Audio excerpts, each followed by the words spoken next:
We call the committee of conference to order for HB1 and HB2. And the first order of business should be a index for side-by-side comparison HB1 back of budget sections dated 6/18/25. Does everyone have it? Okay, it's the long sheet. So there's a few items on this with notes and attached. So the areas that are grayed out have been agreed to. We don't need to go back to those again. So on line 5, we see positions abolished. I believe we have agreement on that, but it may vary if further actions we do subsequent causes more positions to be abolished. So I think Right. if we agree to that, it will also agree to any further actions that affected positions. Is that agreeable? Senate is agreeable, pending any other actions be added to it. Okay. We're done with that, relevant to what happens to any further actions. And the LBA will take care of that. Unless they're telling us we're being dumb again. So essentially what Representative Weiler's asked for is to, at this point, you've made some decisions around abolished positions. As you go through the rest of today and tomorrow, you may make some further changes that at the end of this process, you'll give us permission to make technical and intent changes to the House Bill 1 and 2 sections. We would, at that point, true up any abolished positions that either Tomorrow, are I added or thought we were going to deleted. finish today. I've got a meeting at 6 o'clock tonight. I hope you're finished today as well. And we are going to try to push you to get there. Very good. All right. So moving on to line 7. Judicial branch general fund appropriation reductions. So this was a House action. And let's see, that's your division. Right,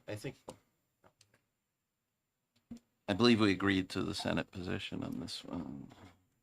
All right, accede to the Senate position on line 7.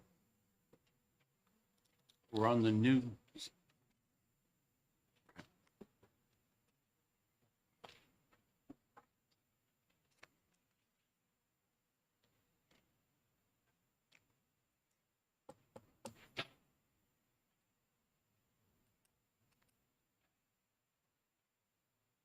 As I recall, Representative Campbell, that was on that list you had, right? Yeah, it's right here. Yeah, so there was money in it that yeah.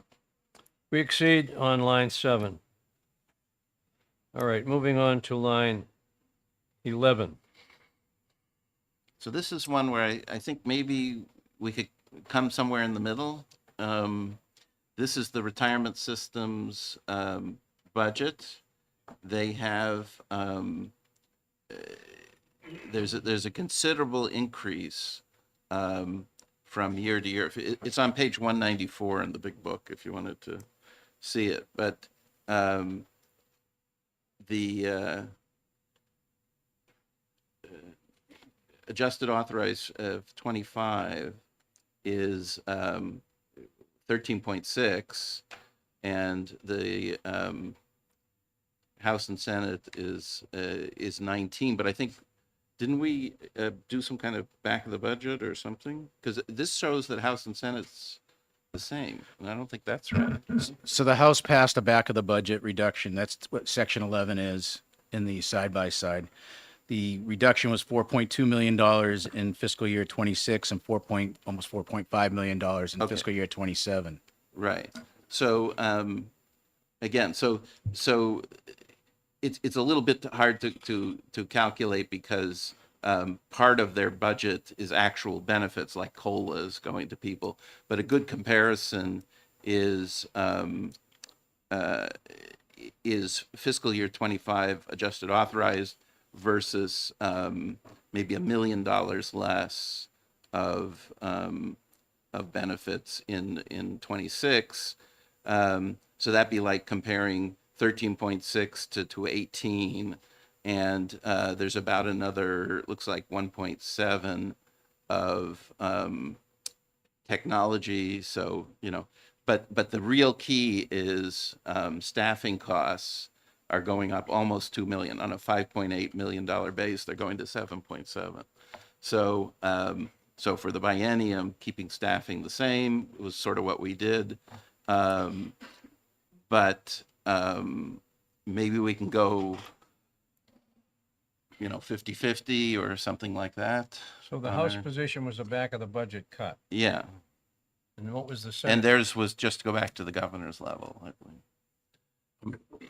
Retirement system personnel is here, so I want them to come up. Good. In the discussion that we had with them, that if you cut stuff out of their positions that they need, as far as I know, that's gonna go into the rates and it's gonna get passed on down to the ratepayers. But I want the retirement system to correct any misstatement I just I think it's made. the other way around. It is. Well, thank you for the opportunity. I'm Mark Kavanaugh, for the record, Deputy Counsel and Compliance Officer for the retirement system. I guess the reason we have such a large increase in this year is due to many deferred efforts that we have not worked on, projects that we have put aside for the last 5 years while we implemented a new pension administration system. And these efforts involve two major projects. One is to increase our IT infrastructure for security reasons, as well as to adapt to the new pension administration system. And the second is to increase our in-house investment capabilities to improve our monitoring of our investment managers and to bring some functions in-house that are currently outsourced. And the idea is that this will downstream make our investment operation more efficient, more effective, and reduce our outside costs relating to it. So the other point I'd like to make is that although this looks like a large increase, if you look over the last 5 years, we have had a relatively flat budget of 1 to 2% increases per year at a time where other state agencies were benefiting from ARPA and COVID funds. We never received any of those. And because we were spending our staff resources mainly on the pension administration system, we deferred these other projects with respect to IT and investments. And now is the time to address that issue and not to further that anymore. And my final comment would be that if you were to cut the budget, that money stays in the trust constitutionally. That does not revert to the general funds to be available to use for any other purpose. And so a back of the budget cut is in some respects largely symbolic in terms of the overall budget for the state. But it is of much more than symbolism. It have a direct impact on our 3-year strategic plan as adopted by the board on June 10th, and would impede our longstanding plans to implement improvements in our IT and investment functions. I would agree with you that the investment functions for the last 5 years, other than one good year, you had 4 pretty mediocre, poor yielding years, worse than, even the average across the country. So I would agree with you. We need to do something about the investment policies and trying to get them a little more realistic with the rest of the world. So, But that's not what this money is spent on. This is computer upgrades, more security, Well- better website, all those kind of things. So again, it's a very big increase. I spoke to a member of your board, the Commissioner of Labor. He voted against this in the board meeting. He's my favorite commissioner. He saves us money. So maybe we can come to some, halfway point or something like that. Is that possible? The Senate position is that we believe that these funds are if not necessary, advantageous to the program, and we would want them to not have that back of the budget cut. But they'll still get an increase, a very significant increase. Just not as, they won't do these projects quite as quickly, that's all. Certainly, the senators are not privy to the conversations that you've had with the executive counselor, and if No, you the wanted- commissioner. Commissioner Commissioner of Labor. Commissioner of Labor, and therefore we can't speak to those. If you would like to talk about having LBA do an audit of them to see whether funds are needed, and do that, after the budget is passed, we might be able to do something like that. Again, right now, from what I know about the situation and from polling, my senators, I believe that the Senate position, we want to uphold that. Let me look at another aspect. The amount of money that the state puts in versus what the employers contribute is determined by this board. Is that correct? Well, what the state puts in are the state's share contributions for its employees. We don't get any other direct funding unless the legislature decides Have any to give us. effect on that? It's rare that the legislature says, here's $50 million to cut down your unfunded liability or pay your expenses.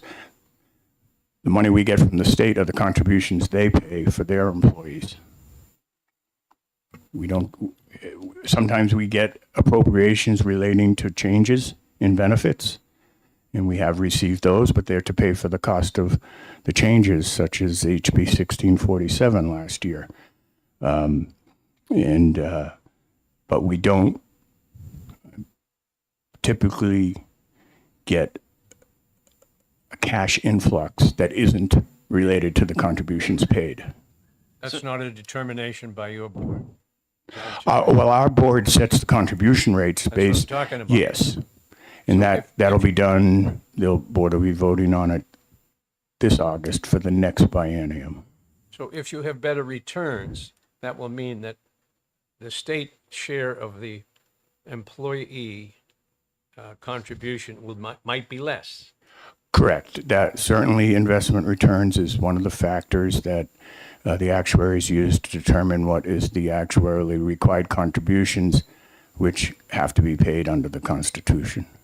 But this is money being spent for better services, not for, Some of those Well- services are advice for where to invest the money. For example, the IT costs, part of that is security. Part of it is to enhance our monitoring and reporting capabilities vis-a-vis our investments.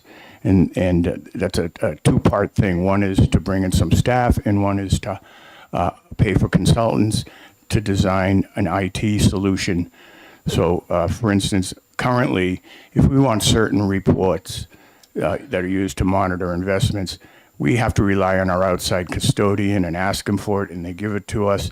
What we're trying to move to is a paradigm where if we need that information, we can press a button and get it on a much more timely and consistent basis so that we can monitor, in a real-time basis rather than periodically saying, hey, I need that report again.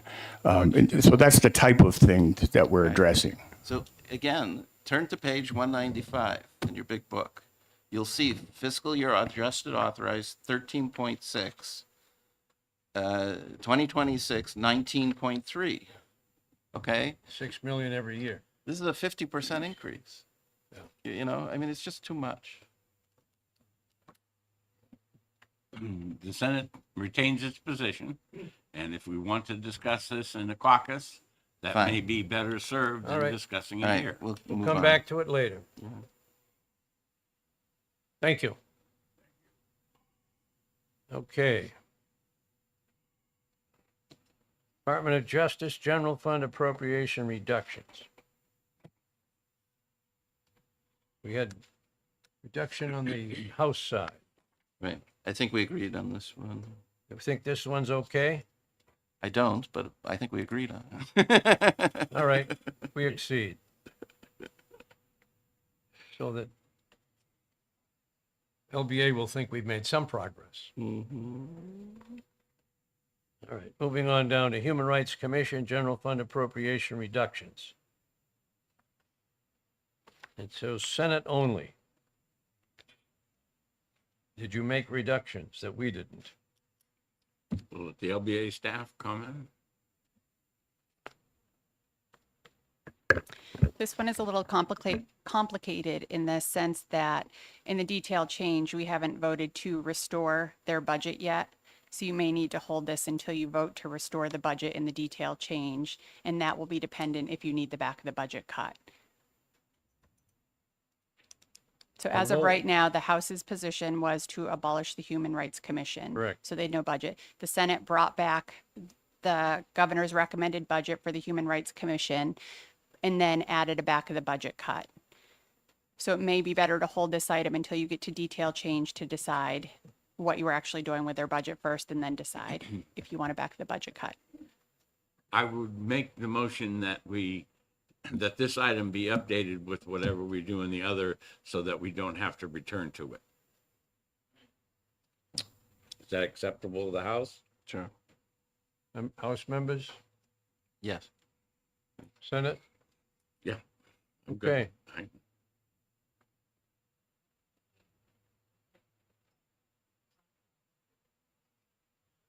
Okay, liquor. We haven't agreed to the language that's in the back yet. Liquor Commission.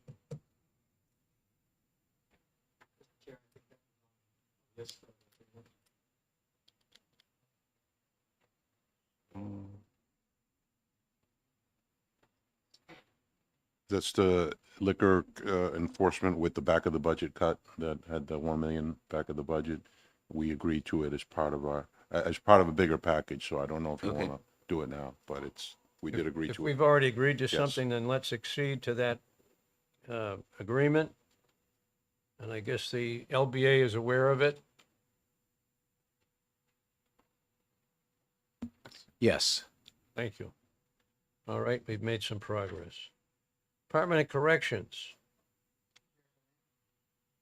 Senator Lang. So as part of our agreement, we agreed to to increase the back of the budget cut to $10 million, of which at least $1 million will become from two specific counting units, accounting unit number 6528 and, 6528 and 59529. We also agreed to restore the three offices, along with the three administrative aides that manage those offices and work for those offices. And there were no, direct employee cuts. We just increased the back of the budget cut, directed that some of that has to go to specific units to let the agency manage how they manage the back of the budget cut. So we're not cutting any offices? We're not cutting any officers at all. We're strictly going to give them a back of the budget cut to two specific units to let them manage how they do that. And it may result in that if the agency decides that's how they have to do the back of the budget cut. I thought I created some amendments here, no? Well, maybe that's what we're going to look at. Isn't that what we talked about? Representative McGuire, you did. We haven't offered them because you didn't ask us to offer them yet.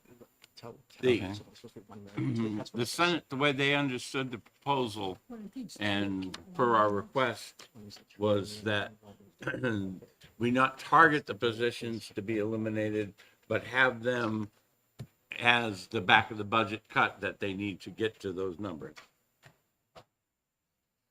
Well, but what about all the positions that are cut in the Senate version of the budget? Those would stand the way they are.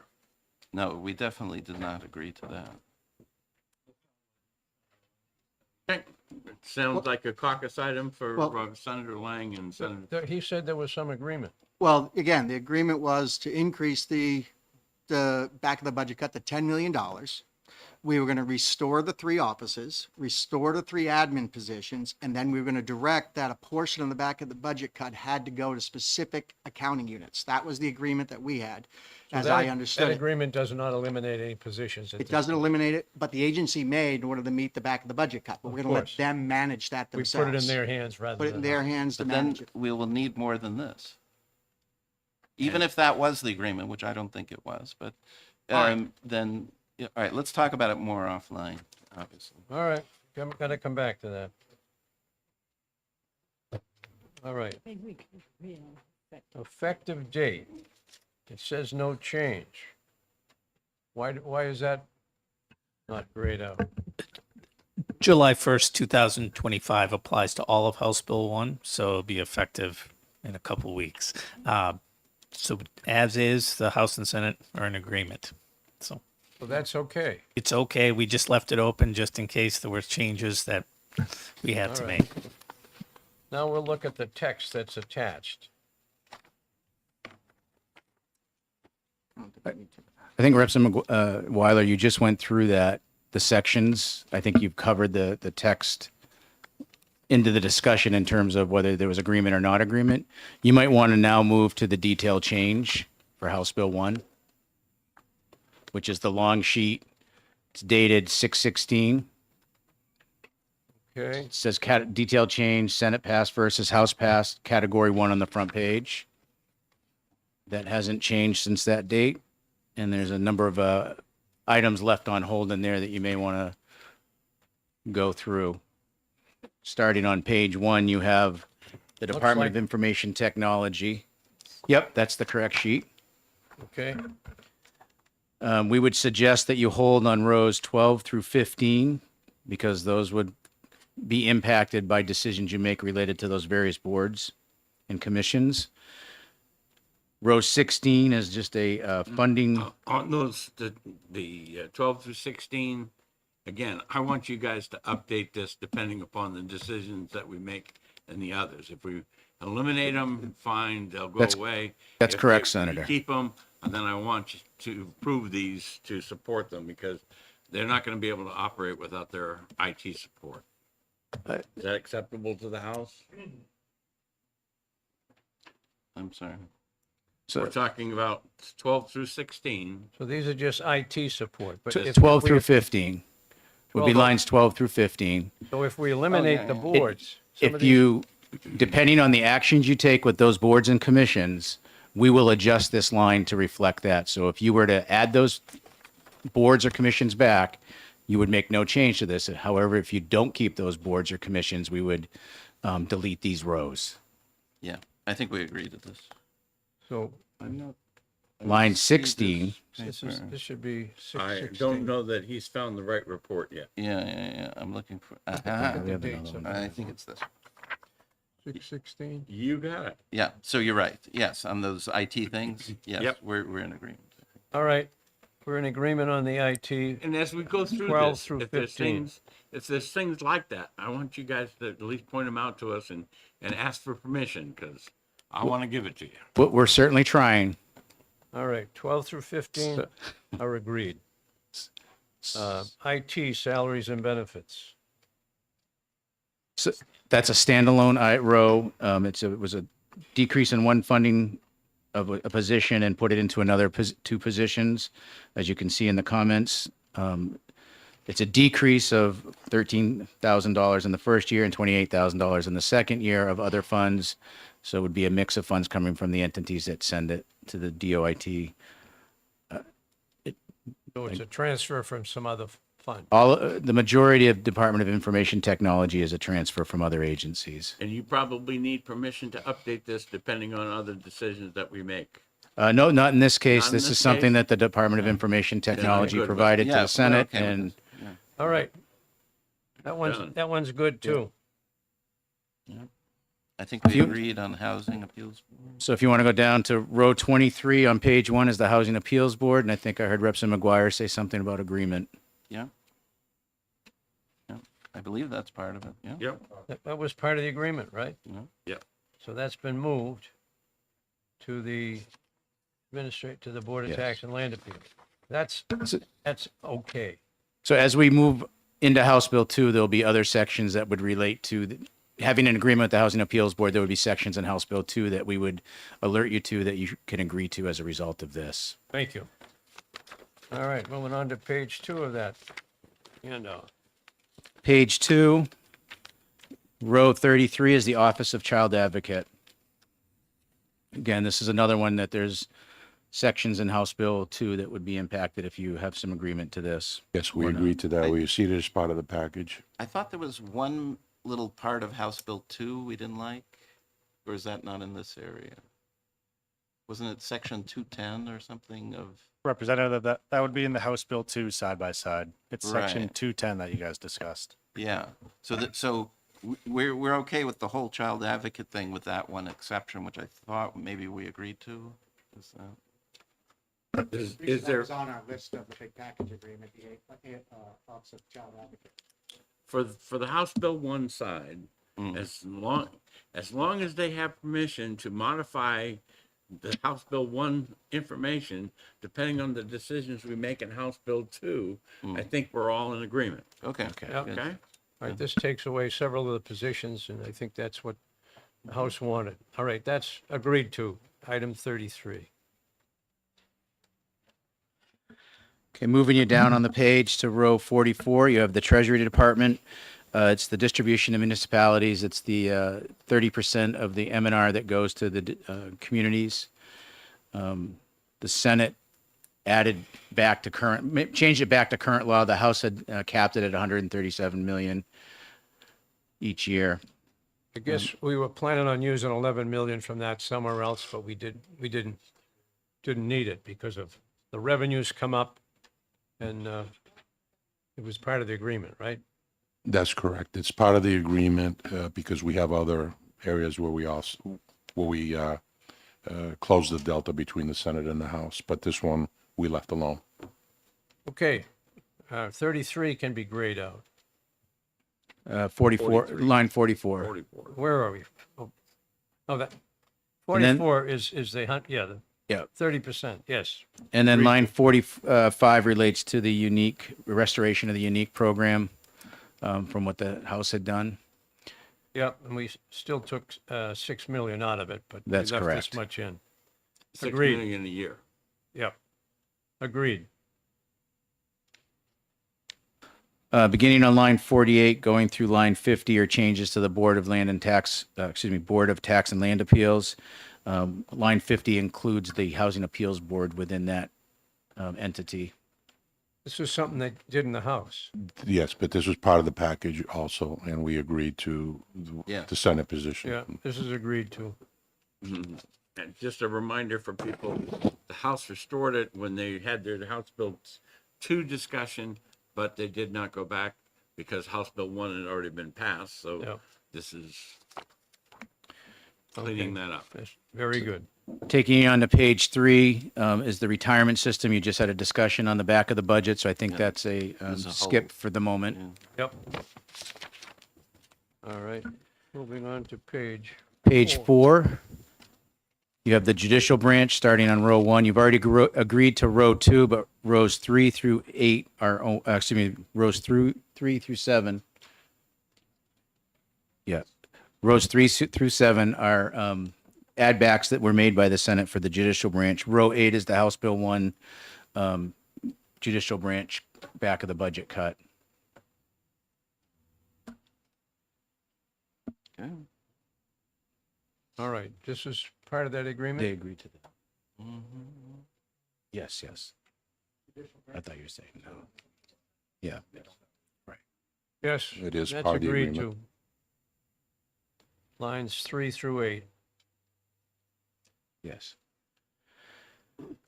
Going down to row 17 is the start of the Judicial Department of Justice, and I believe you agreed, the House agreed with the Senate's position on that. Starting on row 19 is the Human Rights Commission.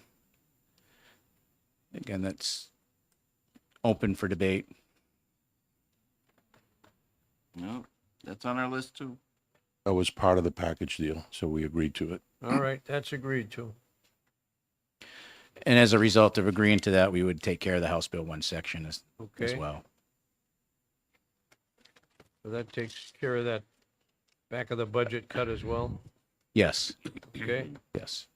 we're done with page. So moving to page 5, row 39, which is the Liquor Commission. This is the open, I think, an open discussion at the moment. You have the enforcement adding money back of $6.2 million. And then there was a House Bill 1 section that you acceded to that. So I'm not sure where you sit with the numbers here. Yeah, I'd be more comfortable with a slightly bigger back of the budget cut, like 1.5, if you would appreciate that. You want a 1.5 million budget cut in the back. Is that reasonable? What does the Senate say? Well, certainly we have the provision in the bill that allows the governor to restore the money from these back of the budget cuts. If their revenue, If Brings the it- revenue supports that. Certainly in this one, that the enforcement division, there may be positions in the enforcement division that could be converted so that they don't need an officer, that could be, administrative positions. Certainly that's what we want. I see the commissioner shaking his head, but, the back of the budget cut is the way that I think that we can accomplish that. And I'm looking to the senators for comments or concurrence. So again, they've never had a back of the budget cut. This would be our first time ever we're applying one to them. And it's across the agency, not specifically liquor enforcement, the back of the budget cut. Again, this was a negotiation and restoring. Senator Gray wanted a back of the budget cut, and they agreed to it. They can do the $1 million and make it by either saving the funds or increasing their number. Either way, if their number goes above their projections, then that would ease their back of the budget cut. If their number's below projections, they're going to stick with the back of the budget cut. or would you entertain Did we- increasing the back of the budget cut? I thought when we talked about this, it was, the back of the budget thing was in the enforcement division specifically. Across no? the agency. Hmm. We had negotiated it as a seed yesterday. Okay. That's just for the record. All right. Okay. We exceed on that one. So you see it on row 39. Yes, I guess it includes, 39. And you've already agreed to the House Bill 1 section back of the budget cut. So you can turn to page 6. This is the Department of Safety. On row 50 and 51 is commercial enforcement, restoring some positions related to that. It's related to motor vehicle inspections.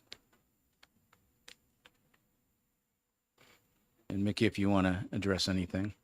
When we get to House Bill 2, we have the sections, House and Senate positions relative to motor vehicle inspections. Depending on what you do there, we'll recommend to revisit this as far as the positions at the Department of Safety relative we'll to those hold them. functions. Yeah, I guess we're going to hold this. There's some things in there we're going to discuss. All right, moving on, 53 and below on correction. Is the Department of Corrections, and that goes through page 8. Are various changes that were made to the Department of Corrections as the Senate added back some of their funding and then gave them a back of the budget cut. All right, so we're going to talk about all this stuff Yeah, separately. come back to that stuff. That covers page 6, 7. And That's 6, 7, and 8. So you're now on page 9. You're on the Judicial Council. Row 104 was contract counsel, an addition of $100,000 each year to address the involuntary mental health admission hearings that are being moved over to Judicial Council. And then $3.8 million in the second year for the Public Defender Program.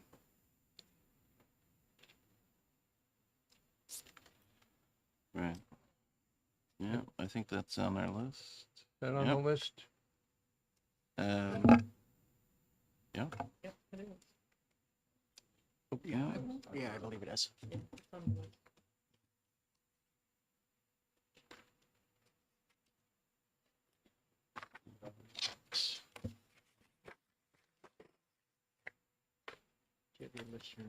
Everything we agreed to yesterday.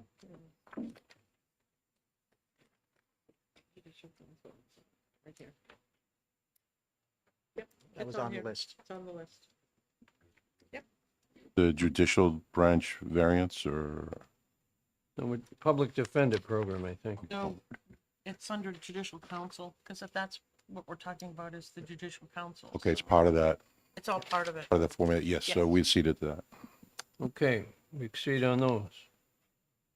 Mr. Chair, I'll just say that when the items before on corrections were ceded to as part of that package that Jose has. We're going to talk about corrections. Yeah.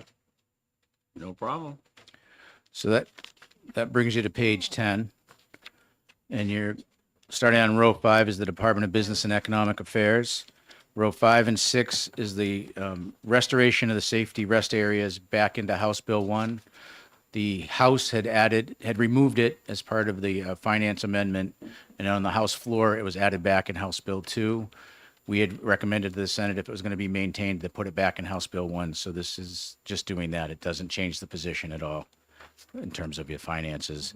And then row 7 is a similar issue where the Travel and Tourism Development Fund added $7 million each year. Again, it was done in House Bill 2. We just recommended putting it back in House Bill 1.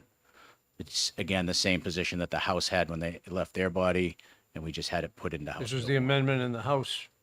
1. Came on the floor. Yeah, this is fine. Yeah. So we'll go along with that, whatever that amendment was in the House. Moving down to rows 12 through 15, that relates to the Art Council under the Department of Natural and Cultural Resources. It was part of the package, and All right. we agreed to it. We've agreed to this already. Yep.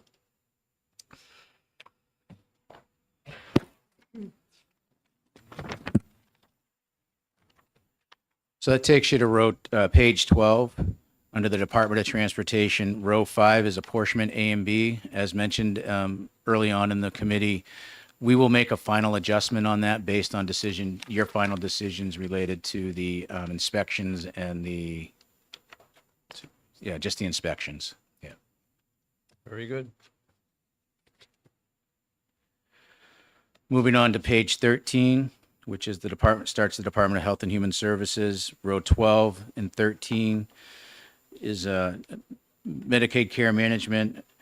It removes savings assumed by the House relative to the prohibition of Medicaid coverage of elective circumcisions. It's $75,000 of general funds over the biennium and $75,000 of federal. How about giving us one?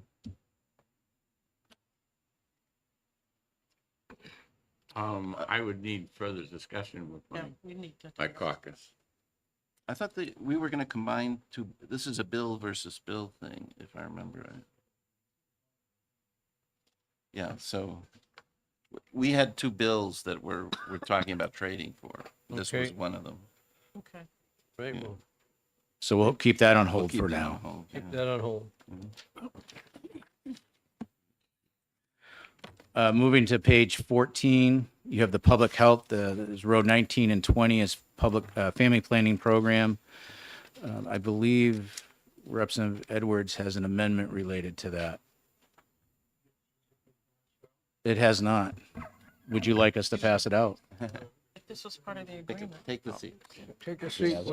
I thought we discussed this yesterday. And if Kevin can speak to it real quick, that would be probably helpful for the committee. So just so you know, what we're passing out now is a House Bill 2 amendment, but it relates to this line. So I believe Representative Edwards' proposal is to appropriate $75,000 per year to Coos County Family Health Services, which is what's being handed out now, and reduce line 19 to $425,000 per year of general funds. So the total would remain at $500,000 with $75,000 carved out.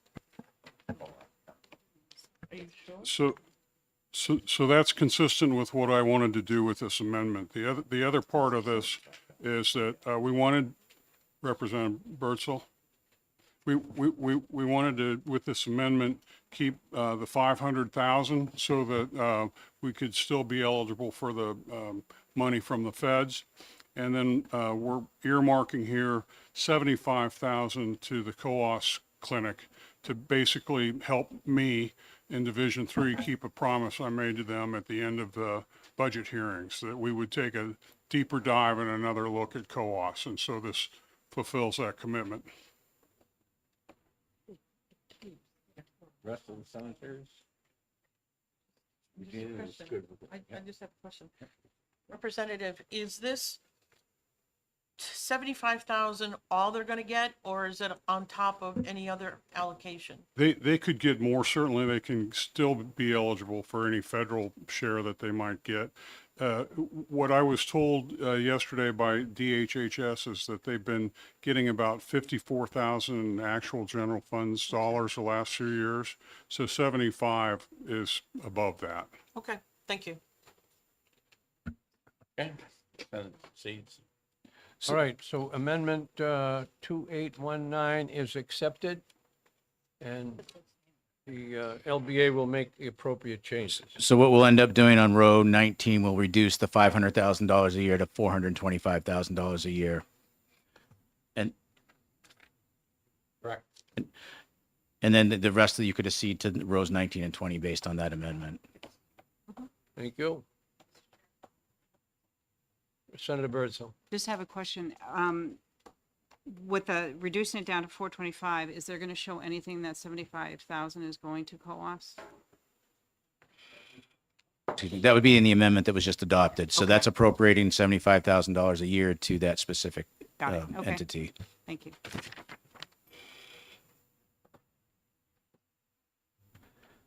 All right, we're moving into behavioral health.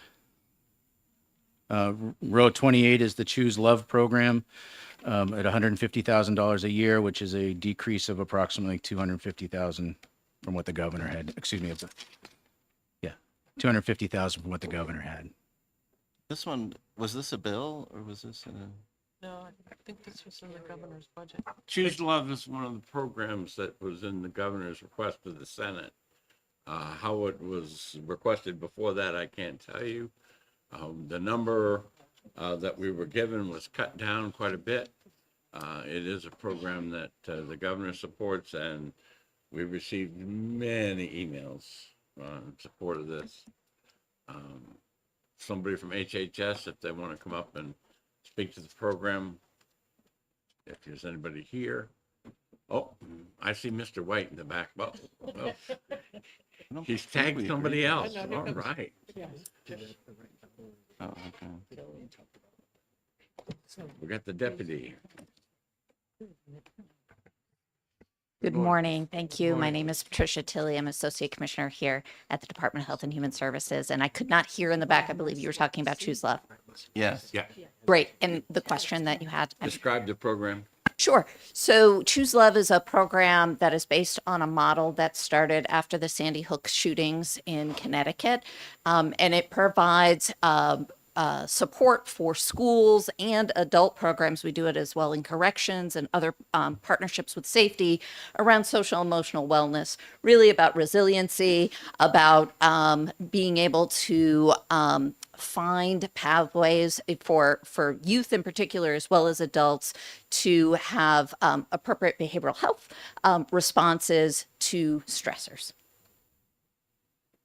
So does the funding go for a position? Yes. Almost the entire amount of the funding is for one position. We have one person. This position used to be in the governor's office, moved over to the Department of Health and Human Services in this biennium, and we are looking to continue that one position. She does all the training. She travels all around the state. There are a number of schools that have really appreciated this program and are very supportive of it continuing. It's been a great partnership. Again, she's partnered across with both the Department of Education, the Department of Corrections, Department of Safety. She's been a great partner. The Homeland Security has really appreciated them as well as part of their school violence prevention plans that are based out of HSCM. Questions from committee members? What does this have to do with guns? Anything? Nothing specifically about guns. This is really about youth. Thank There's you. no guns in this bill, in this program? I mean, No, there are no guns in the program. I can tell you that. Something about guns. No, it is not about guns. It really is a response from the connection that maybe you're drawing is because it was a result of the Sandy Hook shooting. It was a mother of a child who was killed in that, and really wanted to promote this idea of choosing love, of making sure that kids had appropriate relationships with each other, peer relationships, and with adults, so as to prevent another tragedy from happening. Well, Senator Carson. Thank you, Mr. Chairman. Thank you for being here this morning. Ms. Tilly. Absolutely. The way that I looked at this program was that it really teaches children that there's an alternative to violence. 100%. That it's about conflict resolution, about teaching civility and respect in schools. It's also can be part of a comprehensive mental health program for kids. And we all know our kids are struggling with mental health issues, even in elementary schools. So I think it's worthwhile, Mr. Chairman, that we adopt this program. Thank you, Senator. That's a beautiful way to describe it. House members. You took it out. I've never liked this program just because Come on. it's social engineering.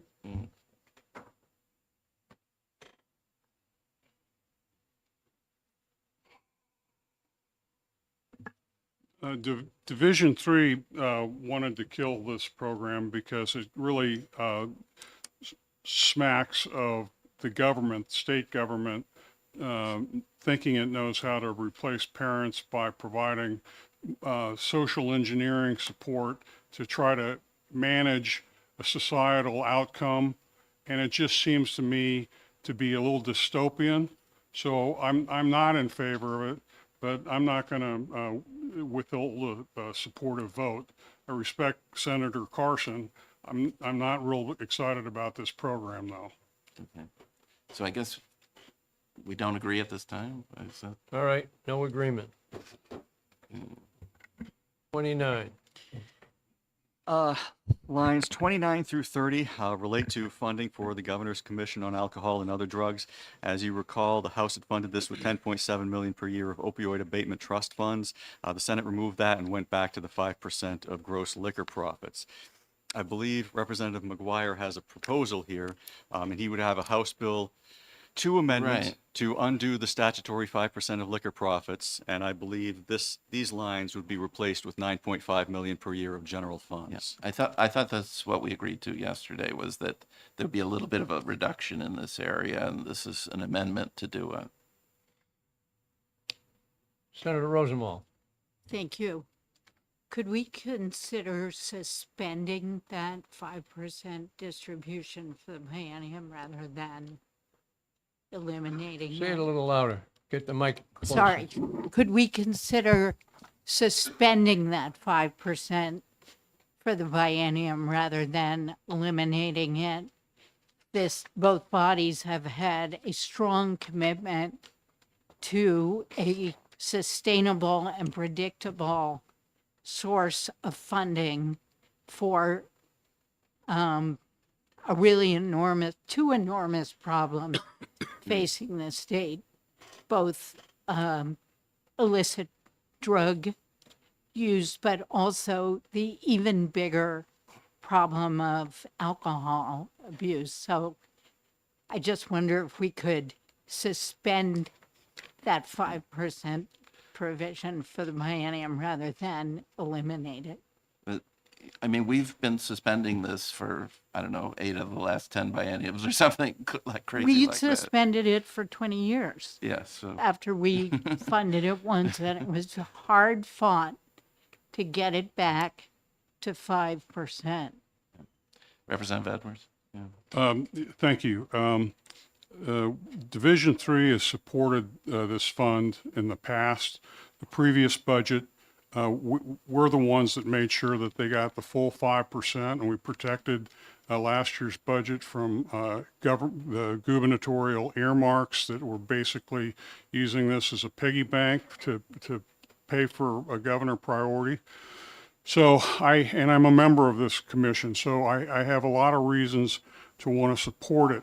But I've thought about this for a couple of years now, and I have a real issue fundamentally with the constitutional part of this, that the way it's set up now, the money bypasses legislative review, and as a result, and then the way that the commission gets their permission to spend the money is they take the money we give them without approval and review, and they put it into a contract, and then only the GNC looks at it. The legislature never looks at it again.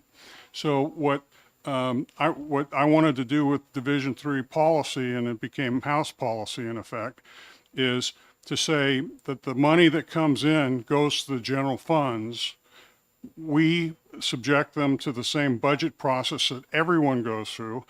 Everyone can come here and say their program is so special it needs dedicated earmarked funds and no legislative review, but I don't think that's good policy.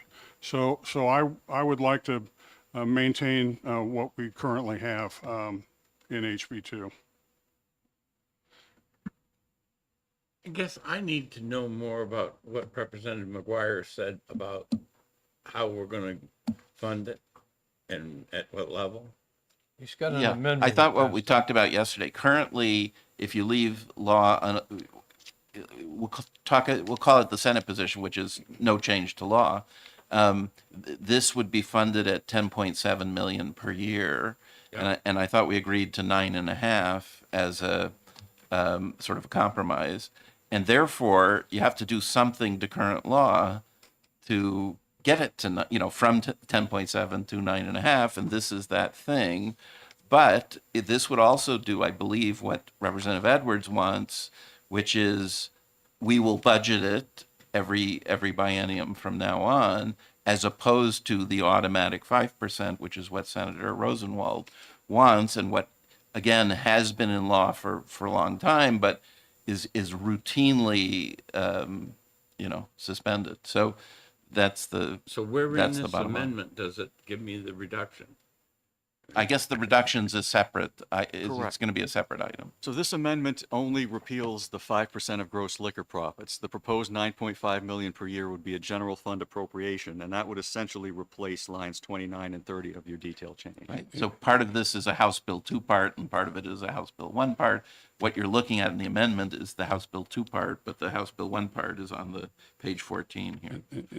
In to close the loop, discussions with the leadership of the commission got us comfortable with the 9.5 million instead of the 10.7. This was not done without coordination, cooperation. Thank you. All right, well, we need to have this discussion when we do the Hospital 2 part of it, discussion. Okay, sure. So that'll just remain on hold for right now. Yeah. Moving on to line 32 is the community mental health appropriation of $37.8 million over the biennium. That one was part of the package. We agreed to keep that the same. We agree. All right, exceed. Moving down to rows 35 and 36, it's the $31.3 million of general fund appropriation to developmental services with a matching amount of the same in federal funds.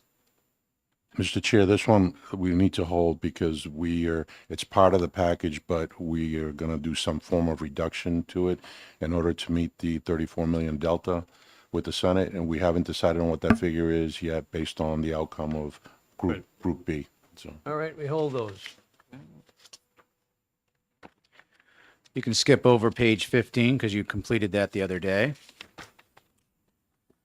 And it takes you to page 16, starting on row 58, going through row 73, where DHHS requested movements with positions at zero cost. They're just trying to establish positions within certain accounting units within their budget.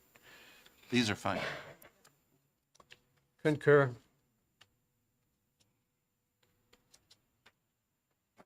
So that will take you to page 17, which is the Department of Education. There's one row. Yeah, go ahead. Rosenwald we're talking about. What do we do with the DHHS requested position movements 58 through 73? They're approved. They're all approved. Thank you. 60. Oh.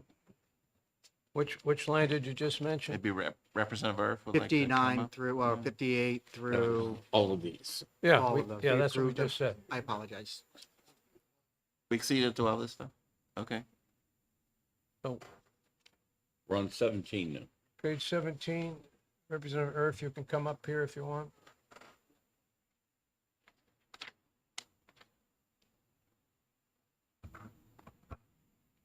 So the first item on row number 2 is an OIT embedded position at the Department of Education that the House cut and the Senate restored. We see to that. Okay. Are you saying the whole page? No, the one you just read. Okay. Line 2.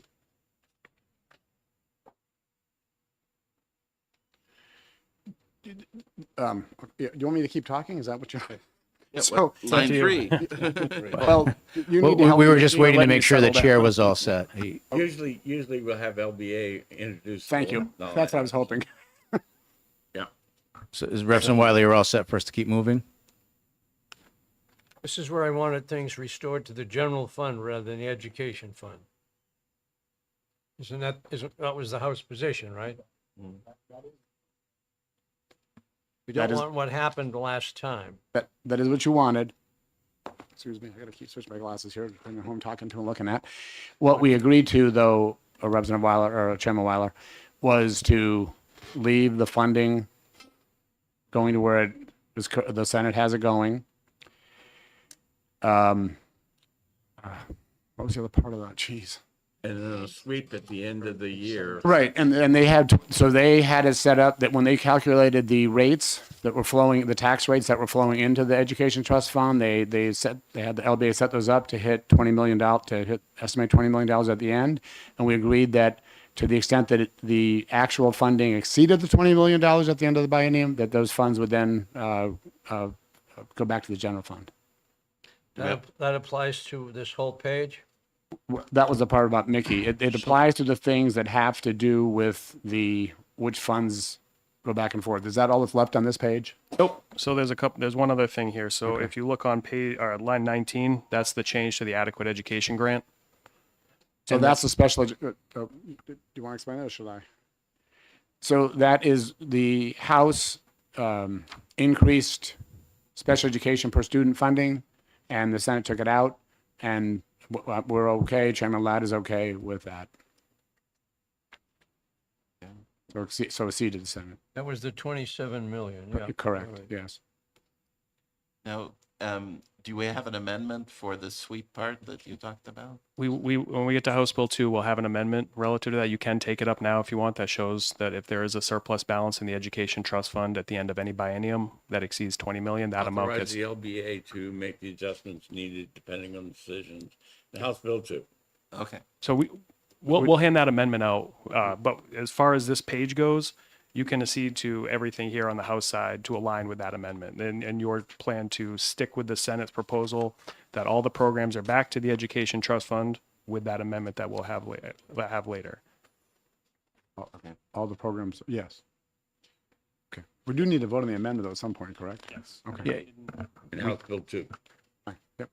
So that was. I mean, we can hand it out if it's helpful now, but we were going to do it as part of House Bill 2. Whatever you want to do is fine. We'll wait for 2 then. All right. So again, just to summarize, we agreed that we're going to leave current law, right, what it is. However, the one addition is that anything over $20 million at the end of the biennium be swept into the general fund for the lapse. That's my understanding of what we talked about. Thank you. And that takes care of the chair's concern that the fund would grow. Well, it doesn't take, oh yes, it does take care of that concern. I still have concerns, but anyway. The rest of you are happy with it? I won't fight it. So the House accedes to all the open rows that are on page 17. And it flows According- back into 18. Pending any change According that's to required Representative because of Erf, the. that is the And all conclusion. this as well, right? And then on page 18 would be the same issue. It relates to the Education Trust Fund, General Fund. So you would accede to that as well. Yes. And that takes you to page 19, the University System of New Hampshire. And I think there was some work being done on that, but I'm not sure if it's Yes. ready yet.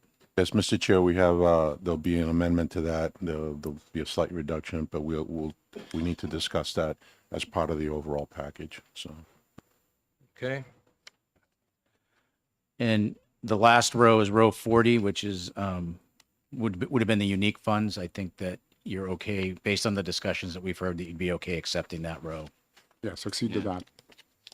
So I guess we've agreed to 87 and 77 on UNH funding, right?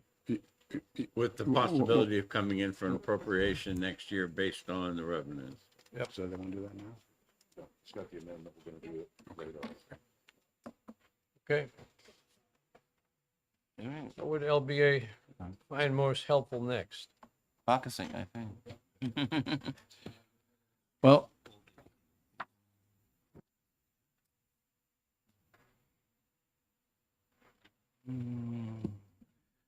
so we can move to House Bill 2, but just prior to the meeting, there had been a suggestion that maybe you might take a break at this point Yeah, to let's, discuss some of the differences that are still outstanding.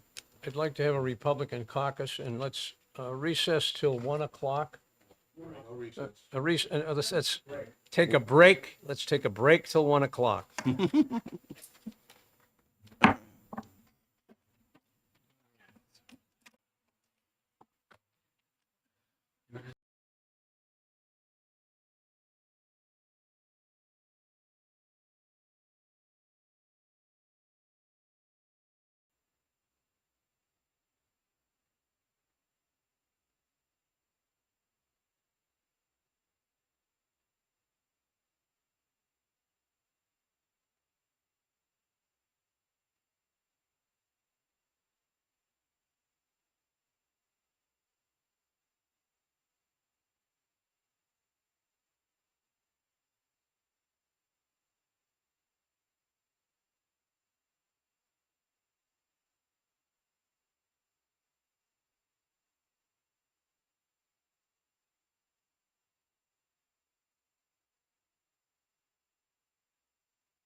Okay, was 1 o'clock was what we decided to take a break till, but we're still not ready to come back, so we'll be a little later than what I planned.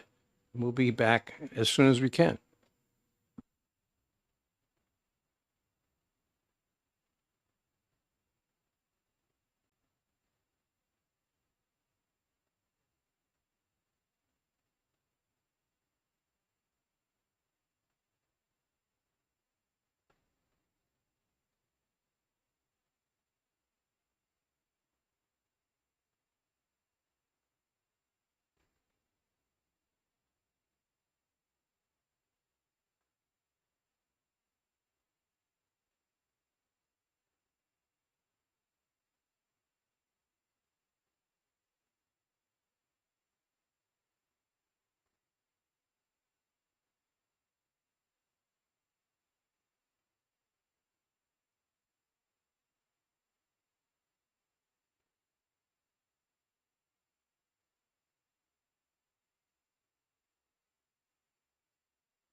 Okay, call a committee of conference to order.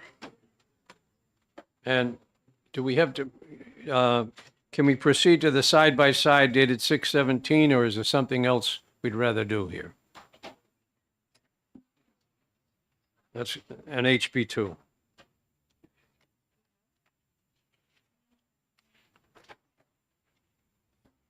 OBA, are we ready for that? Yeah, I think we're set. All right, We'll find out shortly. want to go through this fairly quickly. All right, so if everybody gets out, index for side-by-side comparison, trailer bill HB2. You had a lot of it grayed out. This is dated 6/17. So if you go to the bottom of page 1, you got sections starting on 523 related to solid waste facilities. It goes through 524, 25, 26, right through to 530 on page 2. That continues to be on hold unless there's some change that's going to be asked for. I guess we have no agreement on that, so Moving, the next row is House Pass Can I sections. pause? Oops, sorry, Melissa. Senator Gray, you do have amendments on this, and I don't know if you want them handed out or not. Hand them out. what sections are amended here? Solid waste. Related. 523, all of the solid waste, 523 to 530.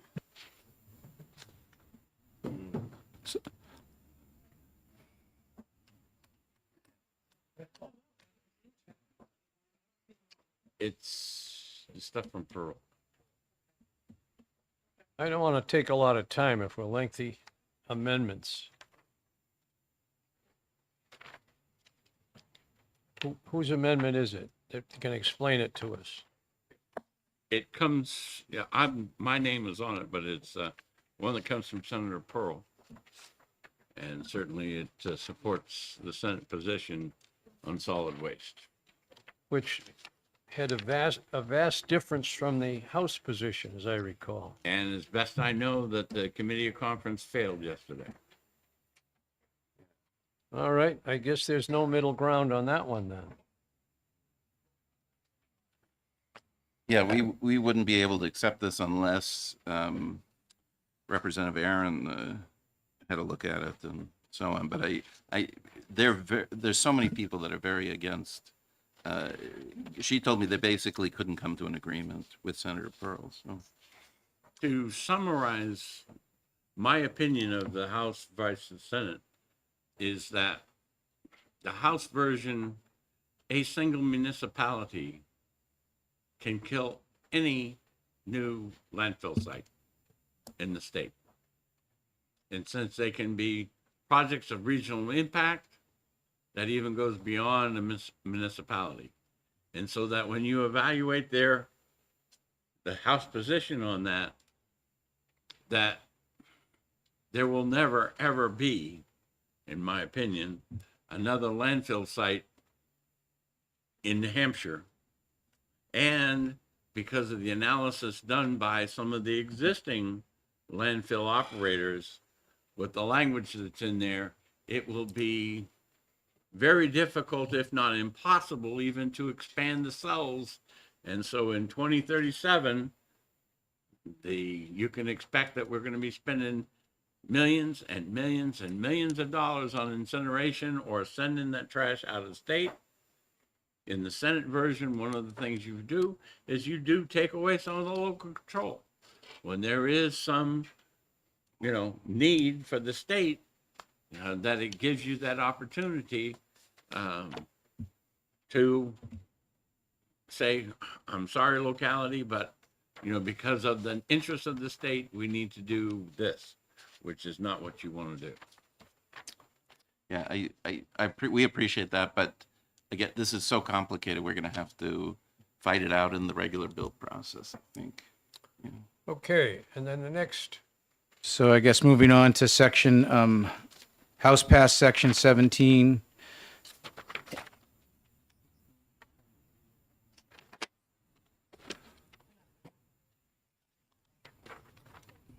It's right here. have we agreed to any of this? Or Counts. 19. This is So all- we're on the Senate pass section 16, sorry. 17, 18, 19, and Yeah. 20. You have an amendment on hold related to that. Representative Erf handed it out the other day. It was amendment 2756H.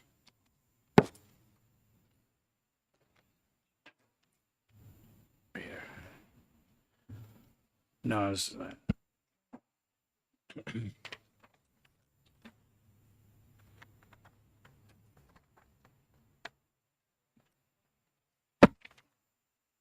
As we go through this, if you could, if there's any parts that are from bills, please make that clear. All right. we'll try. Representative Erf, this is your amendment? Yes, sir. Do you want LBA to run through it, or do you want me to run through it?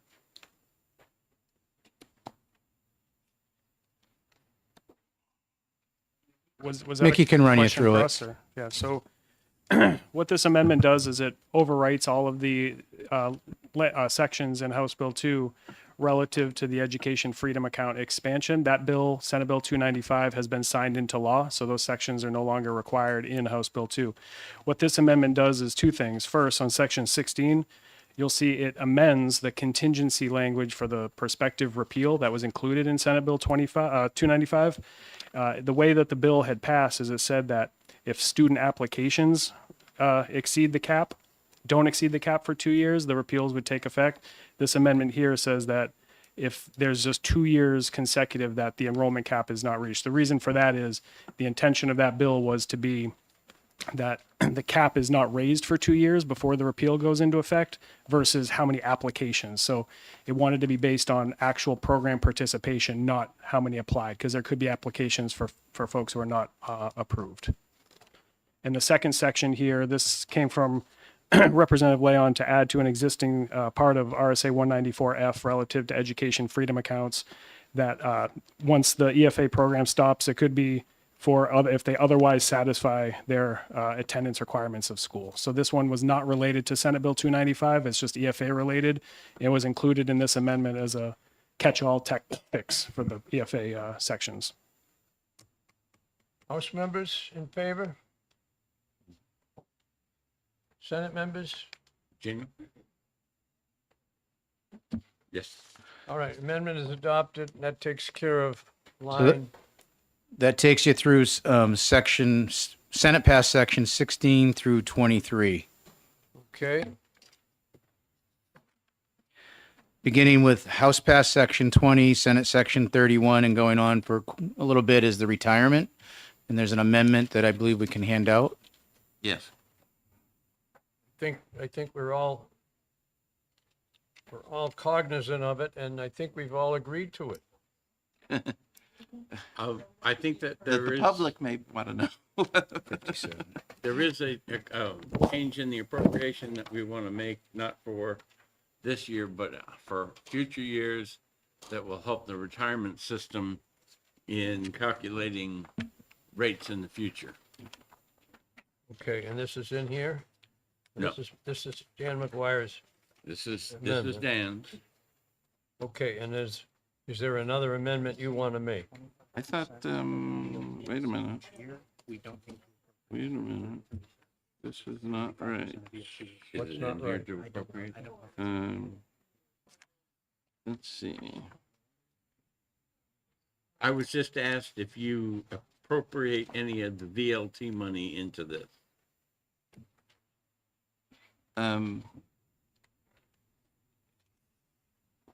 Just a moment. So, are we happy with the first paragraph? That's what I'm not sure about.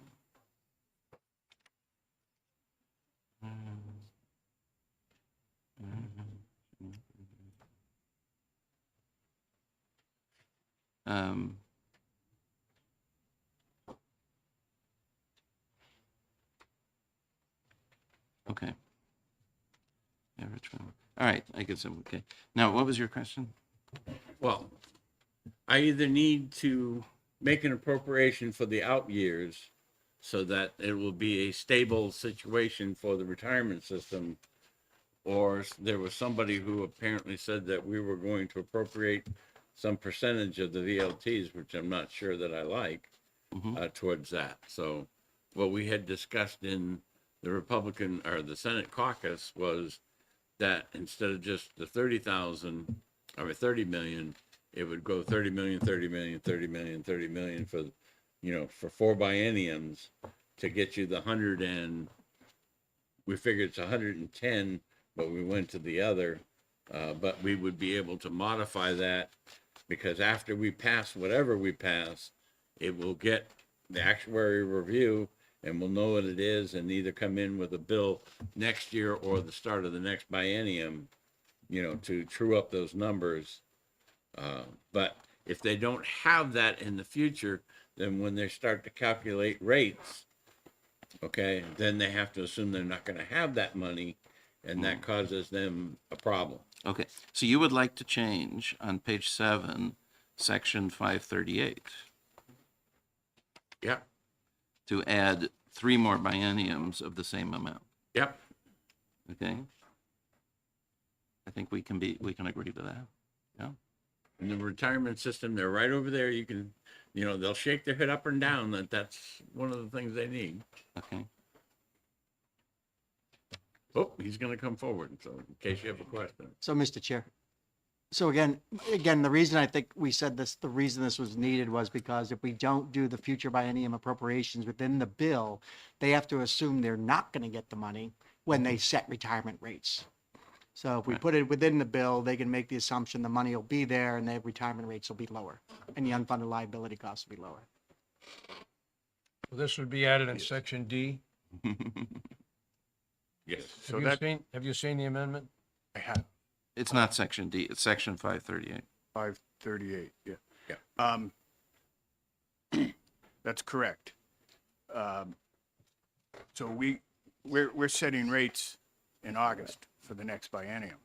So if this bill passed without any funding for the future bienniums, 30 million is not enough to cover the projected costs for these changes. And we then have to assume that there is no funding. The underfunding will go up by that difference, and that would cause an increase in the rates beyond the nominal increase to the normal cost. There would be an increase in rates relating to the underfunding. So if this bill says we're going to give you not only money this year, but in the next 3 bienniums, the actuary will calculate on the assumption that those will be paid. And then that would have an amelioratory effect on the employer rates. So personally, I don't think that the first option is a tragedy because that would just mean we would pay off the unfunded liability that much faster because the rates would be higher and so on. But I can accept that change. So Thank we'll you. accept the change to add 2 more years. Is that 3 more. three 3 more- more bienniums. 3 bienniums. plus So- 3 bienniums? Yeah. All right. Just a clarification. So you're going to appropriate $30 million a year starting in fiscal year 26? No, per biennium. Right. And they're going to get paid right up front in the biennium. Right. Okay, so we can do a $30 million appropriation in 26, $30 million appropriation in 28, $30 million appropriation in 30, and $30 million appropriation in 32. Yes. Okay. All right. Everybody understand? All in favor? Uh, Mary Jane?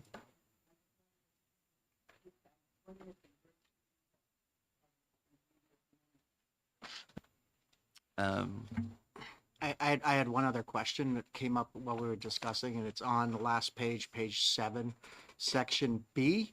And I think the retirement can maybe answer this. The problem was about the cap we put in of 125,000. And the question was if there's a tier B member who is currently vested, and now we're changing, and they may be eligible for 135,000, based on this change, and now all of a sudden we're cutting their benefit. And maybe retirement can speak to that, whether that, is that a possibility that could happen by doing this? It's possible. The 125 is a cap on 100% or of AFC or 125. So it's a cap on the benefit. So in order to have a benefit of 125, say you had a 50% benefit due to your years of service, you'd have to have an AFC of 250,000. So my first instinct is that there are very few people who make that amount of money. I can say that when we first put in a dollar limit, the 120,000, several years ago, many years ago, prior to that, it was just 100% of compensation. There were no legal challenges. There were little or no complaint about it.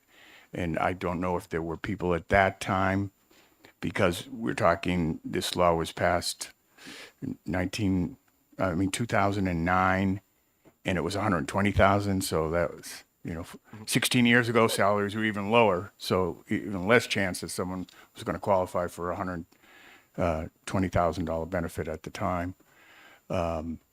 So as I said earlier today in caucus, that I do not think that there are very many people, if any, that would be in that they would, there's nothing in the law that prevents you from changing the law at this point.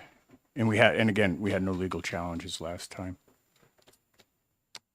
Okay, so can be changed in another biennium if the inflation calls for it and if it's recommended. But for the next biennium, it seems like a reasonable cap. Representative Wallner.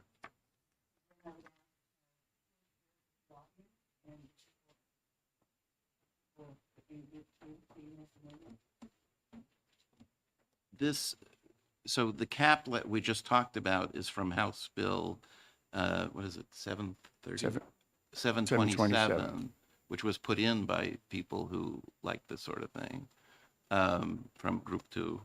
And most of the features are similar to either existing law or the portions of what's in House Bill 2 right now.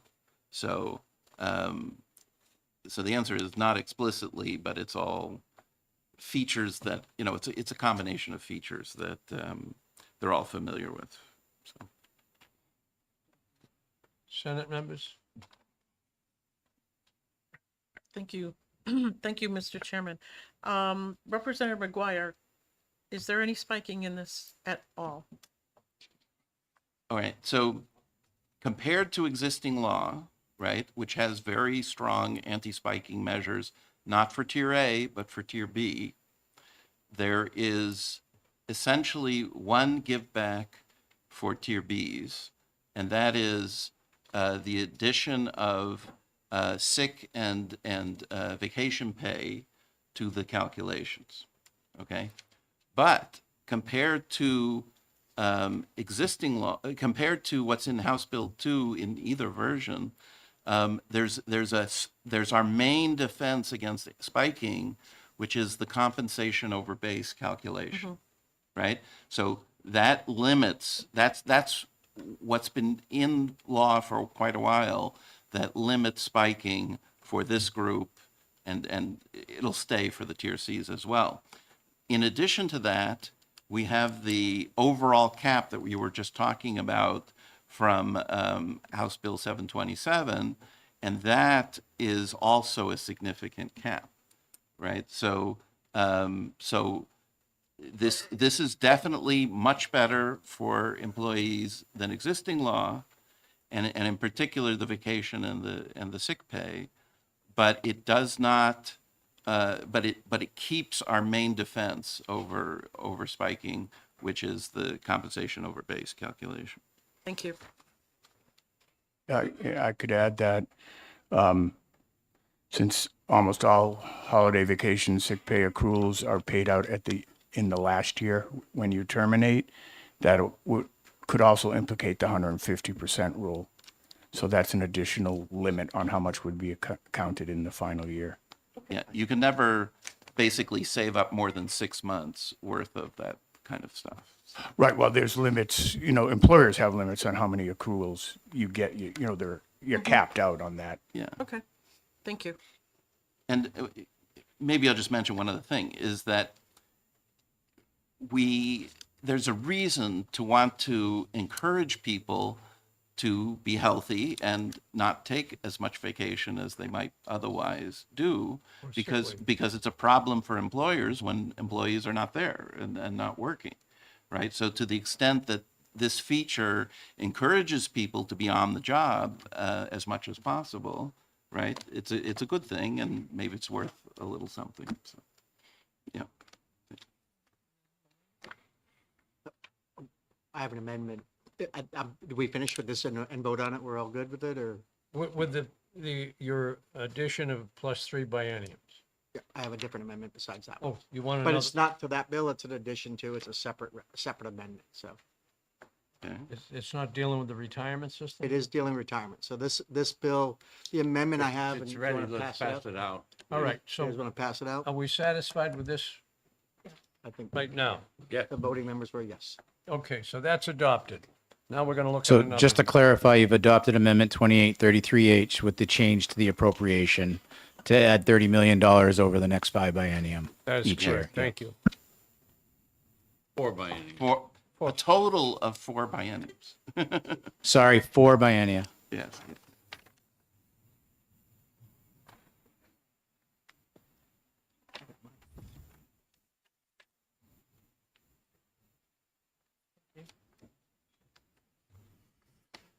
If I may, Mr. Chair, explain the Yes, amendment. please. So thank you for amendment number 2839. The Senate's position when we were on the Senate portion of this budget and dealing with it was that in no way could we have a push down of costs to municipalities by adopting a new policy for retirement.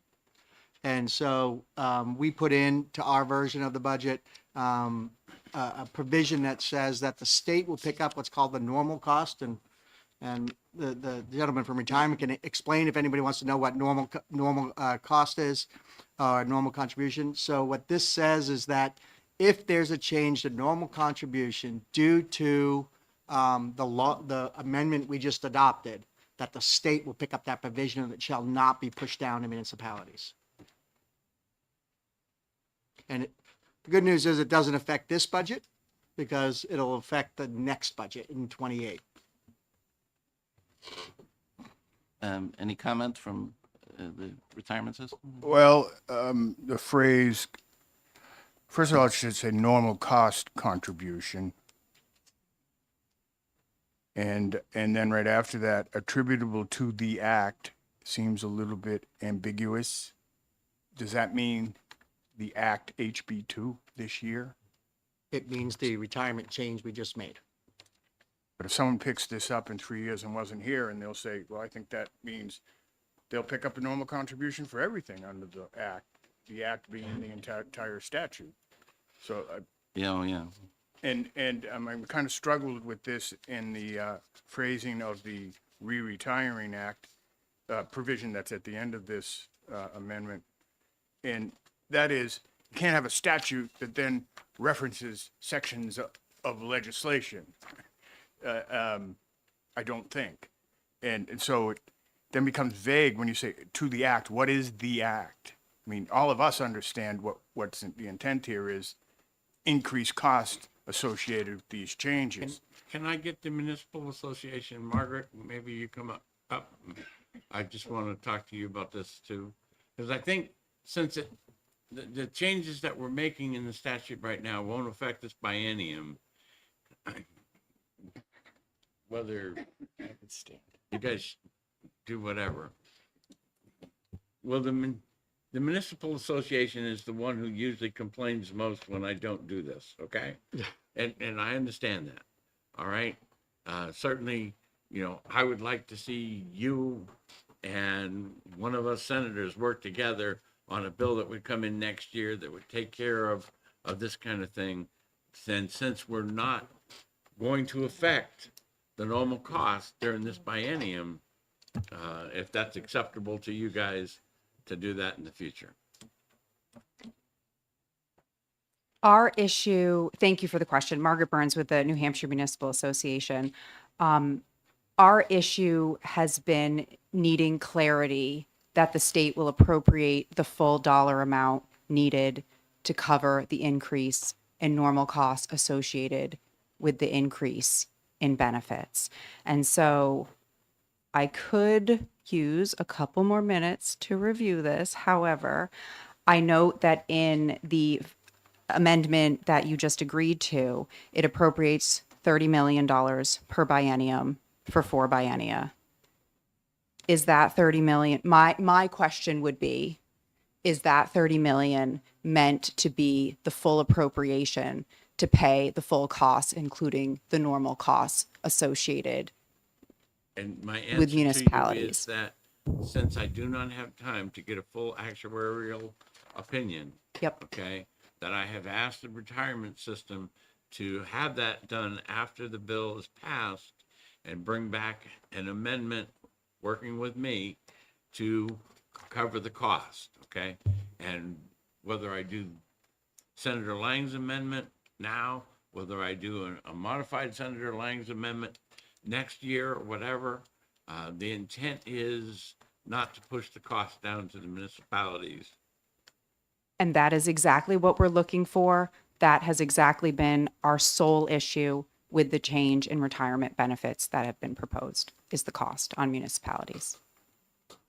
So, with So Senator again, Lang, I'm pretty adamant we shouldn't be passing a budget that has built-in push down to towns at all, unless we have a safety net to cover the towns. That we can't pass a budget that will knowingly increase local property taxes. And this is exactly what we would be doing if we don't include this amendment.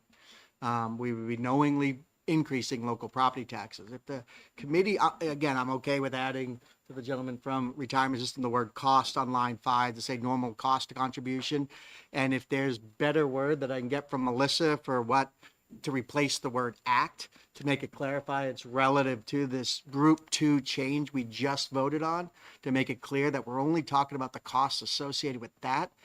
I'm happy to accede to that language, whatever that might be, if the committee will do this. But I think we should not be passing I'm policy willing to that put it shifts. on hold from the Senate side for a portion of time, but if it's a non-starter in the House side, then I need to know that whether or not to do that. Yeah, no, I would appreciate making this a bill, let it go through the normal process, get a full evaluation from the retirement system, et cetera. And especially because there's questions about the language and how it should be best written, so. And the charges won't be there for a while anyway. I mean, it's hard to accept something where we don't know this is a $5 million item or whatever the number is, right? So, Senator Carson. Thank you. In regards to Representative McGuire's comments, that's why we need this, because we don't know what the cost is going to be pushed down to the municipalities. So I'm okay with what Senator Lang would like to do, but know very well that the next session, that we're probably going to have to bring something in that will give more direction. But I think as just a placeholder to show that the intent is not to push this cost down to the municipalities, I think goes a long way, and I will support it. All right, if Senator Lang and the retirement system will try to modify the words. Yeah, we'll bring a LBA just amendment back to you. showed me some language that would specifically reference HB2 for this year, and that works for me. And you may want to modify it such that there's instead of saying, as you've done it here, is that a study committee come back and make a recommendation for next year for an appropriation that would cover this and that, or something. Just please consider it, that's all. Okay. Okay, so the Lang amendment was withdrawn. I believe we voted to accept them. It's on hold. On hold. Fix the word act with the appropriate word. All right. Lang amendment is on hold. The McGuire amendment was voted in. And I believe that covers quite a bit of these pages. Yeah, so that'll take you through page 4, House Pass Section 59, Senate Pass Section 571. Beginning with Senate Pass Section 24, And going to Senate Pass Section 35 is the VLT issues. And I'll pass the torch to Mickey on this. So we do have an amendment for Representative Sweeney relative to a couple of the items in the language that the Senate and House seemingly have agreed upon. The one open item is where the revenue goes for VLTs. The House had all the revenue going to education trust fund, specifically directly towards adequacy grants. The Senate has 75% of the state share going to the general fund, 25% going to the education trust fund. We do not have an amendment relative to changing the disposition of revenue at this time. Representative Sweeney, is that your intent? So we touched briefly upon it. So again, as Mickey stated, the House position was 100% goes to adequacy. The Senate position being 75% to general fund, 25% to education trust fund in the first biennium. I think a middle ground, and on our side of the wall here, we have interpretation of the Constitution that lottery funds are for education.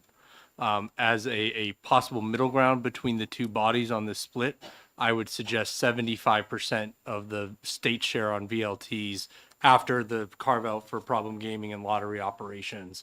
75% of that remaining amount goes to education trust fund, and 25% goes to the unfunded liability targeted towards the Group 2 retirement fix based on Director McIntyre's updated VLT numbers in the first year of the biennium.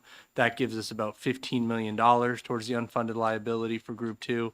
And then the second year, about $30 million, which, as of 5 minutes ago, was going to fund the Group 2 retirement fix that was in the House and the Senate version. Each biennium, I'm not sure how we tweak it for this $30 million a biennium that we just changed to, but still, even going forward, sending more money to the unfunded liability is a good way to reduce state debt, and I think a way we can get fiscal conservatives on our side on board with the budget as an investment in New Hampshire and paying off the state's debt. So that's, I think, at this point, the House's offer from 100% to education adequacy down to 75% to the education trust fund and 25% towards the unfunded liability. If our friends could live with that. And one other thing I'll point out is, and we could start that, since we've already agreed on 30 million for this biennium, we could start that in the next biennium, right? But one thing that's a great part of his suggestion is this would clearly be plenty of money to cover the issue you're talking about with municipalities, because it would more than pay for, I mean, this is obviously, we're talking about $60 million per biennium. I mean, that's way higher than any possible cost to municipalities. So, Mr. Chair, I don't have an amendment. That wasn't the amendment that we agreed to when we talked yesterday. And this new revenue split is a surprise to the Senate as of an hour ago. We have no amendment to it. You're giving up your own constitutional argument the minute you put your money to the Group 2 retirement. It no longer even applies that it's an education-only fund, and you're conceding that. So again, that's a revamp, and I'd have to work with LBA. I don't know what that does to the revenue splits. We calculated the revenue splits based on the appropriate, based on how we viewed the revenue coming in and where the money was going, 25% to education, money going to the general fund. So now we'd have to revisit all of the splits to figure out how we have enough money in each fund and what that does. And I don't know what that would even look like. Again, it's a complete surprise to the Senate as of less than an hour ago. And so we would have to have a lot more conversation to figure out how to make that work. If you accept the Senate position the way it is, it puts 75% into the general fund, and you can put it anywhere you want. I don't care. But we put 75% into the general fund. And if you want to say it's for Group 2 retirement, then you can do that. But otherwise, we have a larger conversation we have to have about what the revenue splits look like coming from business taxes, rooms and meals tax, real estate transfer tax, all of the places we grab money from to put into education would change based on your amendment. And I don't know what that looks like. So I don't know how anybody could vote on that. I will tell you that under the Senate position, with the agreement that we had yesterday on some of the other language and adjusting some of the other language, all of the revenue splits work. And we don't have to go into that conversation, but that's going to drag out your meeting past 5 o'clock, Mr. Chair. Would you accept all the money going to the education trust fund? No. Because that's going to create a different problem. Again, we'd still have to recalculate all of the splits. But they're planning to do that in the LBA is planning to do that. Well, we need direction about the statutory changes for the split. So, Before you Just to get kind of too point it- far, Mr. King, sure. you know, trying to do this, certainly the chair has expressed interest in not putting a whole lot of money in the education trust fund, so I'm not really interested in doing that. I think the Senate's position to put it into general funds so that we can do it, and that if we were going to do something unique like this, that just as the House asked before, to do it as a normal bill through the normal process is much better than trying to do it here on the fly in the next 25 hours. I appreciate that comment, and I think our House Ways and Means Committee might have a bill on this subject that we could look at in the next year. So I'll take direction from my committee leadership as to where they want to settle this, but I'm not. All right, we've dying on already it, yeah. got, we've accepted the basic retirement bill. So all we're talking about now is what happens to the VLT money, which is a separate issue. So the most important thing is we put in a retirement bill. That was the request of the governor. We'll move on from that. Well, like you Mr. said. Chair, we still have an amendment. So again, we're on item number 25 through 34 of the Senate. And Senator Hold on, Sweeney, yeah. Representative Sweeney has an amendment. Sorry, Senator. What is 25? That's elderly, blind, disabled. Sure. That's not in the amendment. We want to roll the amendment out first, and then we could talk all that. Yeah, you talk about some segments in Yeah. here that's different, but the elderly blind deaf tax credit is, we know that, to the chairman's point, every time we give a municipality money, it does not guarantee a tax reduction, right? There's no guarantee. The schools take up everything. But I'm not talking about schools, I'm just saying in general, the state, whether it's rooms and meals, distribution, or anything else, there's no guarantee that increased revenue we give them translates directly to a property tax reduction. What this program does is, we have our municipalities give out elderly, deaf, and blind, disabled tax credits. And the way those tax credits work with the DRA is when they're going to set the tax rate, they see how much money a municipality is issued from the this tax credit that we've authorized, and then the lost revenue that they get for issuing that tax credit gets pushed to every other payer in the town by increased tax rates. So the way we could fix that and lower property taxes, make sure we actually do give a town money, it lowers it, is by reimbursing towns for this tax credit. So it doesn't get pushed to every other taxpayer in the state. So that's what this amendment does. That piece of the bill does. It takes a portion of our lottery. We're creating a brand new revenue stream. And if I heard anything when I was campaigning, it was they want property tax relief. So if we're going to create a brand new revenue stream, let's take some of that money and create true property tax relief. And that's what this does. It takes a portion of the BLT money. I suspended it for this biennium because it's going to take time for DRA to ramp up the program, and it gets instituted in the next biennium. So all the money that was earmarked for this would go to the general fund. This creates true property tax relief on a brand new revenue stream that the state's created. Do you have any idea how much relief is granted now to each of these groups? So the biennium number, I remember it was biennium or annual number, was 24 million. And what this allows for is a prorated amount to go back. If it doesn't cover the entire cost, we'll prorate it back to the communities at a lesser amount. But again, even a lesser amount creates property tax relief. But municipalities opt in to these things, right? At legislative directive, yes.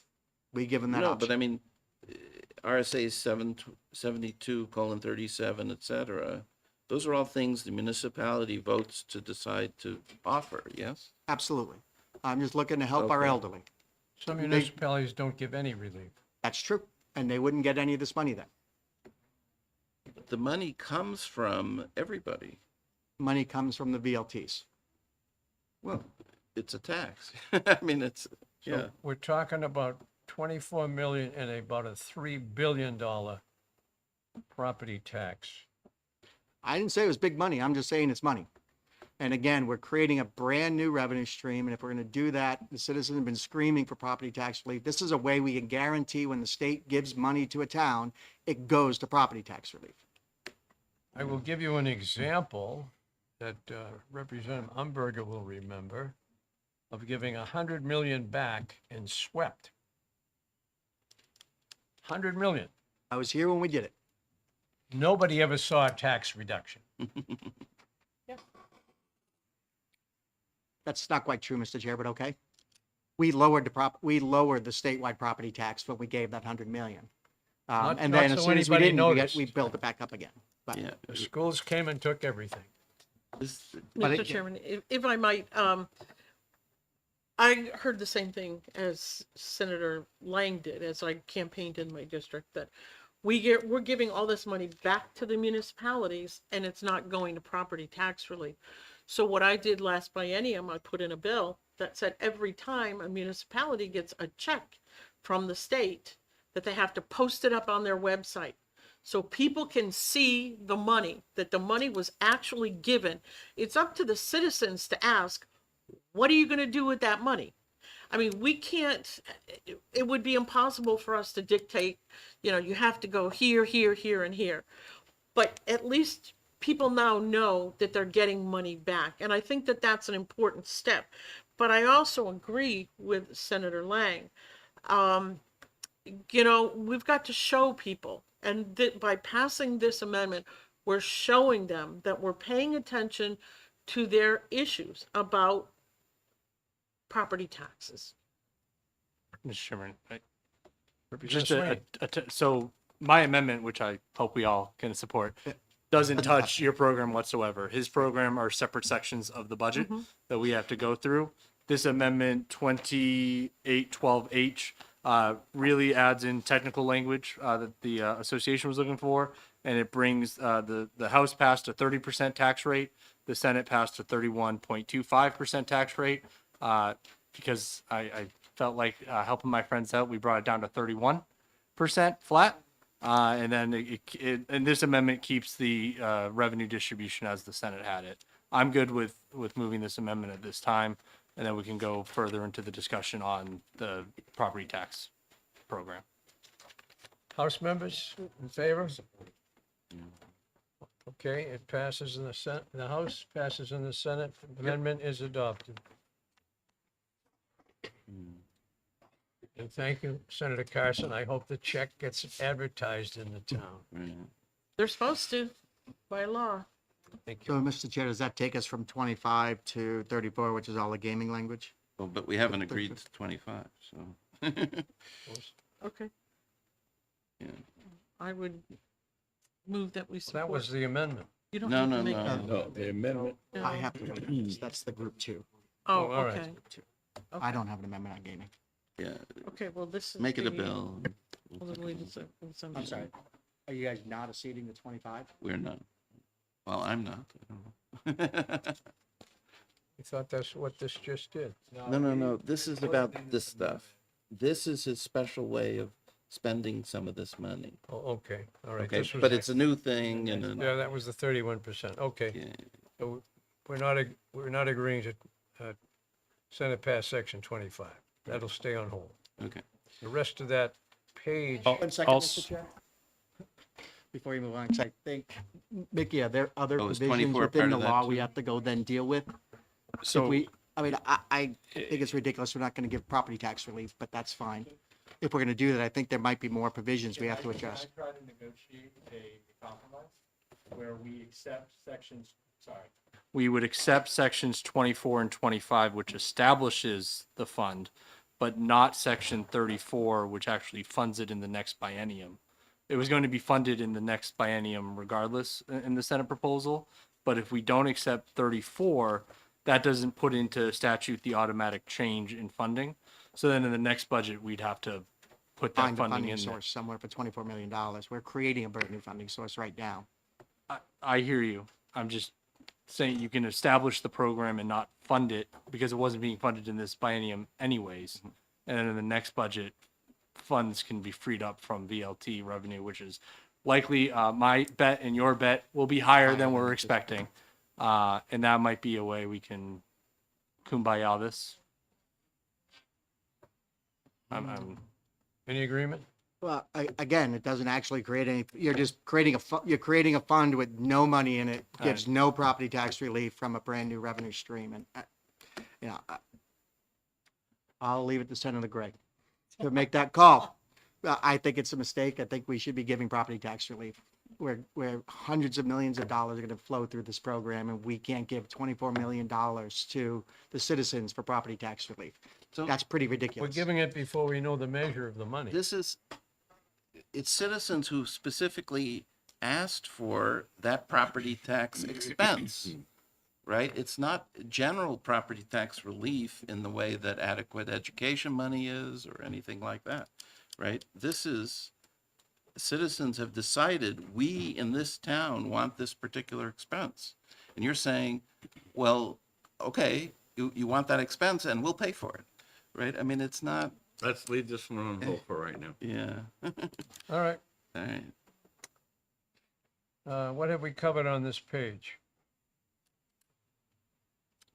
So sections 24 and 25 and 34 and 35 are related to that. So those are all in hold. You can hold those. The remaining sections in between, based on the amendment you adopted, the House could accede to the Senate's position on the rest of those with the amendment. And that would in line with, I believe, the intent of both sides. Yes. Okay. And just for everyone's clarification, where the committee at conference is as of this point is the Senate's disposition of revenues for VLT, 75% education or general, 25% education for the biennium. So unless there's a future amendment added or asked for, drafted by us, and we'll provide it to you, that's where we're at as of right now. Correct. All right, so moving on, we'll go to Senate Section 36 through 38. It's the Opioid Abatement Trust Fund, Substance Abuse Enforcement Program. This is where you appropriate $3.5 million from the Opioid Abatement Trust Fund to fund enforcement activities up in the northern part of the state, Coos, Grafton, Carroll, and Sullivan counties. Guess we're okay with that? Yeah? Okay. That's number 36. Senate 36, 37, and 38 at the bottom of page 4. Agreed? Yeah. That takes you to page 5, House Pass Section 77.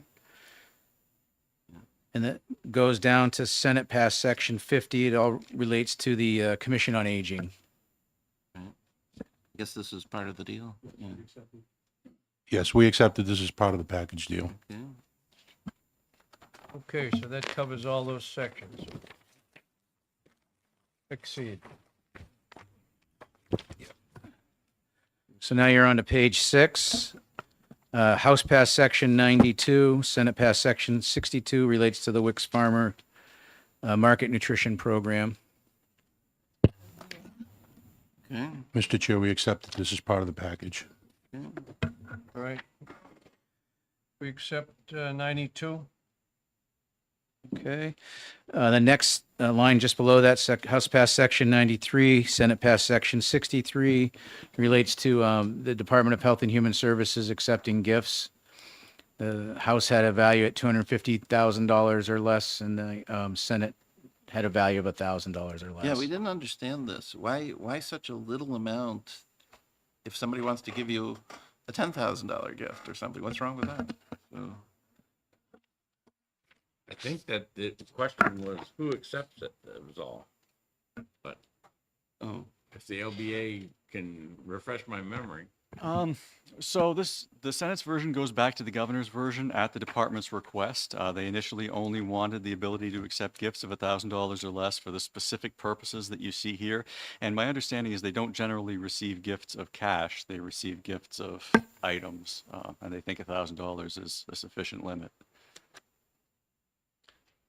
I guess you're thinking, you know, somebody's a resident at Glen Cliff, and in their will, they give something to the department or something like that for Glencliff, maybe, right? So, but I guess the House kind of felt, and I know Representative Edwards isn't here, but he changed it to a bigger number because, you know, suppose somebody had more and gave a gift.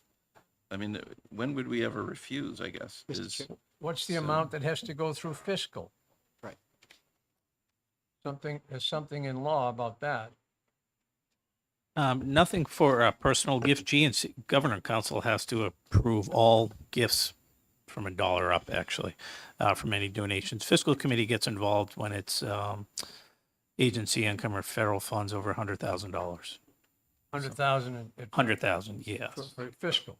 For grants, correct. Yep, that's what I recall. That's grants though, right? That's grants, not- that's so, correct. Again, I guess I think the idea of the Senate was we went back to the governor's number and having all gifts go through the executive council rather than have an agency just accept it. Keep visibility on it. I guess. I mean, I don't know. This was Representative Edwards' thought that why not? What's the problem with somebody in some other area deciding to give a gift? So I don't know.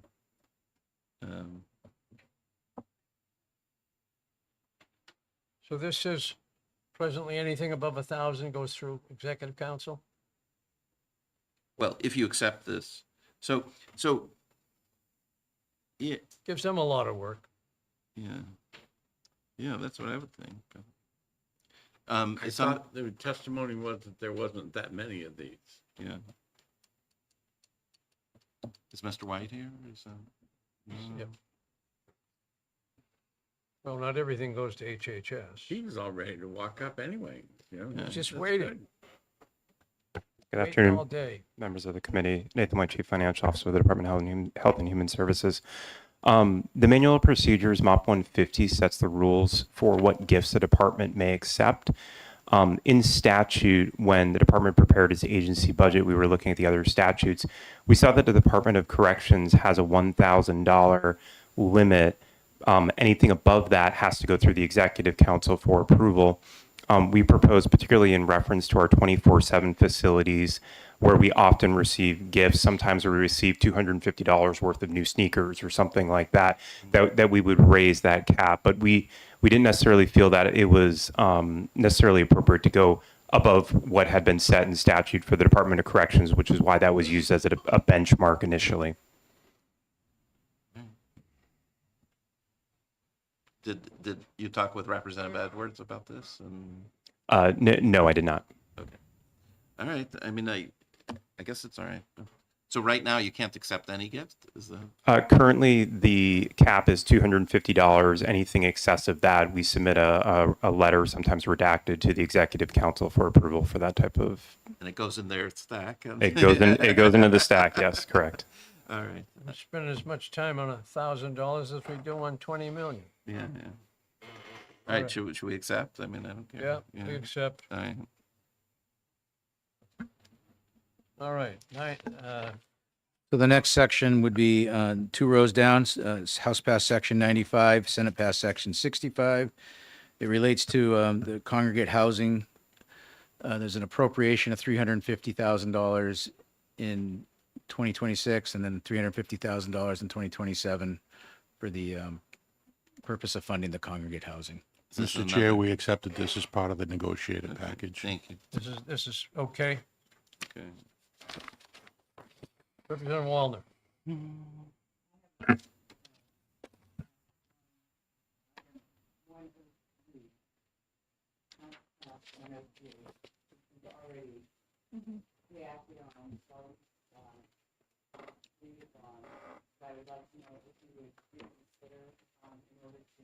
Okay. Is that on page 8? Page 119. Sorry about that. Page 6, right down at the Oh, bottom. it's right there on page 6. Yes, item 103. 103. Okay, very good. All right, Representative Wallner is recognized. So this was a bill that we passed last year, and it is concerning counsel for young people who are going into residential care. And at this point, children who are placed in residential care do not have any representation by a lawyer. This was actually Senate President Carson's bill. We did a lot of work in Division 3 on this bill, and we put off starting it until January of 2026. And what was adopted here was a 2-year delay. The House had a 6-month delay, and I wondered if you would reconsider and consider the House position on the date of starting this program.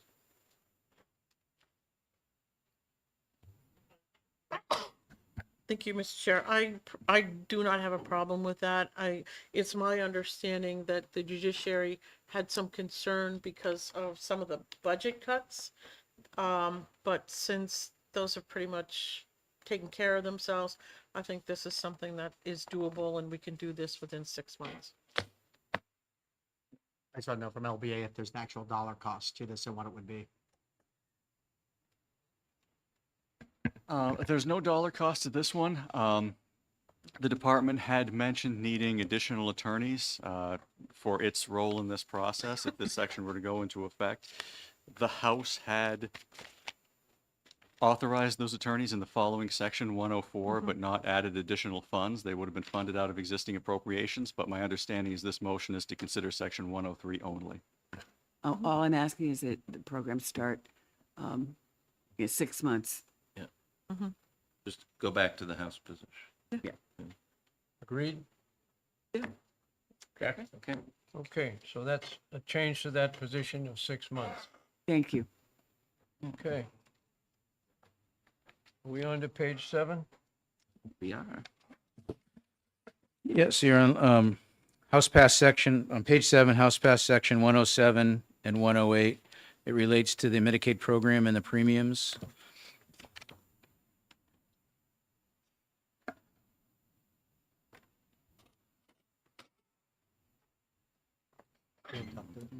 Erica, any comment? This is your amendment to change it to a premium from an income base to a premium base.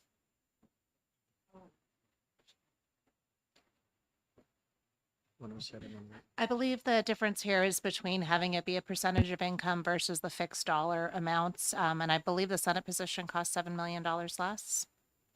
Is that correct? Yeah, what we did, we based it, rather than on income, we based it on the number in the family. So for a single, I think it's 60 and it doesn't go any higher than 100. So. Could I just clarify one thing? So the Senate's position wouldn't necessarily cost $7 million less. It would bring in $7 million less in premium revenue. Sorry, it would cost the people of New Hampshire. What's the total cost of the program?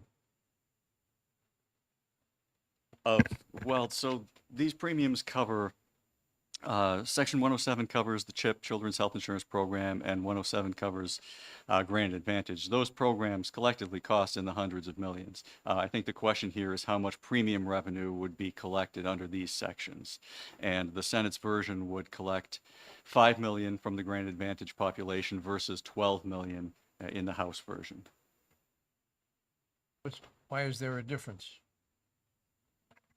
Because it's a different way of collecting. A different way of collecting. So the understanding is that the House version would have authorized the department to collect up to 5% of participants' household income, whereas the Senate version would cap it at fixed dollar amounts per month. And the department's estimate is that the Senate version will collect $5 million compared to the House's 12. So my question with that is that by having it as the income percentage, this would adjust over time. And is there any adjustment for inflation in these premium amounts in the Senate position? No, not that I know of, but what we perceived in the Senate is if you base it on income, it is an income tax.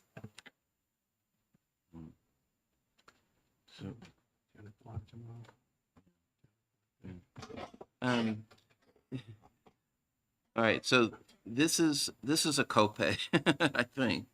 An income tax is something you're forced to pay involuntarily, right? This is something you apply for this program, and there's a copay that goes along with the program, I think, right? Well, there's, yes, we already approved the $4, well, we approved the $4 prescription copay between both bodies. But you're right, this is people who are choosing to participate in a system that's paid for by other taxpayers. And if they choose to, the question is how they pay for that. There's a question of fairness about making sure that a lower income family is not paying more than a higher income family as a percentage. I'm not sure if this is just something to hold on to or. Obviously coming back to it because I think that this is a critical issue. The question is where we end up, if this is something we need to look at the dollars or if we just want to make a call one way or the Is other. the $7 million here in our calculations? I don't believe the $7 million is in those calculations. I'd refer to Representative Cambrille. So again, Mr. Chair, the Senate's position was to treat this like an insurance premium, which is how you pay for, you have private insurance. If you have one person, you pay one rate. If you have two people, you pay a different rate. If you have a family, you pay a different rate. Your insurance premium is not based on your income. And the goal here was to treat this, it's an insurance program, for lack of a better phrase, funded by the government, but it's an insurance program to treat it like an insurance program. Yeah, but I mean, it's on the surplus statement of 7 million, or how's that work? It is. It's actually in two places, just to keep it very confusing, is you have 12 million, because Granted Advantage is off budget, where you'll see the adjustment is under liquor revenue, because how the current statute is, any necessary funds for the state match of Granted Advantage is from liquor. So you have, the governor there was a $12 million adjustment. The Senate changed that to, it's going to bring in about $5 million as opposed to those are $7 million swing that's accounted for in the surplus statement, which the Senate had already accounted for. If you went with the House proposal, you would pick up another $7 million in revenue. Now, I don't see the 5% in the House language, so that must be something that's standard for Medicaid, is it? It's not specifically referenced in the House language, but the understanding based on the department's testimony to the House Finance Committee in particular was that they would likely impose premiums at that level. Is that something the federal government normally approves? And all that? 5% is the maximum allowed by the federal government. I see. Okay. Can we wait and see the surplus statement, maybe? Is that the right thing to do here? I would say that as long as we don't spend extra money than we've been counting on, this would be fine to do. But if we end up spending extra money, we may want to leave this as an option. Yeah. I'd like to be able to do this and go with the Senate position. I just want to make sure we aren't overspending somewhere else. Thank you. Okay. All right, no decision. We are. Does that affect 77 or is that a separate item? Hopping out of health. Those two go together. That's what? Those two go together. Those two go together, okay. Okay. Are they coming to us? So 118, 126. We do have an amendment applicable to these areas. No, it's just one. It's just one. Yeah. So based on the decisions that this committee made earlier in the detail change relative to the funding of education programs between general fund, education, trust fund, to align with those, the House would accede to the Senate on 118 through 122. And then we have an amendment being handed out now, which is the language that we discussed earlier relative to any balance in excess of $20 million in the education trust fund at the end of the biennium would be transferred to the general fund. So all these deal with source of funds, and this amendment makes sure that we don't have any surplus sitting there over 20 million. Correct. All right. Is this what we agreed to? This is what we agreed to, Mr. Chair. Okay. Agreement on that one. Covers all those items. Thank you. And to clarify, agree to amendment 2815H. We have adopted Amendment 2815H.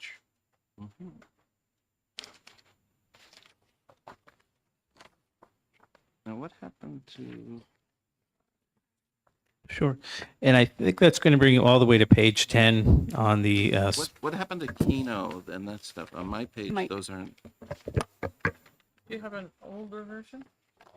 I'm on 617, no? Are you on 617? You're talking about 118, 119, 120? Yeah, that Yeah. stuff, yeah. Give me 1 second. I'll only remember what we did here. So the reason I'm asking is there was a separate committee of conference, I think, that dealt with hours of Keno or opt-in and opt-out or something. These are section titles relative to the House's position, which was to have lottery revenues go to adequacy. So we had House Bill Oh, 2 I law see. changes, undoing all of that with the Education Trust Fund, General Fund, Gotcha. returning to current law effectively. These sections would not be. Okay. There are sections later in House Bill 2 relative to Keno hours, Okay. local option of games of chance. Those are coming later on. Okay, because there was a separate committee of conference on that, and I wanted to make sure there was no conflict Good between. catch. There is no conflict if the committee of conference passes. I haven't, we came to an agreement in the committee of conference. I just don't know if everybody's signed off, so I haven't seen that yet. But if they were to both pass, there is no conflict between the sections. Okay, good. Okay, on to page 10. Page 10. sure, page 10. I'm going to jump in. Oh, we're going to hold up for 1 second. Sorry, thank you. If we could go to page 9, House passed section 168, Senate passed section 130. Senator Gray, I believe you have an amendment on this in terms of septage fees. If you pass it out. Yes. Where is it? I'm sorry, I Jim. thought you said, House passed section 168, Senate passed section 130. It's page 149 in your side-by-side and page 9 of the index. It's at the very bottom. thank you. These are all in the same amendment. This was a request by Senator McConkey to adjust B.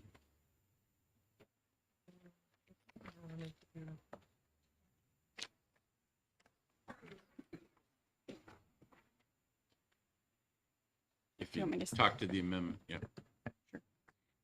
So this amendment is specifically dealing with section 130, RSA 485-A:31-A.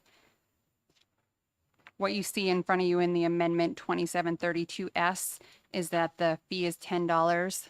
The House increased the fee to $25 per an exercise they had the department do of increasing their fees. This amendment essentially repeals the $10 fee.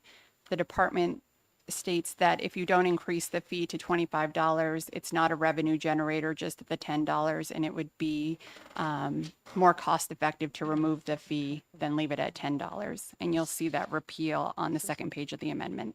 I'm looking at 300 to 450. That's separate from the amendment. That part is not adjusted at all. Oh, that was what we had. We both agreed to that already. That's correct. Okay, The so only, you're talking about line 3 on page 2. Or possibly line 8 on page 2.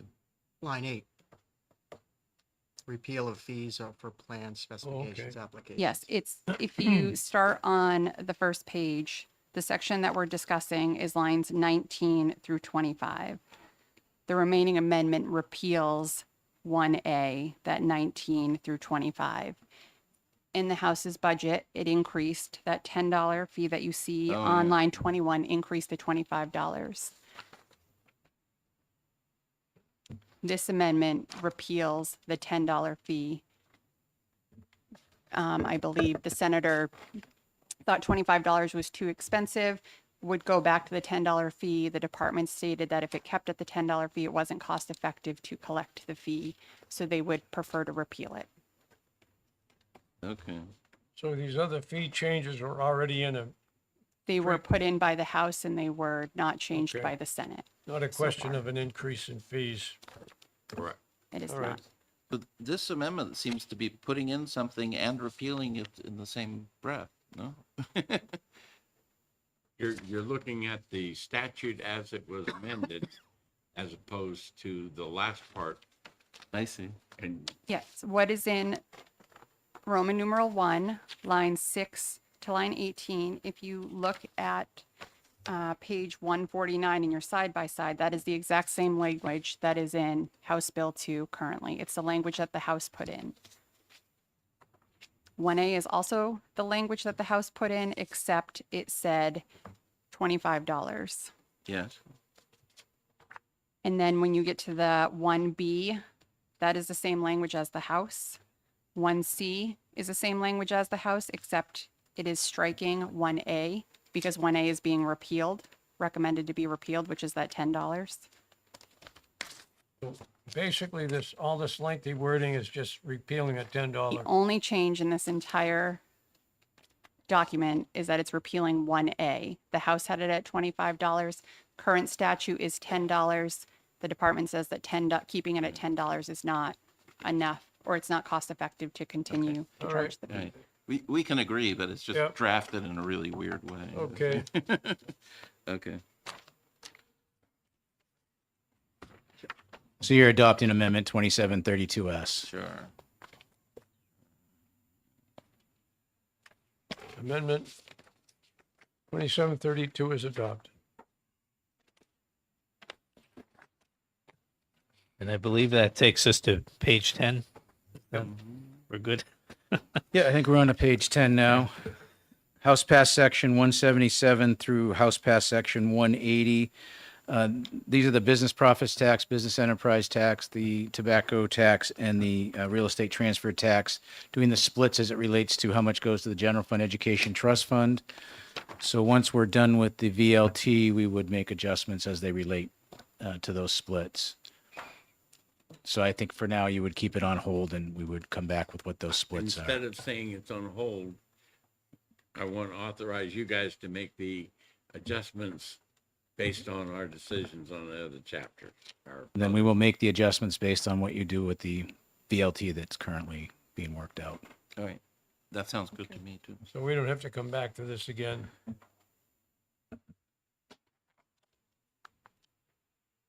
If you trust us, you don't have to come back to that.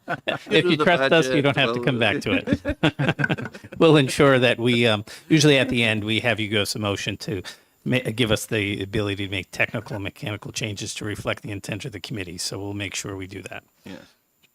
Very good. All right, so moving you down to House Pass Section 186 through 188. It deals with the electric renewable energy fund. Senator Gray, you have an amendment for section 148. Okay, pass it out. I don't even remember I had it.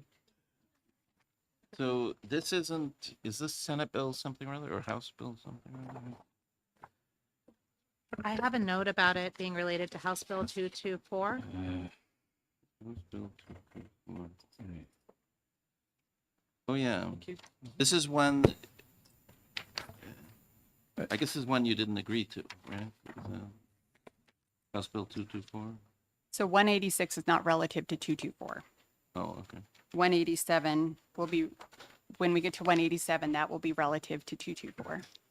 So if you remind me what my amendment does. Sure.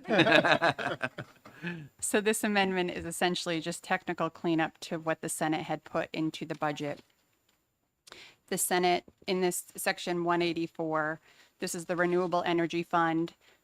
The House's position was to take, after administrative costs were deducted, the remaining amount of funds in this biennium would go to the general fund. The Senate changed the language or modified it slightly to say that $1 million will remain in the fund after administrative costs.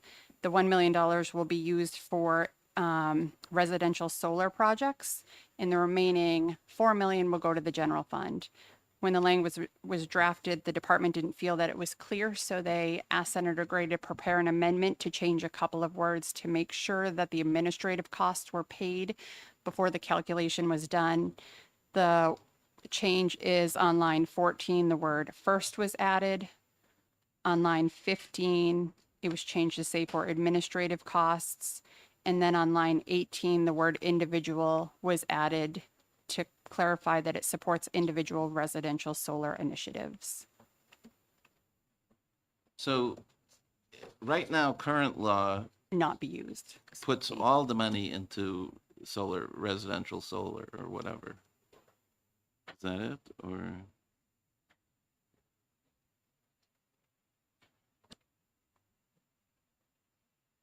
The split, if this amendment is not adopted, would go, or the current law would, where would it go? Let me read section So 148. under current law, the money stays within the Renewable Energy Fund. It pays the administrative costs of the office, and then whatever is left over goes to a variety of projects in class 1, I think in class 3 monies. We distribute it out to projects. The House position, they said, change to that, and instead of it going to new energy projects, it reverts to the general fund. The Senate does 1 million, keeps it in the fund, 4 million to the general fund. If there isn't an agreement on this, all the money will stay into the renewable energy fund instead of any of it reverting back to the general fund. So that would be a general fund hit of 4 million per year. I thought at one 26 point and the House 27. took all the money out of this fund. Yeah, that's what he. Yeah, so, and I guess so this is on page 156, is that right? In the big book? Yep, 156, 157. Okay. So, Sure, and if I could just clarify on, both the House and the Senate does sweep any uncommitted funds from the Renewable Energy Fund at the end of 26, and that's a surplus statement adjustment on both. It's about $20 million a year. What these sections are referring to is the ongoing transfer into the general fund after accounting for certain costs. House had about $5 million a year, and the Senate, because they kept $1 million aside, is $4 million a year in the surplus statement. But you both agree on the $20 million sweep in the previous page. so this is, I guess I don't see much difference between. Yeah, it was a dedicated fund and we took money out of it. The money come from the ratepayers? Yes, yeah. All money comes from the ratepayer, yeah.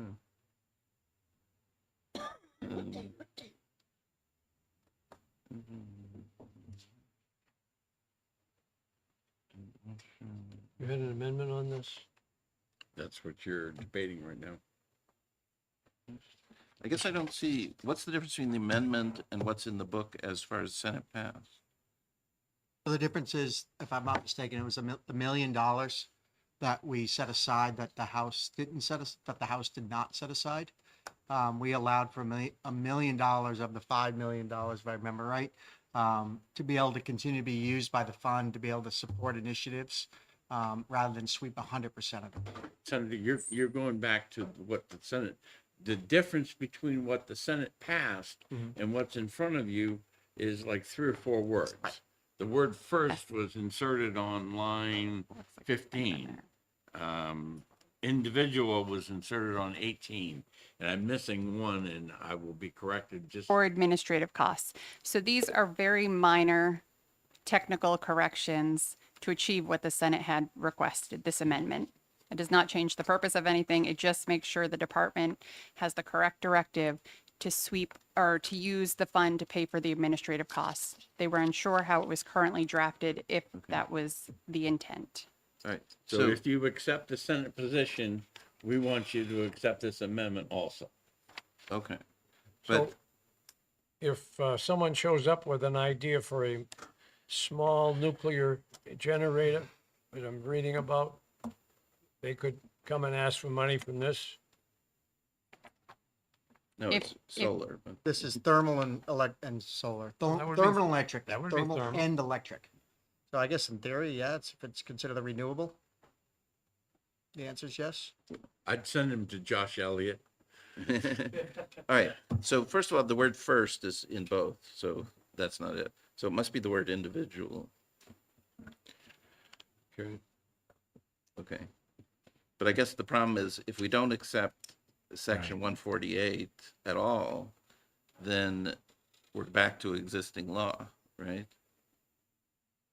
So your main thing is you want to keep subsidizing solar to the tune of $1 million a year. We want to contain, to keep some money into that fund, yeah. Yeah, okay.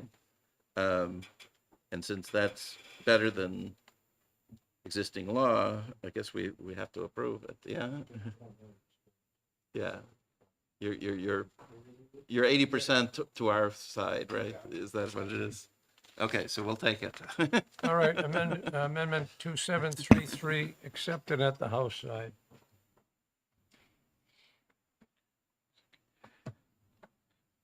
So that would take care of section, Senate passed section 148. Are you conceding to the Senate passed sections 149 and 150 as well? Yep. What are those? Their effective date and So- same. No, 149. So 149 and 149 to 150 for Senate passed sections. The House, this is the one that is pertaining to HB 224. So after this biennium, where what we just talked about, the net money is going into the general fund. After the biennium's done, that provision will be repealed and this will be enacted. This essentially takes the money after administrative costs in the Renewable Energy Fund and sends it back to the ratepayer. The Senate made a modification to that and removed that, and instead, after this biennium, the money will go back to current law, which means it will stay in the Renewable Energy Fund. Ooh, It won't go back to the ratepayers. It will not go back to the ratepayers. how about that? Why not? They don't want to. Can we ask for this back, or What would you rather do than send it to the ratepayers? want to send it to the programs? It goes back to the original intent of the fund. Yeah. This isn't the money that went to Walmart to put in fluorescent lights, is it?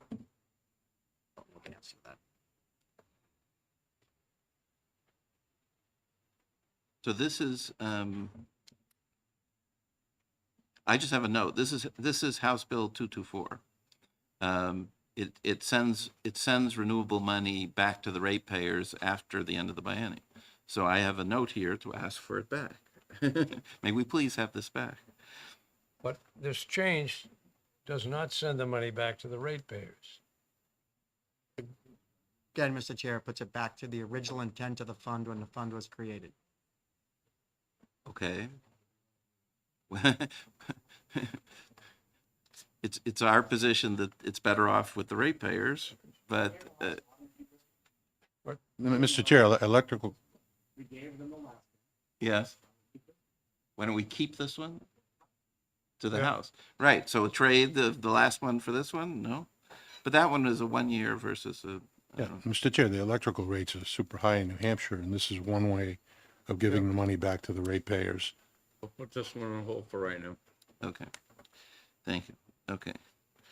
So, All right. Ask a question, and maybe the viewer, LBA. If we don't agree with the House version, they don't agree with the Senate version, it stays current law, doesn't it? yeah, which is essentially the same, I guess. I don't know. Which means it would go back to the ratepayers. No. No, if that's the present law. No, that's the House version. Okay, anyways, they'll think about it. Okay. Page So 12. those are going to remain on hold, and you're moving Yeah, on yeah. to page 12. Yeah.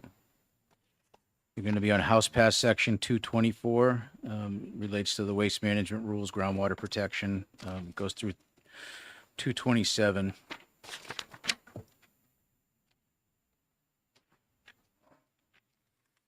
Okay. Waste management rules. Is this a bill? This is the House section. This was HB 707. HB 707.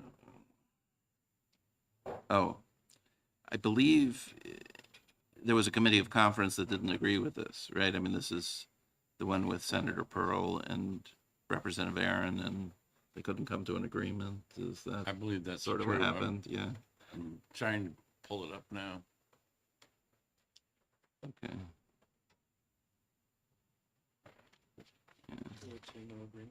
302, and they could not reach an agreement, so. All right, so if you still don't want it, then I guess it's out. Yep. So they looked at it very specifically longer than us, and they didn't come to an agreement, so I guess Correct. we can't either. Okay. All right. Well, no, so- it's not up to us. This is a house section that they took out. So That's correct. It's not Yeah. currently in. yeah. So it's not currently in, so it's up to them if they want to give it back. That's all. Again, a lot of the things that we took out for house bills that we had, we wanted the committee to be the one to make the decision Sure. I and not understand. try to force it in or out of the budget.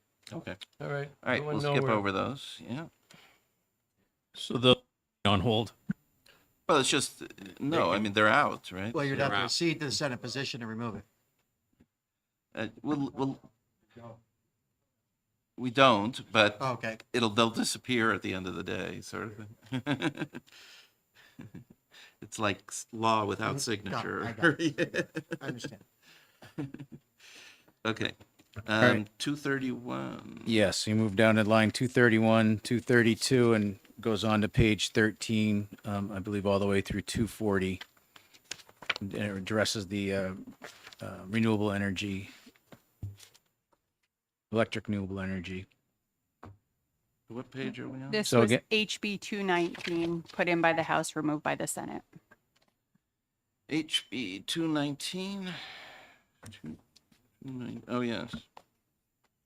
Oh, yeah. So this one, what, did we send you the bill or not?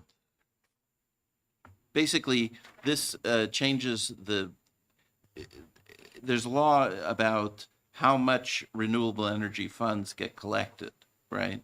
And this reduced that amount so that there was a little bit less burden on the ratepayer to pay for renewable energy. So we put it in here, but I guess you don't agree with that. Is that it? For some reason, the computer is not letting me get to that bill. Sure. So that bill was retained by the House Finance Committee and then put into House Bill 2. Oh, okay. Yes. So if you don't accept it here, we'll let that bill come out and you'll see it as a bill next time. Okay, We'll look Is that at it in good? the fall Yeah, and bring it okay. forward in January. Yeah, it's a deal. it's a deal. Okay. So we'll leave it, Delita. Okay, so that'll stay on hold. Moving you down the page to Senate Pass Section 194, going through to the bottom of the page, House Pass Section 250. This relates to the Council of the Arts and various changes that are made there, including the, Tax credit. yes, including the tax credit and the fund for that. Did we agree to that or? Not yet, I don't think. In the back room, did we? Yes, Mr. Chair, that's part of the negotiated package. We agreed to it. Okay. So we have agreed to this from 195 or from page 180, All the white stuff. 187 to On 189 page and 13. 190. Yeah. Okay. How much of that?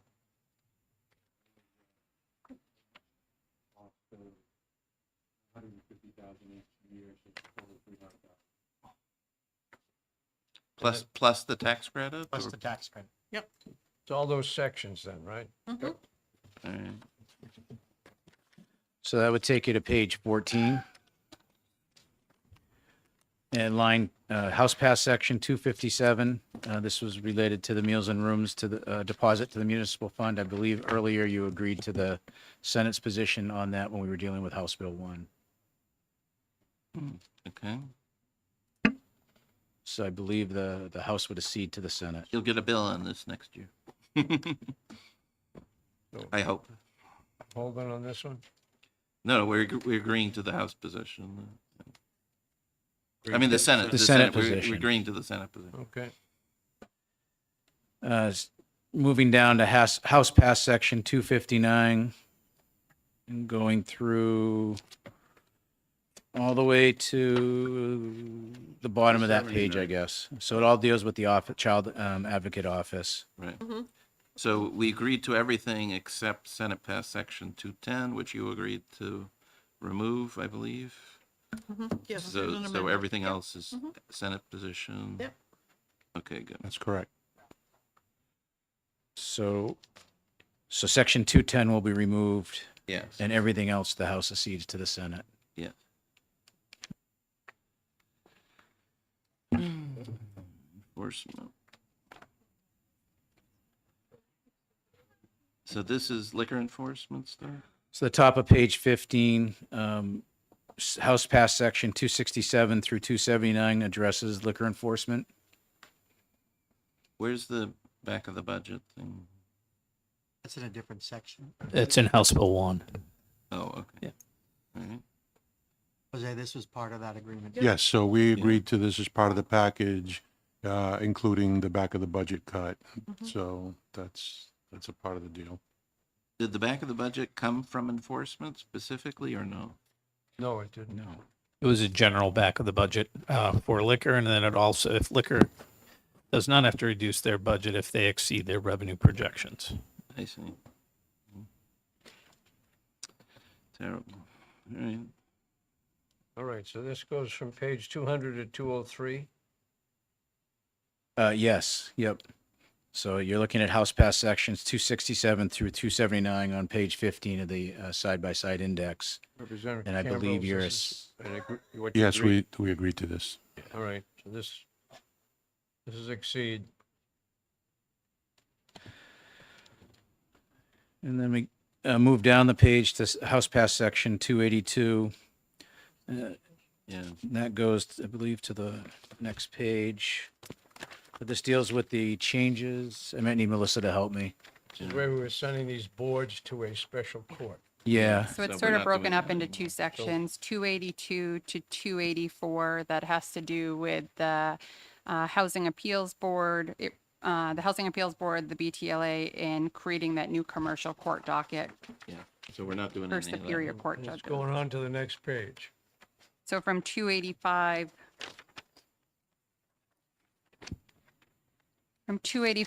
to 297, that is putting the Human Rights Commission into the Superior Court. Yeah. So they're all being reinstated there. and not sent to a court. Yes. I guess you have the money now to do that, so Well, it wasn't always about money. we exceed. Yes, we exceed. So you're ceding to House Pass Sections 282 through... No. Well, we're exceeding to taking them out, right? Right. Right. Yeah.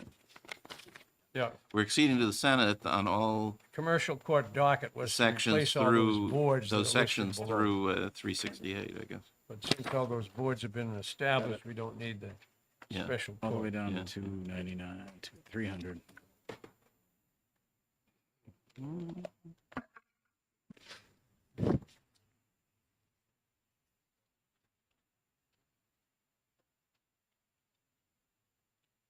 Okay, and so we'll agree to remove 30, what is it, 3, our House Pass sections 307 and 308, since there was a successful committee of conference on those two. Okay, Okay, committee of conference took care of those sections. We don't need them in there. That's right. 307, 308. Congratulations to Representative Lynn. So that moves you to row 309, 310 on the bottom of page 16. And then the top of page 17 through section 316. And it's the therapeutic cannabis and allowing them to function as a Yeah, for-profit. and you didn't agree. And this was House Bill 54.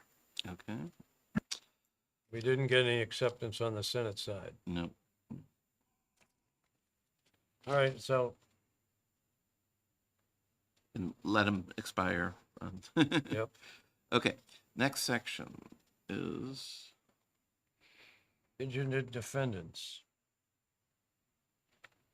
Looks like we accepted part of that or something. Representative McGuire, you have an amendment to this portion. This has to do with the Office of Cost Containment. Oh, yeah, did they, those guys finally agree on? Yes, so this amendment is cleanup language agreed upon by DAS, the Judicial Branch, and the Judicial Council.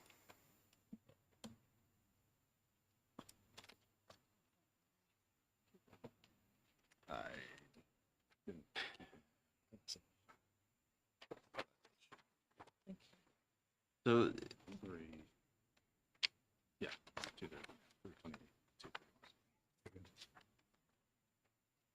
so basically what happened was,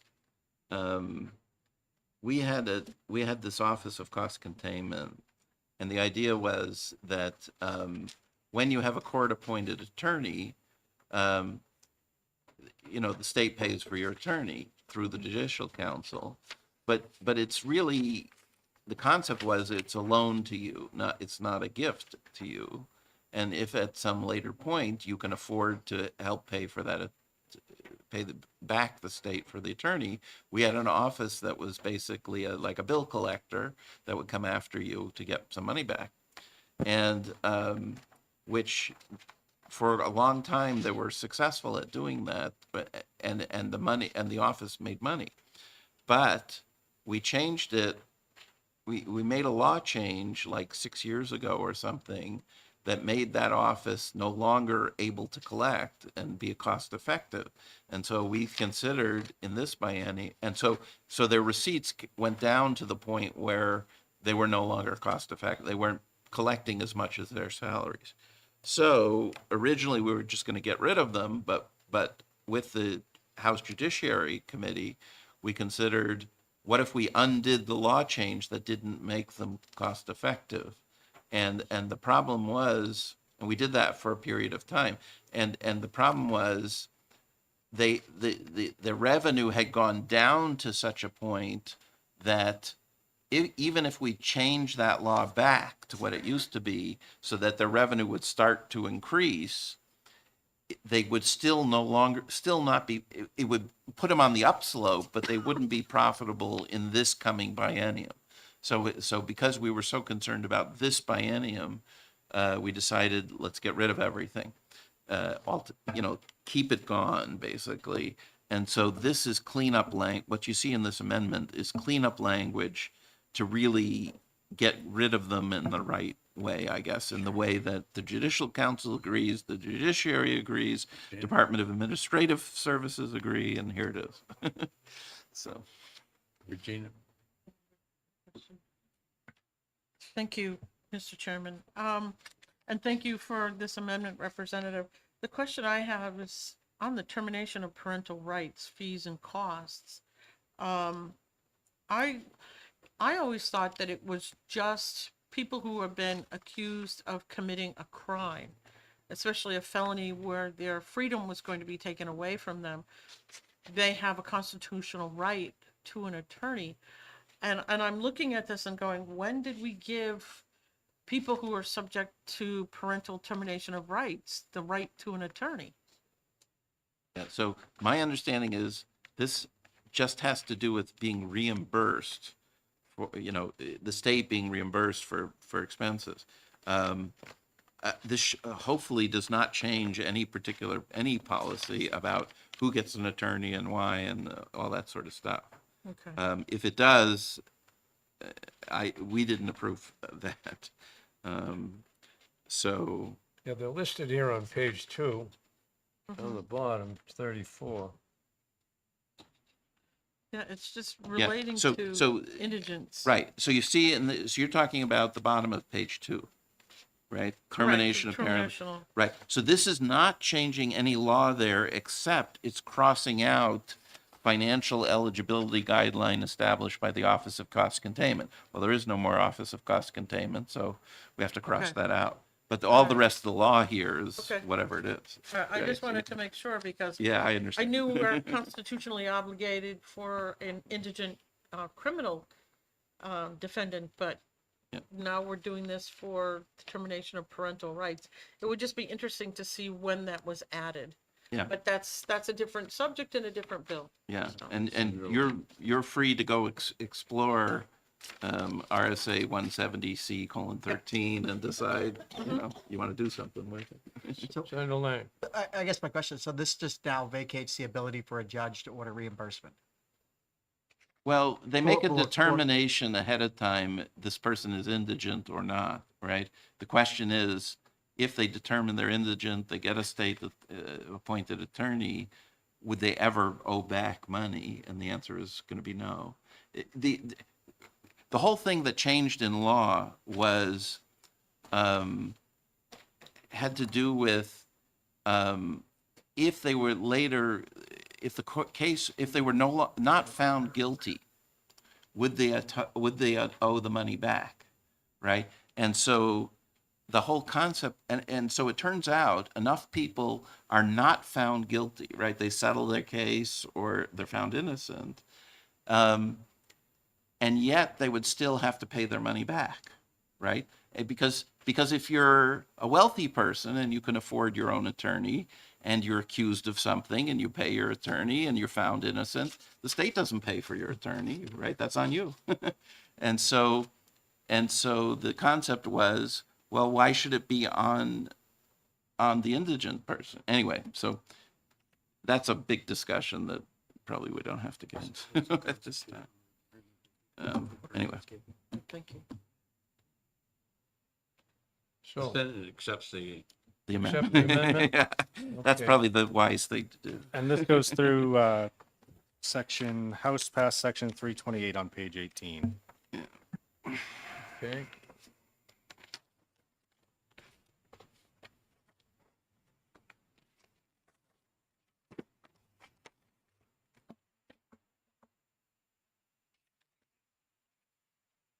Okay.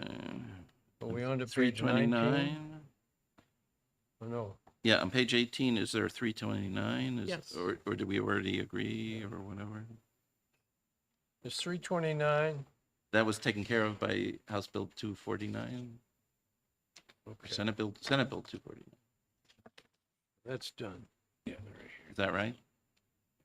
329, was that not part of that preceding sections? No, so this is relative to the House added money for the cost of an adequate education relative to special education, increase the differentiated aid component of the adequacy formula, approximately $27 million in fiscal 27. The Senate removed that provision. All right, and we agreed to the Senate position on that. Yeah. I think, yeah. Senate, Representative Ladd said no problem. Well, He'll get it some other way. I'm not All quite right. sure he said it quite that way, but anyway. Well, He said there were other higher priorities, I guess. So. all right, here we go to inspections. Yeah, so now you're on page 19, House Pass Section 352, and you turn the page to 20, and it goes through Senate Section 274. Those all relate to the inspections. Do we have an amendment? Yes, there is an amendment that would change this from a 3-year to a 5-year, I believe. I don't know, Mr. Chair, if at this time you want to take this Right. up because there's another Right, amendment. did you look at the representative, it's in my name, I think, but it's Representative Osborne's idea. No, we need to look at that, I believe, Yeah. if you'd like to do that. Did you consider that, or? The Senate looked at it briefly. I'm not sure that all the senators have had a chance to review it, but what it does is it shifts that anytime you bring your car into a licensed facility or whatever, that they would do at least a partial inspection to make sure that certain things.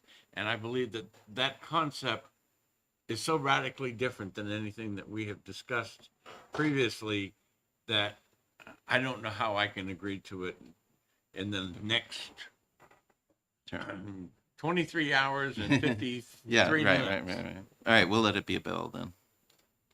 We do have an amendment, don't we, to do two things? Yes. Yes, we need this amendment, but So if failing, if we're not going to look at that, I would like to put forth the senator's amendment and review that.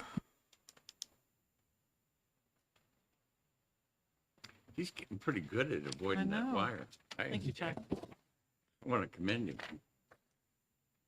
Very nimble.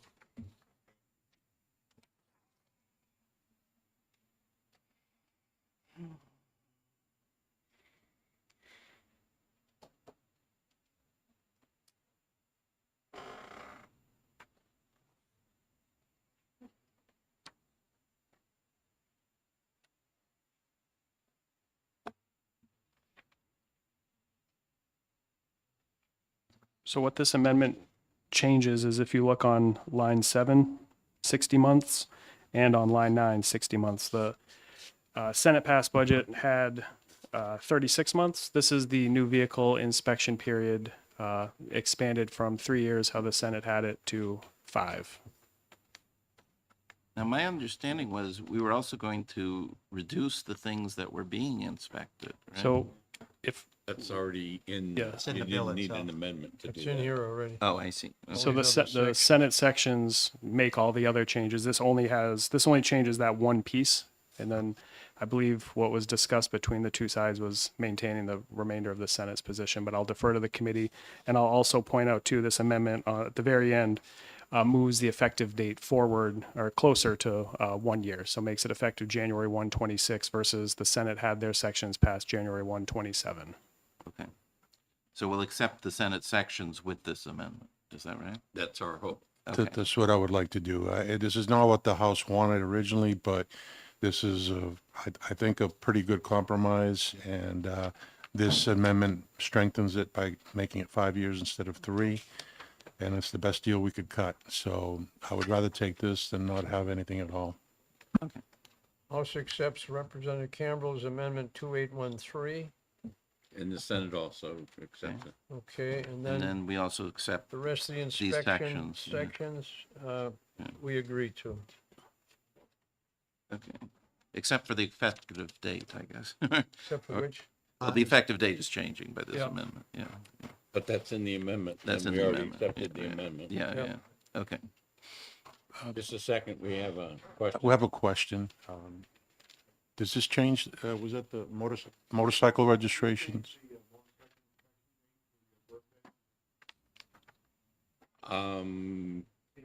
Well, we'll ask LBA to look at that. And what do you want it at? Oh, I see. Since we didn't change it, In January.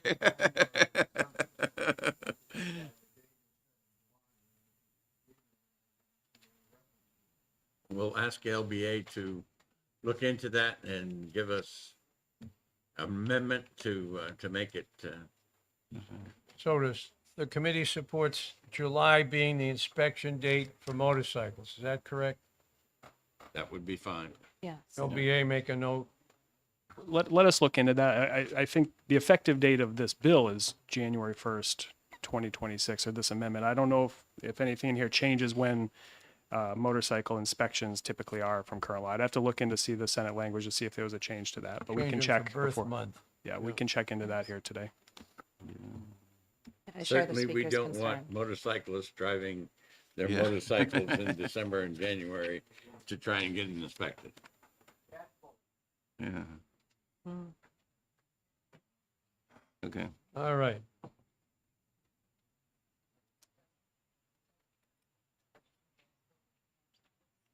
Now, all these sections that Fish and Game, this was a way we hoped to eliminate them coming back to us for general funds by taking their own sections that they charge fees and taking the fee increases and putting them into the Fish and Game General Fund.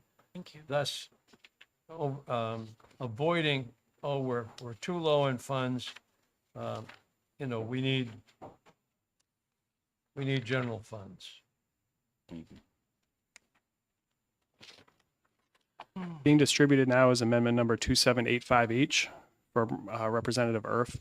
What this amendment would do is effectively delete many of the sections that you have still on hold here, specifically the ones relative to the fee increases. It does maintain, as you can see in sections 279 and 280 in the amendment, the repeal of the sale of fish food account, which was in both the House and Senate budget. The remainder of the sections would be effectively dropped off, and the fee increases would not be included. So you're happy with just this one?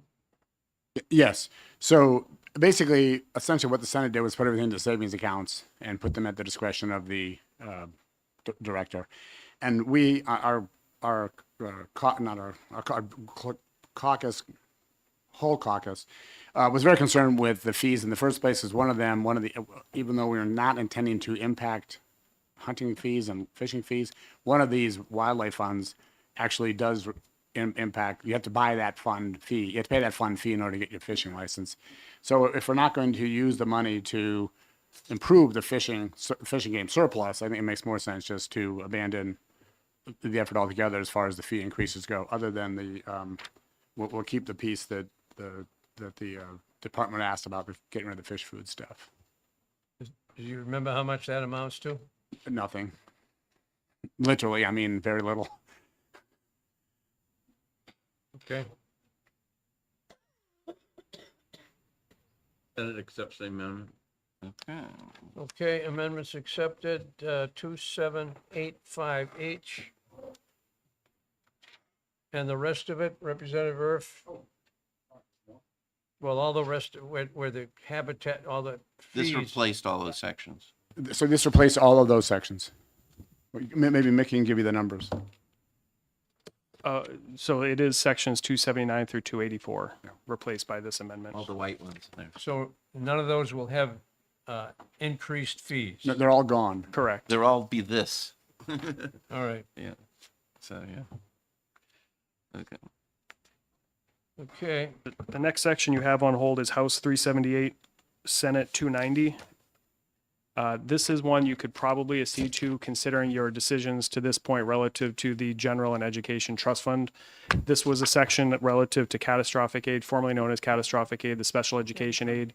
That has an open warrant in law, limited open warrant. This just changes the reference the Senate had it to Education Trust Fund. So you would accede to the Senate here to align with your earlier decisions on education and general fund.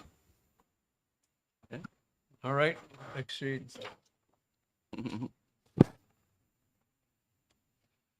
All right.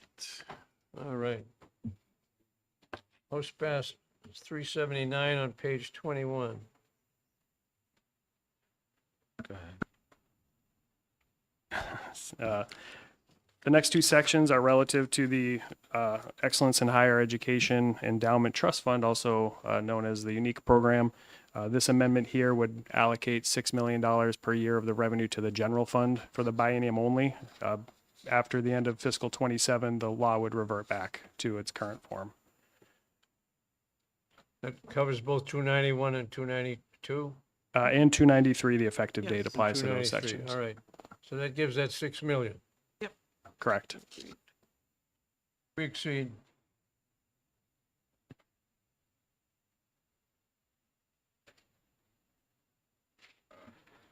So the next two sections on that page, on page 21, is House Pass Section 386 and 387.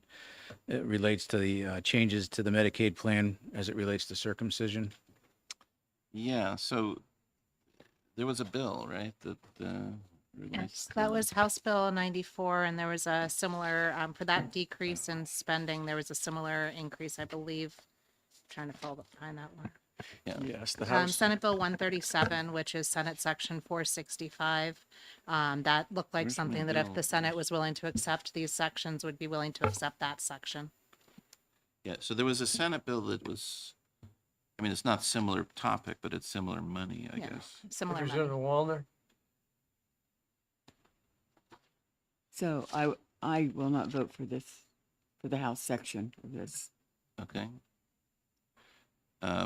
Right, so we're, Mr. Chair, was it, or LBA, wasn't there a HB 1 section that matches this and we put that on hold? Right There- now, we haven't figured out what to do with it yet, Yes. so. There was a House Bill 1 component to this. The House had assumed savings of $75,000 in general funds and the same in federal funds. The Senate removed those savings, so that's on hold now. so this is House Bill 94, these two sections. And we would give you, I think it's Senate Bill 137, is that right? Yes, 137. This Yeah. is one of the ones we Which is on swapped for. page, Or which was- is section Oh, yeah, we talked 465 about it earlier. on page. On page 406 of the big book, it's the coverage for hospital stays under the state Medicaid plan. It has to do with relatives. So the question is, would you like both or neither? 65. What page? It's on page 406 of the big In this book. index? 31 on the short sheet. Yeah. 31? Yeah. What's Senate position 465, is that the one we talked Yeah, about? it's pages, starts at the bottom of page 406, goes to 407 and Oh, that's where 408. you are. Medical surgical benefits.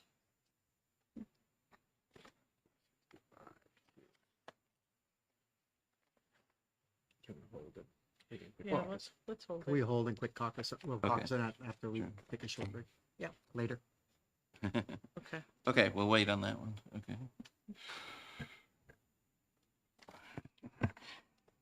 Okay, we'll move on. So beginning on Senate Section 301, there's a number of sections that relate to the Governor's Commission. The Senate did a number of things, as previously mentioned, renamed the commission, added problem gambling to its scope. My understanding is that the only disagreement is over the funding source of the commission. Representative McGuire had previously introduced an amendment to undo the automatic 5% liquor transfer, and he would have made a House Bill 1 appropriation instead. Senator Lang has an that Yeah, just to know if it's drafted yet. drafted. I can hand it out now if you'd like. So this, Senator Representative McGuire, this goes back to our agreement. We're saying up to 5% of liquor fund can go, but it's based on what the legislature approves for a dollar amount. It basically sets a cap versus anything else. You can't go above 5%. I'm not thrilled with it, but I will accept it. So if I could just mention the way this was drafted, it reads as though if the general court makes an appropriation of general funds, which this committee has talked about doing, the 5% transfer from liquor would not take place. In the event that no appropriation is made, the 5% transfer would continue to take place. Okay. So at the same time as we do this, shall we appropriate 9.5 million? I would be okay with that. Yeah. So that we would adopt this amendment and then also on the HB1 side, do the 9.5 million per year. Yes. Yes. All right, is that the deal? We're adopting Amendment 2846 Yes. and also changing, where do we make the change on this? That would be House Bill 1 change. That would be House Bill 1 only. It's not included in this amendment, but we would make the change in the operating budget. Okay. Very good. All right, thank you. Thank you. And then, Mr. Chair, that means we're also accepting 301 through 312 as well. Those are all the changes because we renamed the commission, basically.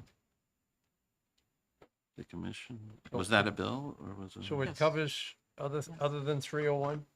It changes references because the name of the council's been changed. It's now the Addiction Treatment and Prevention Fund, so Oh, all the 'cause it's got references are gambling. updated because gambling's been added. So What happened to my- we're asked to accept 301 through what? 312. Through 312. Okay. This is what, I guess we discussed this earlier. Okay. All right. Exceed, Yes, they're not all. What happens to, what is? You're now on page What 22. about the, I'm just curious, hold on a second. Wait a minute. I'm gonna look at page 279. It changes the reference to which commission if you're looking at Senate Section 310.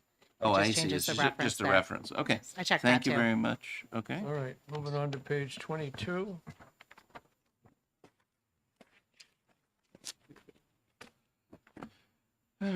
Re-retiring, so that was part of the other amendment, I Yeah. believe. This was,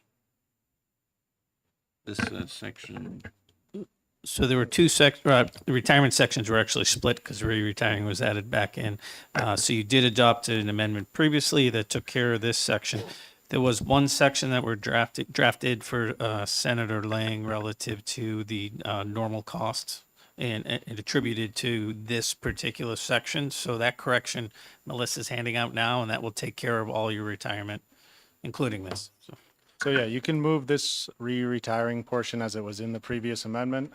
Senator Lang's amendment, 2848. The only change was adding in attributable to the sections provided in HB2 of 2025 regular legislative session. We didn't have to add in the word cost because normal contribution is how it's already written in current law. Yeah, I don't want to do.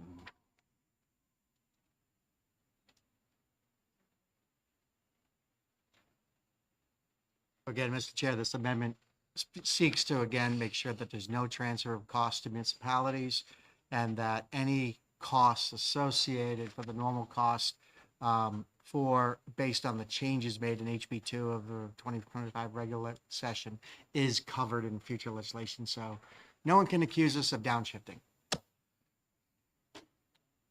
Why did you use 40 years? Both of those amendments. That's them. Why is 40 years in here? That's current law, Representative Weiler. We didn't put anything related to that. Okay. The only changes that we asked for are the ones in bold and the strike-throughs. So how much cost am I appropriating here? So there's no appropriation in this budget. It just says that it will have to deal with it as an appropriation in 2028. We just don't know what that cost is yet because it hasn't been calculated by retirement because we don't know the cost of your retirement plan.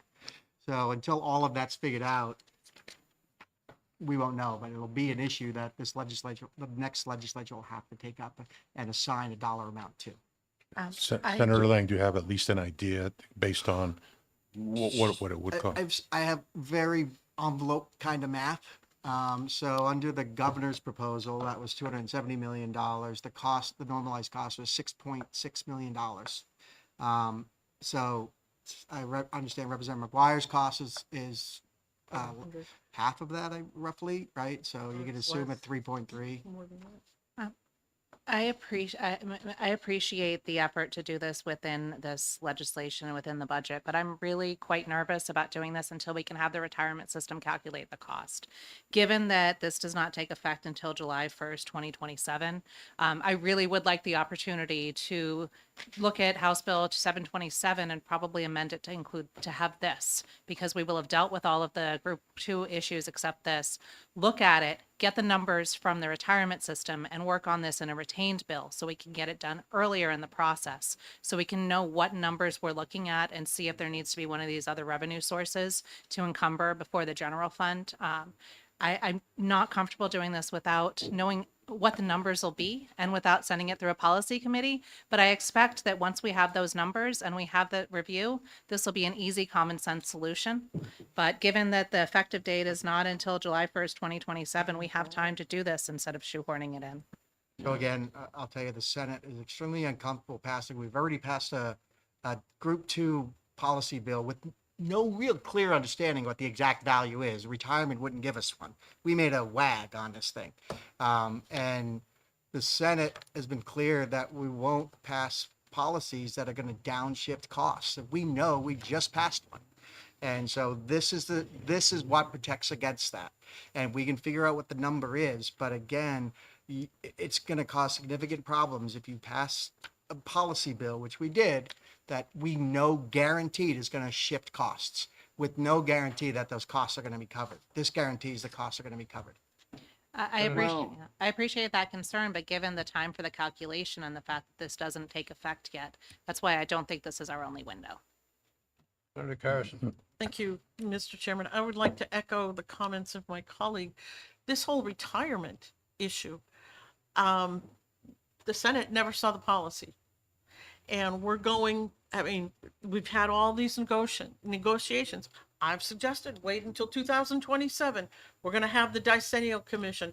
The actuaries are going to be at the table. We'll be able to figure this out and get exact numbers. That has been shot down. We have to get this into the budget. So we're putting hope and faith that the numbers that we do have, which are basically back of the envelope kind of numbers, are going to be very close to what this is truly going to cost. We want to make sure that we are the ones that are making the decision to change the system, that those costs do not fall upon the municipalities. That's why we included very similar language to this in our version. And we're just asking, look, you know, we do not want to pass one red cent onto the municipalities. We already have a very good idea that they don't want to make any changes to the system. We are. So if we're going to do this, we are the ones that are going to be responsible. We tried with Senator Gray's amendment to have the members pay less than 1% of that. And we were accused of trying to, we were instituting an income tax. I mean, the rhetoric around this whole issue has gotten, quite frankly, out of control. But that's what happens when you go to pass something that has not been fully vetted. And as I said before, this system is extremely delicate. You make a change here, you're going to feel the ramifications way down the road. And we really shouldn't be doing this, but we have no real choice in doing this. So I am going to support Senator Lang's amendment. This should not fall on the municipalities, not one red cent. We are the ones that are doing this. We shouldn't force them to eat it as well. Representative Cambrose. Thank you, Mr. Chair. With respect to Representative Lyon, I do have to agree with the senators on this. I think it's the prudent thing to do, and it's a good placeholder to make sure that everybody knows we're not passing anything on to the municipalities. House caucus, maybe? Or... Yep. Yeah, okay. Seeing the hour where we are, and we still have a number of pages to go, you may want to take a longer caucus than a short one. I just don't know what you want to do. Well, we got to finish today, right? So. You want to try to get through all of this today? Well, we're on their schedule, so tell us what's your...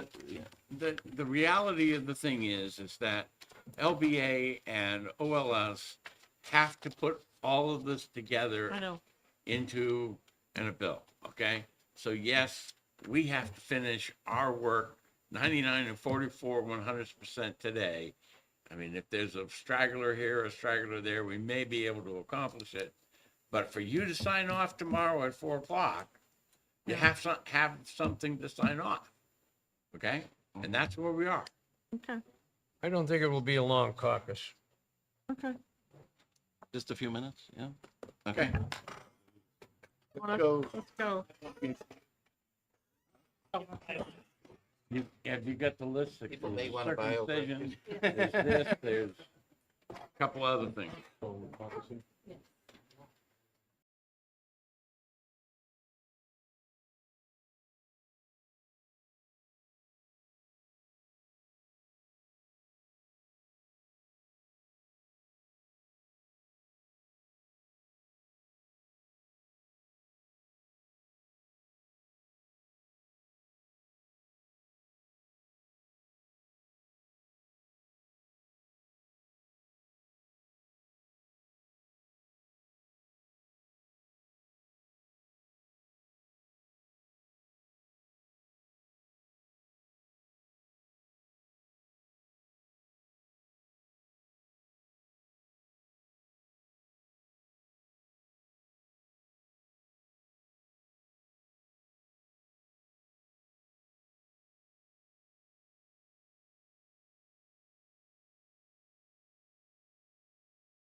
amendment. Put your microphone on. Thank you. All right, so we're going to accept Senator Lang's amendment 2848. We accept Yes. Amendment 2848. Mr. Chair, if I could, I'm told that the only thing we haven't done on the funding for UNH funding is accept the 87, 77 numbers for the 2 years. Is that correct, LBA? Correct. And if the Senate is willing to accept those numbers, the House is willing, and we'll get that off the plate. I think it's a House Bill 1 thing, so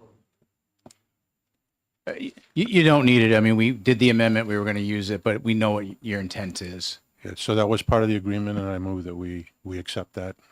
We accept 8777. All right. All right, moving on.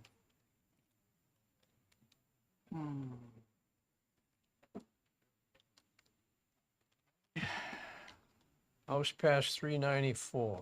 So House Pass 394 and 395 are House Bill 223 relative to health facility licensing in a 15-mile radius.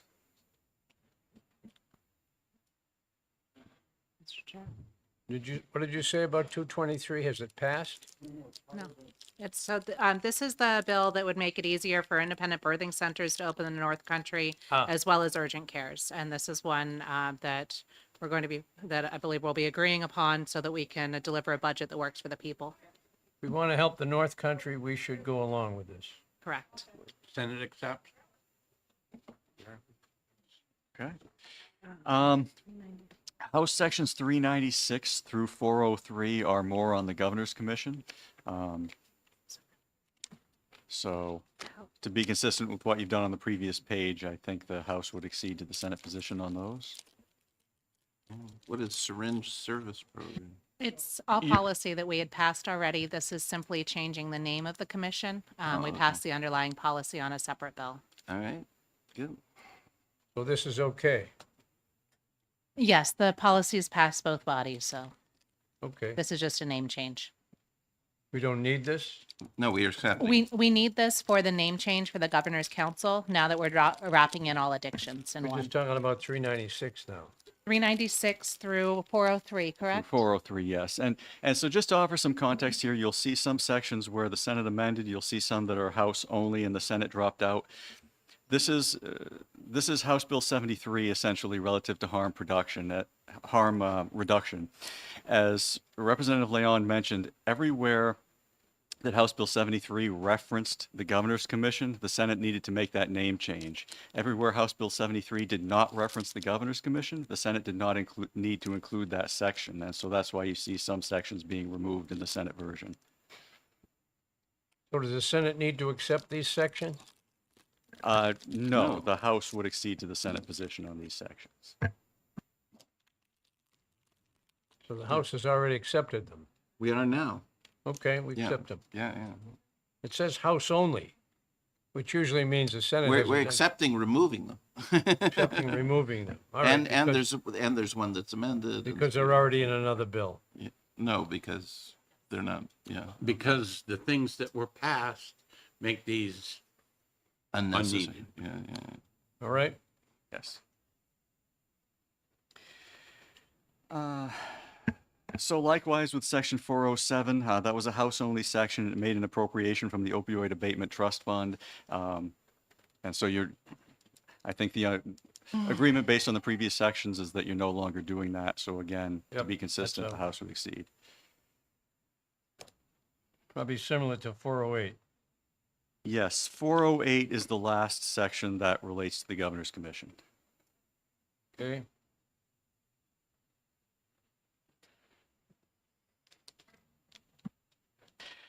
Sections 409 through 413 relate to funding for the Granted Advantage program. The House had removed the automatic transfer of liquor funds and funded any shortfall in the program with a general fund appropriation instead. The Senate went back to the automatic transfer from liquor.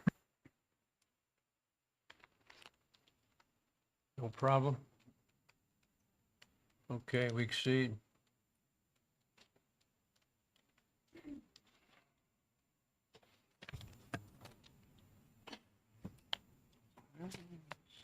So I think that brings you to page 23. And turn it over to Mickey, beginning on page House Pass Section 427 relative to compulsory attendance. These are the sections relative to the bill for open enrollment schools. All right, so they're not exceeding to these. So the Senate isn't going to make any change on these? From the Senate committee's point of view, there's an awful lot of work that would need to be done to get this in a place where we would accept it. So therefore, we cannot. All right, that's out. What about, is 437 different? 437 is a separate item. Yeah. Yes, 437 is a separate item. That's a House-only section relative to termination of contracts using opioid abatement funds. And so this provision was added by the House because the House had appropriated over 21 million in opioid funds to the Governor's Commission. That's no longer being done. Okay. So I think you could argue that this All right. section is no longer needed. All right, we'll agree to that. All right.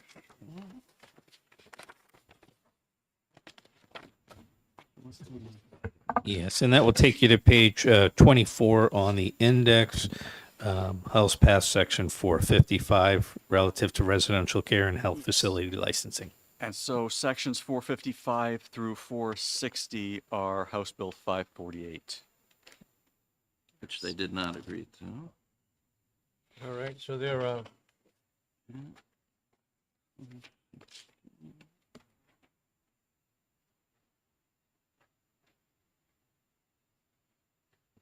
Next sections on page 25 in the index are House Pass Sections 461 and 462 relative to the elections checklist and annual verification. This is Senate Bill 221, which had a C of C, and I believe there was an agreement in the C of C. There's an agreement.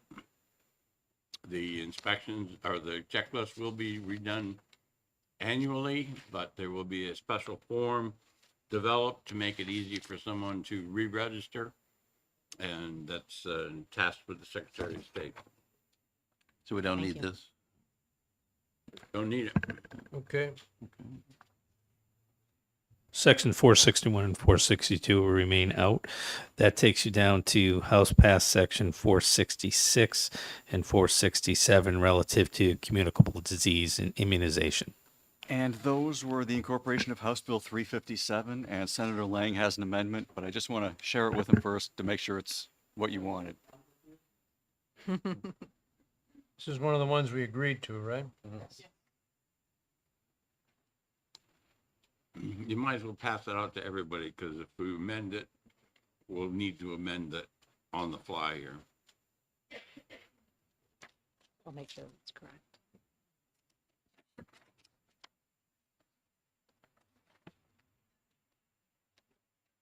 Chair, if I may, again, if the Senate will accede with an amendment to the House position on this item, but what we're doing is we're putting into law all the current vaccinations that are currently covered either by law or by rule.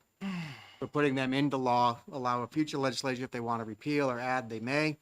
And we're repealing the commissioner's rulemaking authority that this will now be done through legislative process. So, I think the House should agree. Okay, House accepts Amendment 2842 and Section 461 on page 329. So that amendment the will wrong be, page here. yes, 466 and 467. 467. The Correct. Senate accepts the House position with this change. Correct. All right. What did I do? What did I do there? All right. So that's 466 and 467 are taken care of. The next sections are House Pass Sections 468 and 469 relative to firearms and accessories.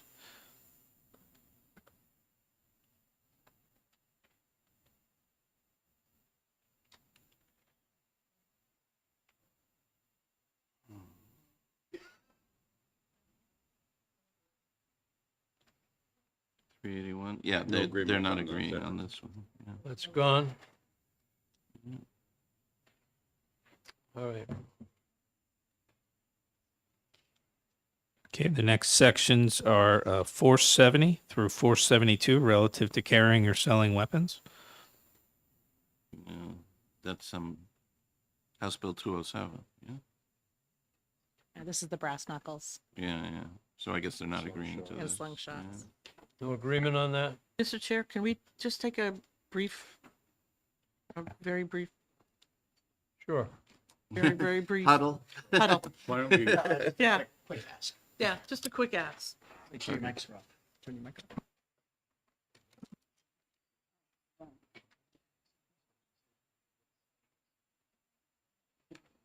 No?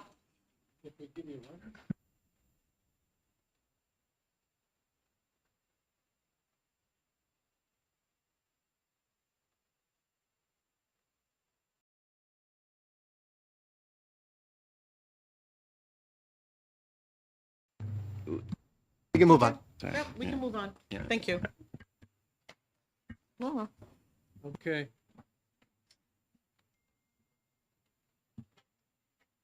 Okay, so now we're down to 473.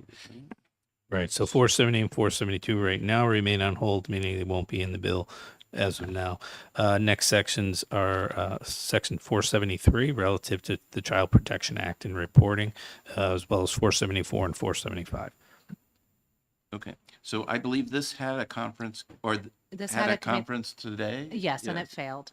That failed? Yes. All right, so I guess we can agree on that one. Okay.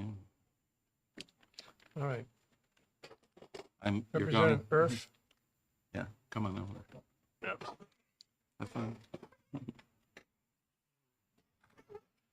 Okay, so 473. Next section would be Senate Pass Section 335 relative to DOIT, Commissioner and Deputy Commissioner, Director's compensation. So this section simply put in the chief privacy officer in statute. It is currently an unfunded position. It was just not in statute, so there's no cost. It's just putting the position in the statute. It remains unfunded.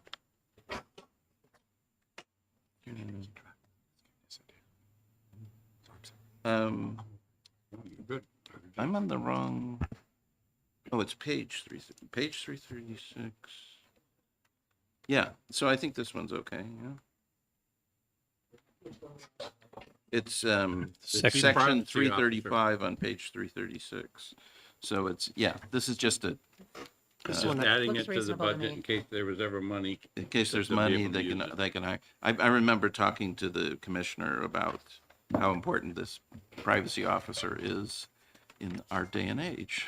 All right, so we'll accept.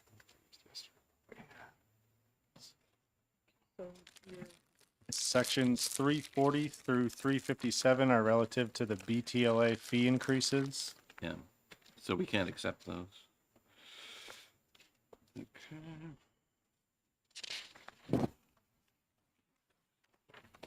Section 358 is relative to disability retirement benefits and removes the word mentally and So- puts the date in of July 1st, 2024 to coincide Wait a with minute, House Bill wait a minute. 1559 of last year. So we're all the way to page 27? Yes, the BTLA fee increases went through But the 357. BTLA is woven through the budget. Okay. So disability retirement benefit, what is that? Page. So the BTLA, those sections 350 to 357, that's a Senate-only section right now, so House would No. need to make a decision. Oh, this one. Yeah, I think we were okay with this one. Yeah. You said consult with ED&H. Right. I spoke to ED&A. We talked about this.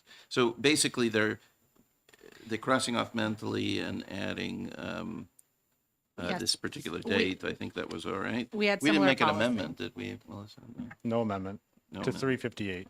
Yeah, yeah. We had Okay. similar policy. This is good. Yeah, this is fine.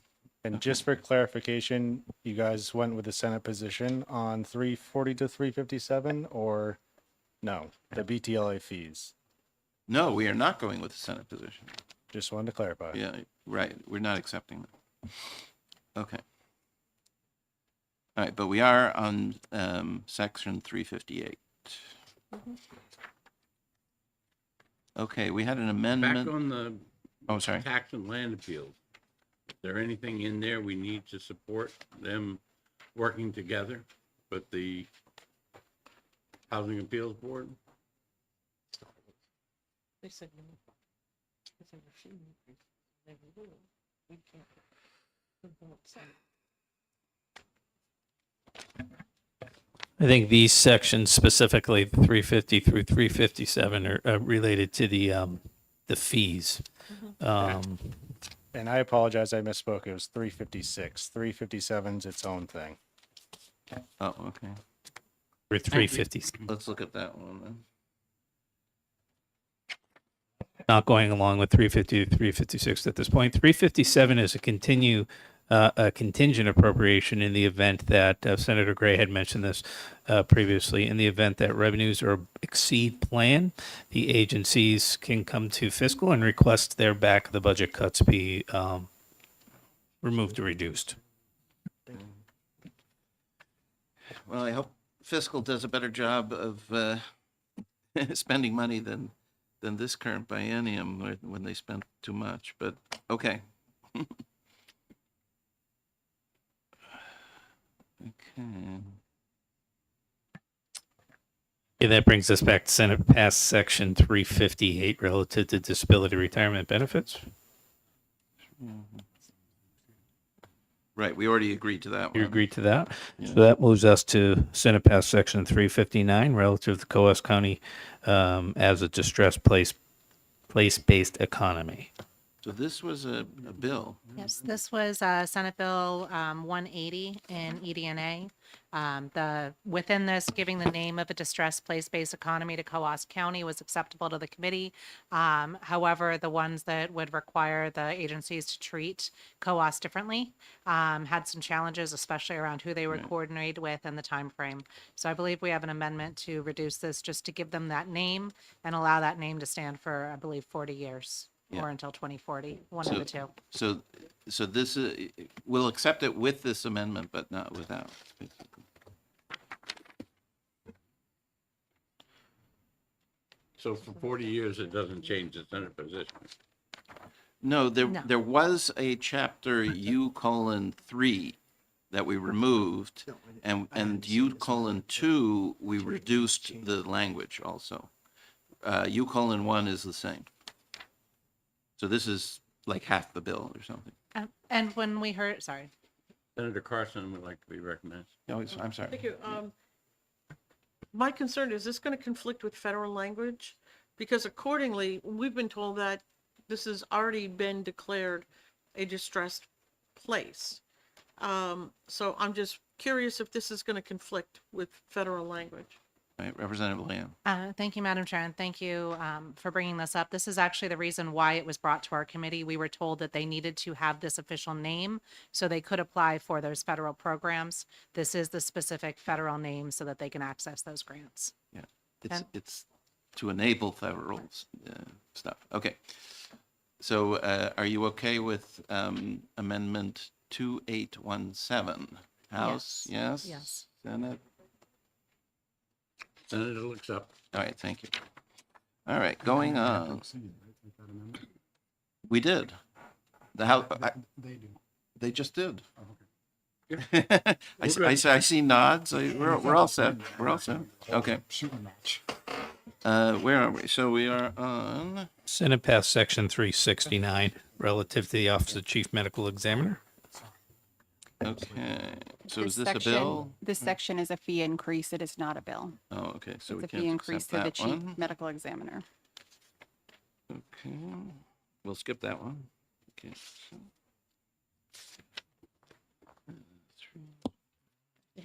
Okay. Section 370 to 373. This is SB 106 relative to participation of customer generator in net energy metering. Well, I'm sorry, guys, but this is an absolutely not. We can't accept this one. This is more net metering. Yeah, we think this is not a good idea. Mr. Chair, I'm not sure if you're chair, who's playing I am chair right I'm now the but- chair, yes. He is now the acting chair. He's yes. now the acting chair. So, Senator.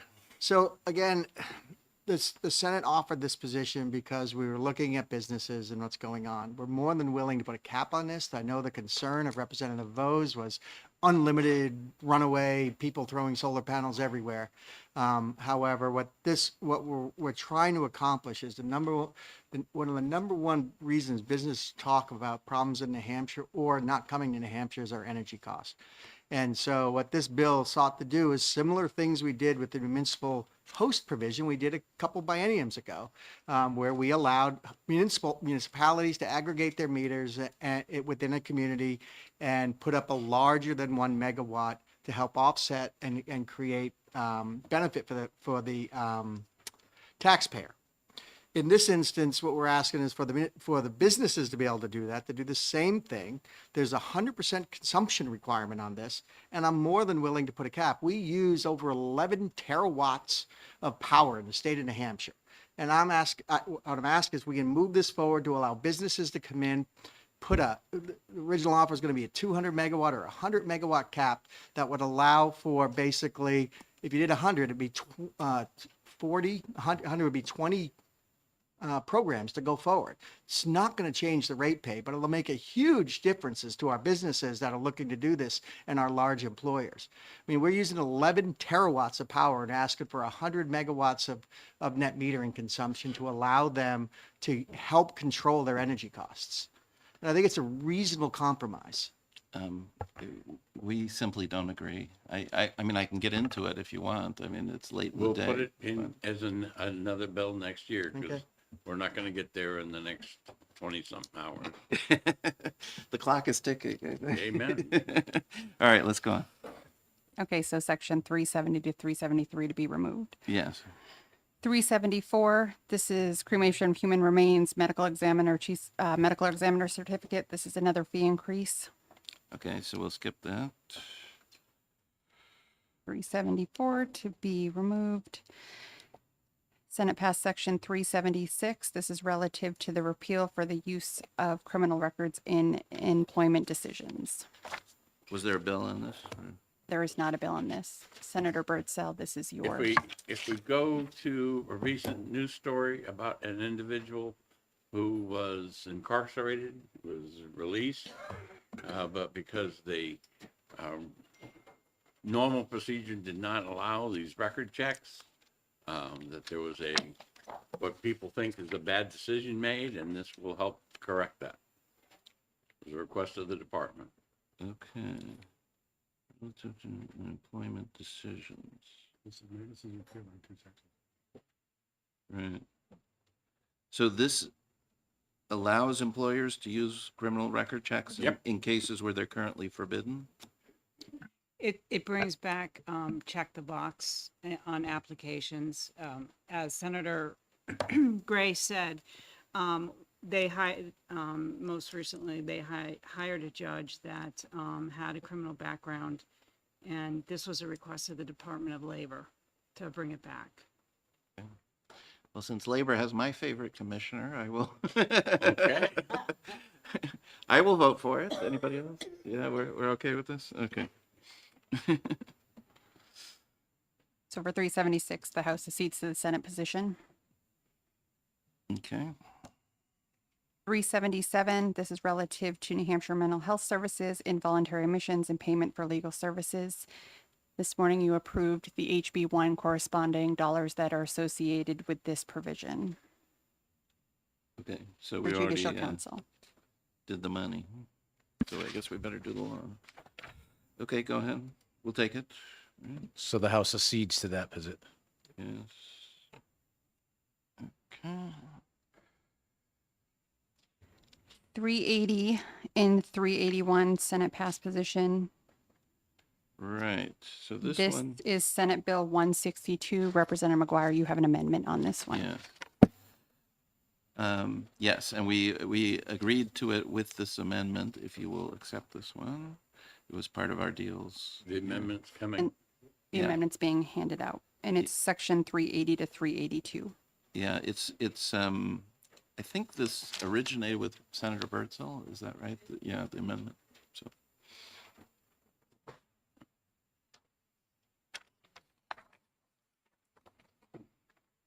Yeah, even though my name's on it, I didn't read it very closely.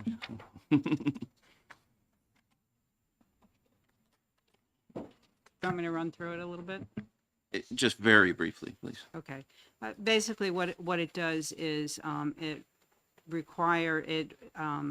bans anyone from who's a foreign national from one of our adversaries, including China, Iran, Russia, to purchase or lease any property in the state of New Hampshire. Well, that's serious. Well, you can go to Nashua and see how they feel about it right about now.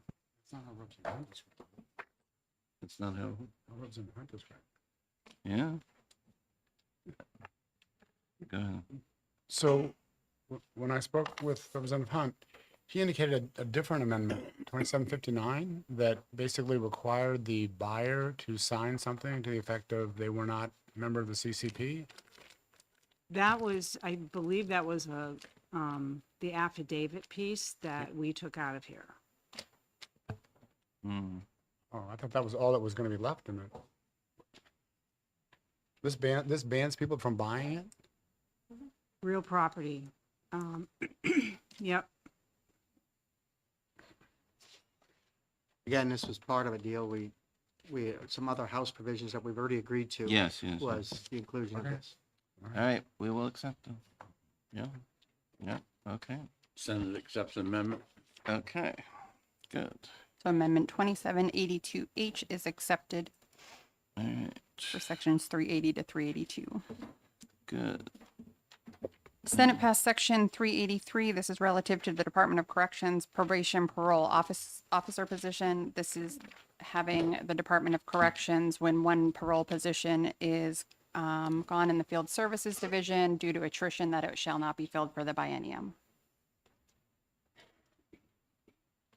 All right, let me look at this. So again, Mr. Chair, this is part of that deal where we restored the 3 offices, restored the 3 admin positions, and then allowed for the back of the budget cuts in the other divisions to go forward as Now, I part don't of our think we've- overall corrections. Thank you. I don't think we've done that whole thing yet, have we? The rest of I corrections? think we put all of corrections kind of like on hold way back when we had Right, corrections, right. so. So should we do the whole thing now? You're the chair. Yeah, yeah, can we let's bring forward all the corrections, we might as well do it now, if this is part of it.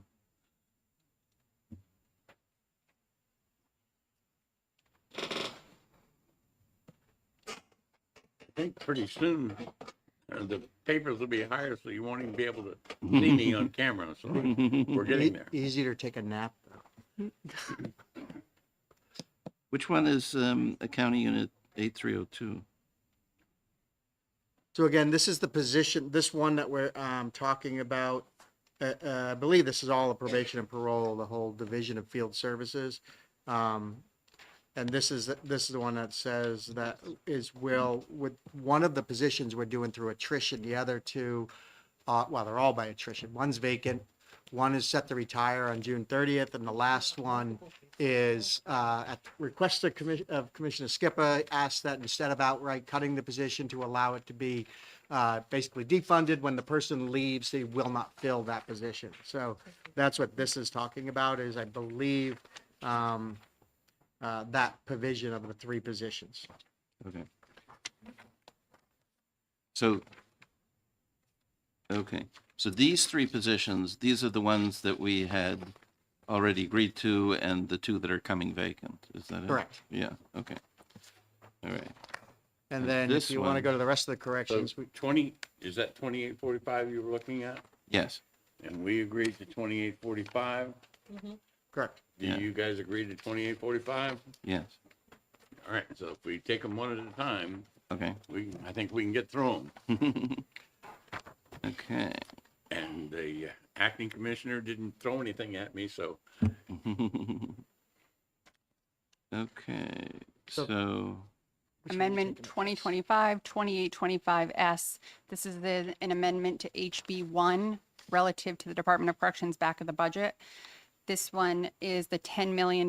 So the Senate did 5 million. This is an additional 5 million for a total of 10 million, with 1 million to be reduced from accounting unit 6528 and $1 million of that 10 million to be reduced in accounting unit 5929. Let's do the other position. This is the grand total type stuff, right?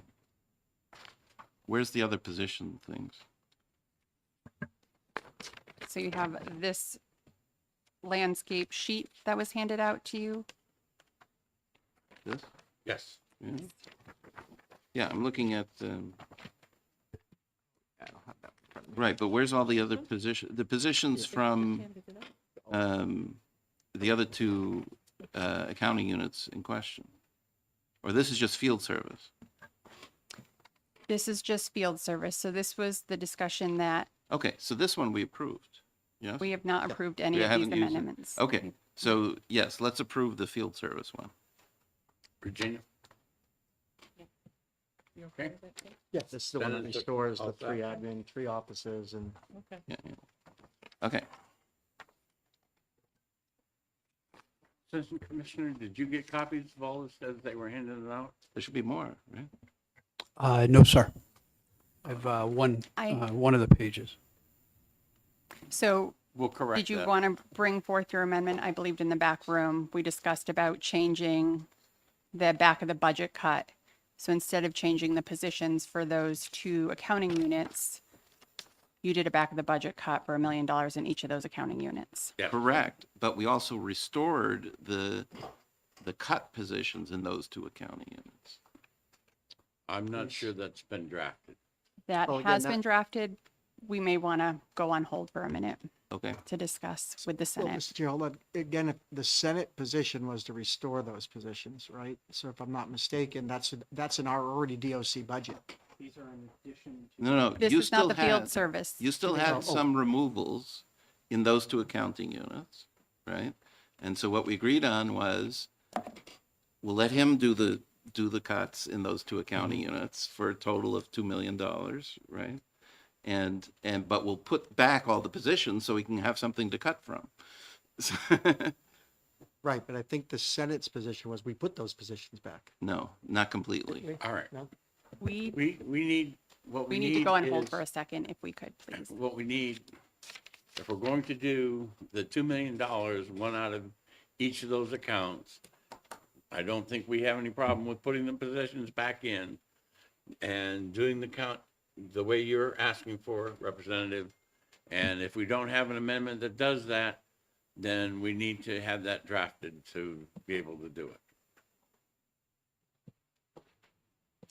And that the total of the back of the Yeah. budget cut of Right. $10 million would include that 2 million. Yeah, so all the things we're talking about now are back of the budget. The cut of 10 with 2 being taken from that group of 2 accounting units, right? And the positions from those 2 accounting units being restored. All right.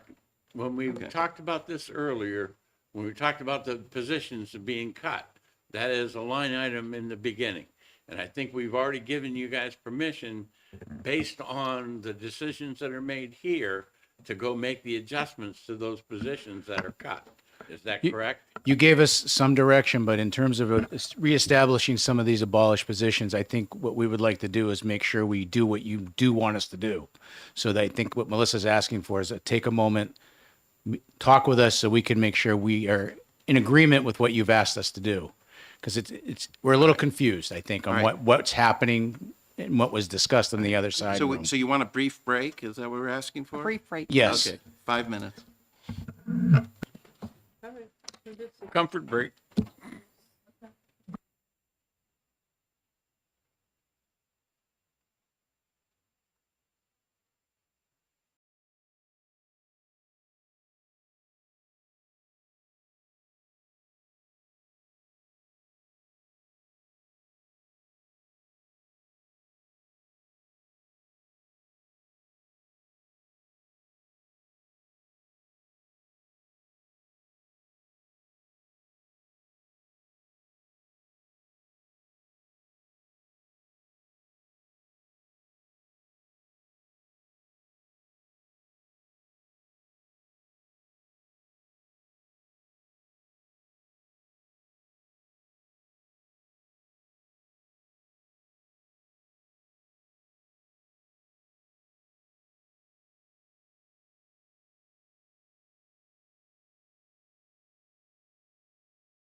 I wished I live in Rockingham. You guys, county tax, oh, sorry.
My side seems to be a little sparse here, but we'll get started anyway.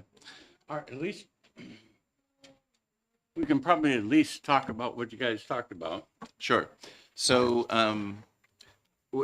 there were in the Senate version 3 positions in these 2 accounting units in question that had been eliminated, and so what we're asking for is to put those 3 back, and then we go to the back of the budget cut that we talked about, which is 10 million for the biennium.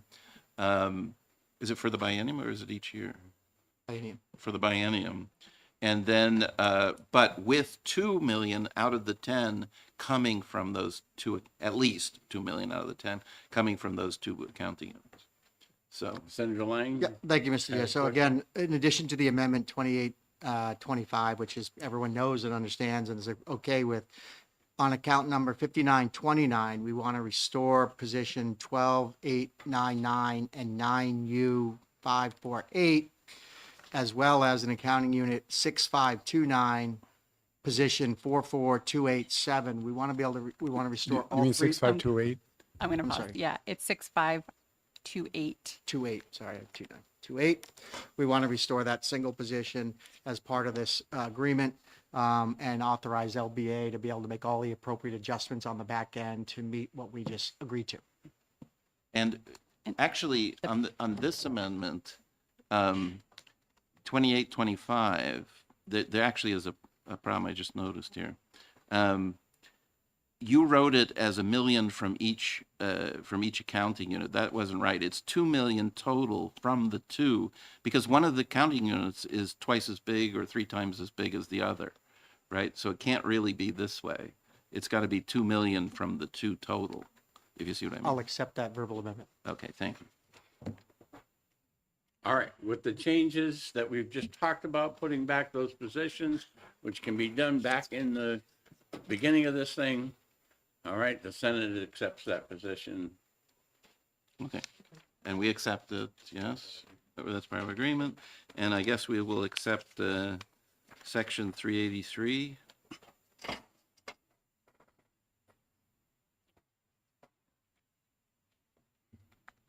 Okay.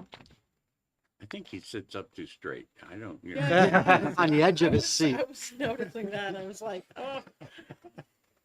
Military training. Yeah. All right, so I guess we're done with corrections, yes? Yes. I Thank you think- very much, Commissioner. Thank you. Thank you. Okay, next, where are we? Senate, at the bottom of page 27, section passed Senate 384. And it goes until Senate passed section 389 on the next page. Film. This is relative to a committee to study the creation of New Hampshire Office of Film and Creative Media established. I'm not thrilled by this one. What do we? I thought I heard that the House wanted to bring in more revenue from outside the state. And this certainly would. It certainly would. Absolutely. What does it cost? I fled the land of film for a reason. Yeah, I think we weren't thrilled with this. Well, Mr. Chair, it's creating a committee to study what we can do to make things better, make it a better environment for us to be able to do that. I know Representative Moffett is very high on this, but Senator Innes as well. yeah. Okay, well, we will poll the House committee. How's that? Okay, those in favor? You're in favor? Yes, sir. Okay, and against? All right, we accept it. All right, good. All right, so, 355 to 389, the House accedes to the Senate position. yeah, Senate passed section 393 relative to the Department of Business Economic Affairs and the Division of Travel and Tourism budget. oh, yeah, this one's expensive. This is similar language to Senate Bill 63. Right, and I don't think we accepted that one, right? So, Mr. Chair, I think, again, in our conversations, this was to fix a mathematical error that was created by creating the municipal reimbursement fund and the way DRA reads it. This passed the House Ways and Means Committee, went to Finance, and is sitting in your committee right now. Yeah. But our goal was to fix the issue, and then if you want to do away with the 3.15% appropriation, you have a bill sitting in front of your committee. You're welcome to take it up next year and make the change. But again, I think that this is probably not the place. Okay, so we're not going to accept this. No, we and would then like you to accept it. You would like us to accept it. We're not going to, and then you'll see the bill next year, assuming it comes out in your direction. Okay. All right.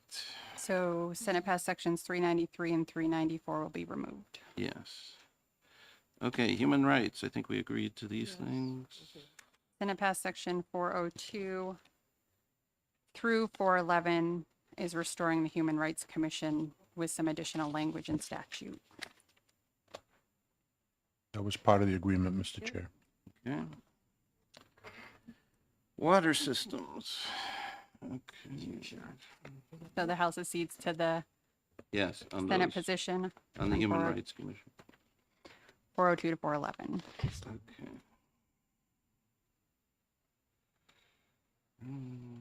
Senate passed section 412 is relative to compensation for public water systems and PFAS.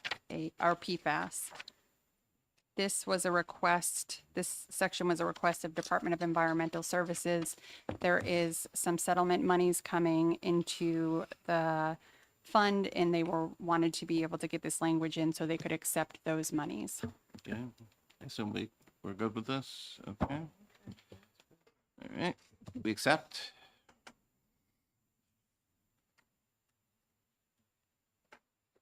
Next, we have portability, availability. Senate passed Section 413. This is relative to the renewability of health coverage. You had discussed this prior Oh, yes, in we agreed caucus. to this, yes. Yeah, this is a good one, okay? So the House accedes to the Senate position. Yep, this was part of our trades there, okay, good. More PFAS. For Senate passed Section 414. This is relative to PFAS and a program to grant out those funds. Okay. The minor change. Well, good with that? Yeah, okay. Erica, no? It's appropriating 11.5 million, but if that was part of another discussion I wasn't part of, that's fine. No, this is I'm on not four- four Not this fifteen. one, sorry, 414. I meant Sorry, 414. my apologies for including. All right, Yeah. now we go to 415. Or did we already agree on this one? No, we didn't. Okay, So the House accedes to the Senate position on 414. so this is, 415 is Buco Bucks. Yeah? No, it Right. is not. No? It's not. Oh, no, this is something else. This is the regional water project, et cetera. Senate passed Section 415 makes an $11.55 million appropriation to the Department of Environmental Services from the Drinking Water and Groundwater Trust Fund. Oh, I Yes. see. Mhm. It's for this particular southern area, Yes. Yes, project. yes, Yeah. Mr. Supports the Chairman. money yes. we've already appropriated. Yeah, so it comes from that. We're okay with this? Yeah, this has been an ongoing policy, Chuck. Yep. Mhm. Okay, we will accept that one. Okay. Okay, oh yeah, make the plates. Sections 421 and 422 are relative to relocating the production of license plates from Department of Corrections to the Department of Safety. There's something in capital appropriation in House Bill 25 relative to this, and It buys the new equipment that allows this. They will no longer be stamping the plates, so they won't be, Right. they'll be just flat plates, but this machine allows them to program in it minimal number of people to be able to operate it. Modernization. Wasn't the funding for this out of Oh, capital? can we accept it with the $4 fee instead of the $6 fee? The capital budget is what did the purchase of the equipment. The actual other stuff will be in here. Section 421 does include a fee increase of the plate production from $4 to $6 per plate. It's charged to people who get plates, isn't Correct. yeah? Can we just drop the increase? I think we would need to remove that fee increase, just go to $4, and then we'll just look at changing that with the bill that's in the House, bill that can have a hearing. Okay, I like the question, why, I mean, it should be a much more efficient system and less costly to do it than doing metal plates, so why? I'm not suggesting we drop the program. Just don't increase the fee so we don't have to deal with that issue. You can come back with a bill to increase the fee. Well, Does that work? to try and answer what I thought your question was, is we're doing it with inmates right now. We're gonna be doing it with regular employees. The fee really didn't cover, what the real costs were. And in fact, right now, when you get a set of plates, they charge you $9 for the set, okay? So, I'm not disagreeing with the program. but that's 2 plates, right? So, well, anyways. but this isn't a plate. You get 2 plates for this too. Oh, okay. I believe. But just It to does get say around per the plate. issue of Per that we plate. have. I think Oh, that per plate? increase, I think that increase will work fine as long as it goes through the normal process. If we can do $4 now, just so that this doesn't jeopardize us with house rules. All right. Mr. Chairman, my concern is we're instituting something new. The equipment has been bought. We had the hearings, and this is a cost that's going to be associated with this, and this is much cheaper than a stamped plate. So I just, I know it's your rule. I know it's your rule, and I know this is a problem, and we're going to keep running into this problem. But I'll co-sponsor a House bill with you. But for we're this. not opposing the purchase and all the that. problem is you're going to authorize the program, and they're going to start, and I will ask my fellow senators to accept the change, to keep the fee the same, because we need to move on right, today. I know, Right? I know. Send it to Very good. change in the fee All right, back. and so with the change of $6 to $4, we'll keep the we'll accept the rest of the Senate position on We'll have to fast track that. sections 421 through 424. Conference rules. Are you ready? Okay, let's go down to Next sections are 423 and 424 relative to mobile driver's licenses, and this is the language from Senate Bill 70. Where are we? So, Mr. Chair, again, this is a bill that authorizes but doesn't Oh, I'm fund sorry. the Yes, ability yes, for the agency to be able to do mobile driver's licenses. They'll still need to come to us for an appropriation if they want to implement, but the goal was to get them moving on this so that when we're ready to fund it, we're ready to go. Where's my notes on Senate Bill 7? I think Representative Leon just had an issue about some broad rulemaking authority we had granted to the agency. And just to make sure also that transportation had taken a look at this. I I like the idea. I lose my license. I misplace it all the time, but. So there's no appropriation with this All right. whatsoever. Yeah. So yeah, I mean, I sent the question to transportation, but I don't believe I received a response. When I spoke with Mr. Walsh, he was fine with this bill originally, when he was eager for it to come. Okay, So I'd ask, but you never sent it to him So, as a bill. I mean, yeah. I don't remember what we did with it. It passed transportation. I just don't know what we did with it. Oh, because of the funding appropriation, we held it. Because it originally was like a $2.3 million budget item. And so Well, it's a- like you do, where you pass a bill and hold it, we passed the bill Yeah. and held it because it had budget implications. So Right. I'd and ask that we pass it and allow it to go through. It's a $3 million thing. But there's no appropriation in this budget for it. Strictly allows the agency to start moving on some of the administrative things they can do without a cost.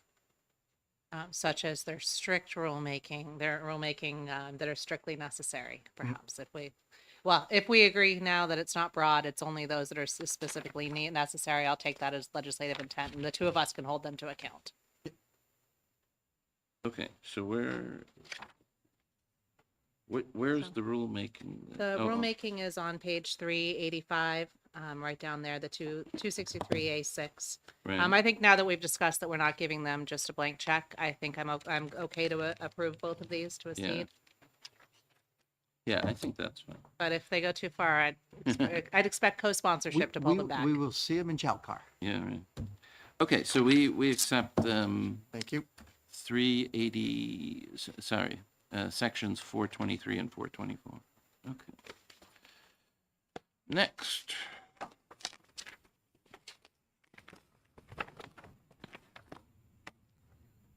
Oh, here's Keno again. Yes. Sections 442 through 452 are relative to the games of chance, a local option bill. This is the language from House Bill 737, which I Right. believe was in committee of conference, and I do not know the status of that. I believe they had a successful conclusion, so we can simply remove these sections, right? I would agree with that. I wanted to make sure that everybody had signed off on the committee conference, and they have, so we can remove this provision. Okay, good. All right, so we're going to remove, where does it end on effective date? 452? Yes, 452. So we're going to remove 442 through 452. Okay. Now we've got parimutuel. So this is the one we agreed on, yes? Yes. Senate Bill Senate Bill 60. Yes, okay. Well, since we got a House Bill 60, right, we should take Senate Bill 60. All right, so we agreed to, is this got rulemaking too? Are we worried about that?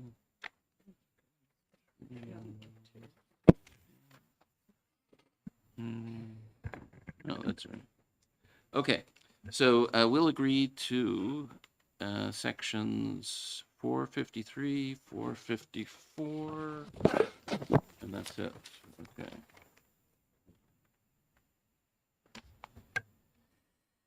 Okay, on the next page, Senate sections 458 and 459 incorporate Senate Bill 120 relative to insurance coverage of biomarker testing. All right, so we can't agree on that one. Okay. Next.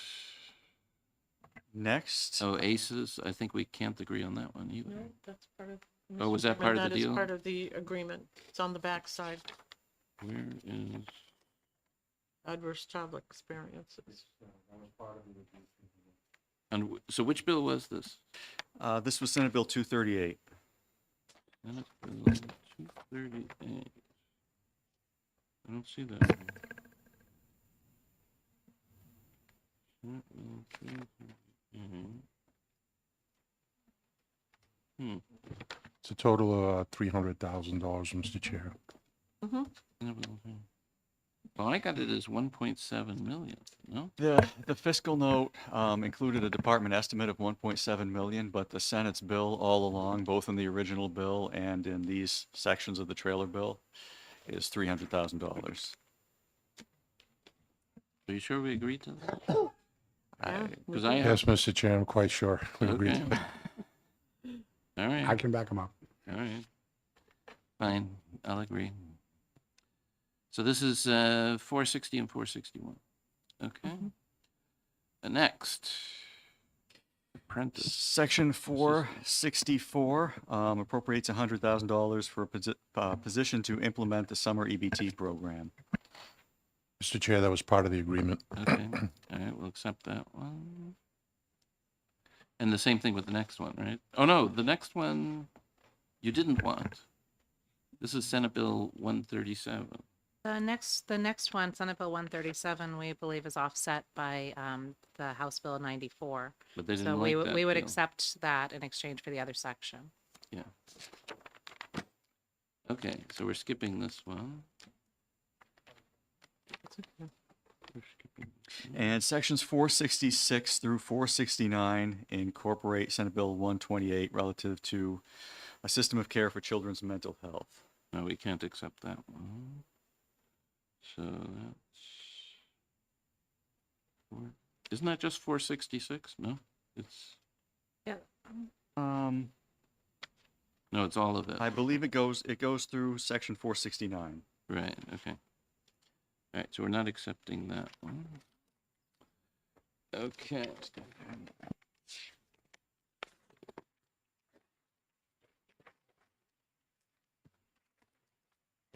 All right. Section 472. Sections 472 through 481 incorporate Senate Bill 246 relative to maternal health. Yeah, this is Can another I- one. Go Can I ahead. just say a couple of No, words no, on no. this? It's pretty low dollar amount, and the majority of it, 275,000, we pushed off till 2027, I think. But I think for low dollar, we get a bigger bang for our buck on this. And it's we have a high maternal death rate in this country, and pretty high in New Hampshire as well. And it just allows for treatment of depression for prenatal and postnatal new mothers. And I think it's an important thing that we need to do for very little dollars. Right, but it was insurance mandates, and our Commerce Committee seriously objected to this. Representative Leon. Yes, there are insurance mandates that are a big sticking point for our Commerce Committee. I would thank the Senate, though, for passing including the language for House Bill 223, because by being able to open up birthing centers and other sources for maternal health, up in the North Country, there's going to be so many more resources for women that I think that this is going to close a lot of the gap for women who currently can't get that access. Yeah. Mr. Chairman, if I Yes, may. Senator Carson. Senate passed section 476, page 420, the appropriation for rural maternal health EMS services. We've already agreed. That was part of the deal. 476. It's kind of right in the middle of all this. Oh, I see. Yeah, it's on the back. Yeah, safety, rural maternal health, EMS Is that the $150,000? per year. That was included in the package. Okay, so we'll accept section 476? Okay. Yes. Okay, good. So that's yes. Okay. And does that mean we're on 477 or is that more? No, that's more of this, right? Yeah. Okay, I got it. So we're down to 481. We've said no. 481 was the Yeah. last, the last part Okay, of Senate so Bill we're on 246. 482 now. 482, which incorporates a component of Senate Bill 113. Let me just find this section. So this was discussed the other day. This requires the department to submit a state plan amendment or a waiver to sustain a state Medicaid benefit for supportive housing services. There's no appropriation. Excuse me, Representative Sweeney is about to leave, so we would like to, he has an amendment relative to the YDC settlement fund. So let's stop this for a moment and let him present his amendment here. Sorry, everyone. I have to join Chairman Weiler at Rockingham County. So as we know, the YDC settlement has a big deal to do with the state finances. I think it's imperative to get a check on some of the financial decisions the administrator is making. This amendment would give us that ability. These are state taxpayer funds, and there should be more than one entity that has a say into whether an amount is appropriate or not. Secondly, the amendment adjusts the reporting requirements to be more timely and more transparent when it comes to informing the legislature and the governor's office on the overall health of the claims process and the settlement fund while still protecting the anonymity of victims. Again, these tie into our previous conversations in language of these bills about the claims administrator and about appropriating money to the settlement fund. This is Amendment 2836H to HB2. Senate accepts. Thank you very much. All right, thank you, Representative.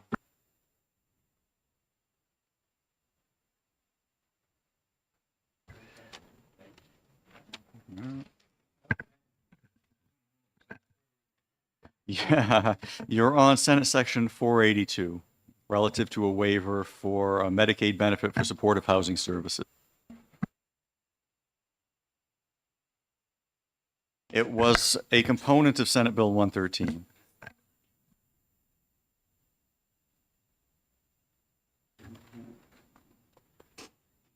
I think this is one that we can agree to. Getting these waivers for the supportive housing is something that's important, and we need to direct the department to be able to do that.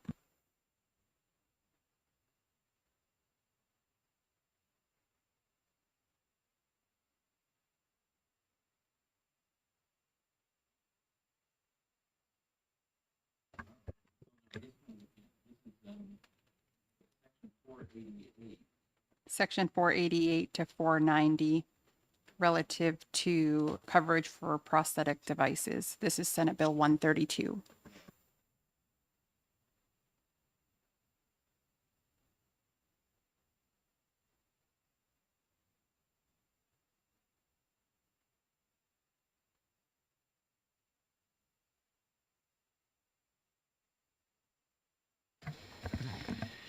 And on the next page, Senate Sections 493 through 498 incorporate Senate Bill 118, which wasn't a committee of conference, and I'm not sure the status of that. We just had that today, and I'd like to, everyone agreed to it. However, I want to just try and hold it, just to make sure everyone signs off on it.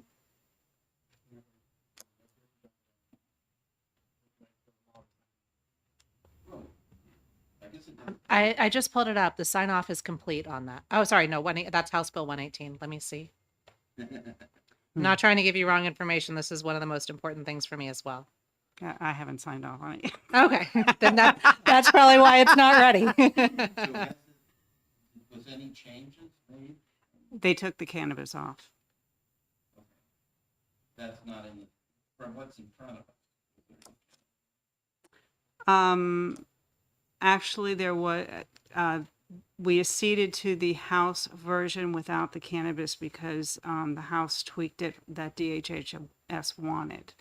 So, We should just take this out.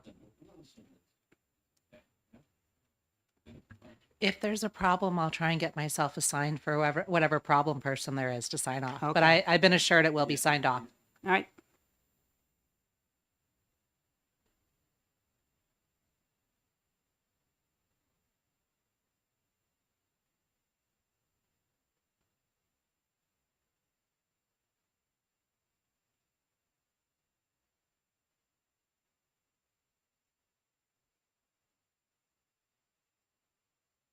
Senate Sections 500 to 503 incorporate Senate Bill 243 relative to a child care scholarship pilot program and appropriate $100,000 for that purpose.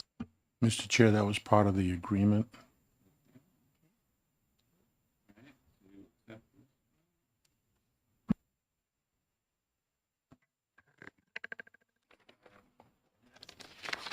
Senate Sections 505 through 509 incorporate Senate Bill 255, and this is relative to the 988 and the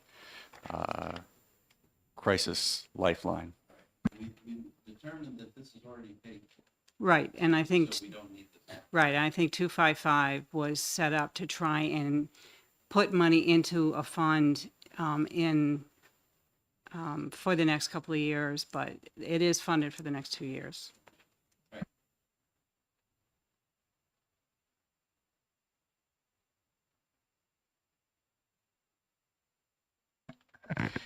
Okay, sections 514 and 515 either increase various HHS-related fees or allow the department to increase fees via administrative rule.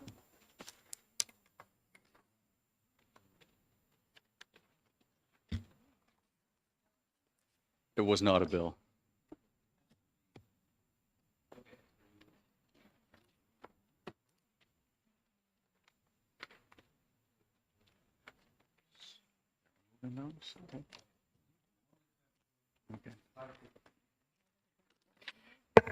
Okay, and 515 is. So before you get to the effective date, I know these sections have been grayed out, but I believe there was some discussion of reconsidering sections 520 through 522 relative to rate setting parity for Medicaid case management services. That is correct, Mr. Chair. That's part of the package. We agreed to remove it in order to get the Senate and House budgets to a net delta of 0. So that's part of the agreement.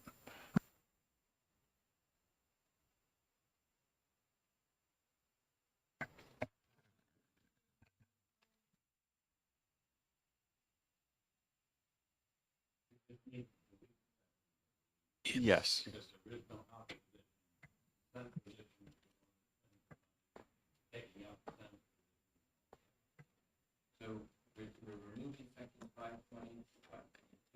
Yes.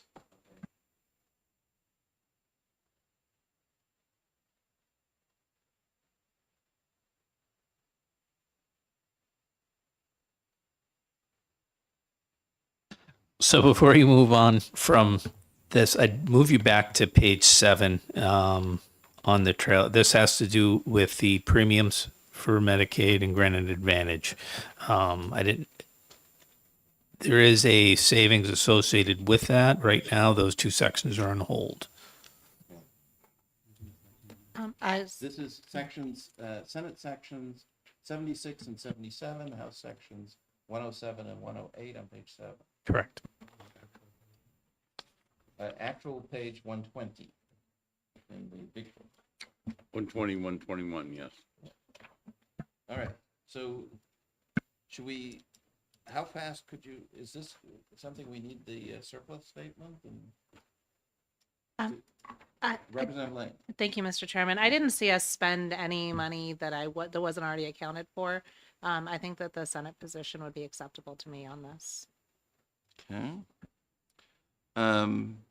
But this is, I thought this was a 7 million or something. This is a big number, yeah? So this would collect 12 million under the House plan and collect 5 million under the Senate plan.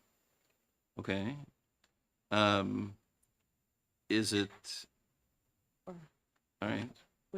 And you think we've accounted for this and, or is We this ha- just coming out of the rainy day fund? Is that what- No, it has not. The Senate had accounted for the lower premium revenues in their estimates. So it's, if you were to accept the Senate position, it's not going to cost any more from the Senate position or from the agreements you've had relative to revenues or the appropriations.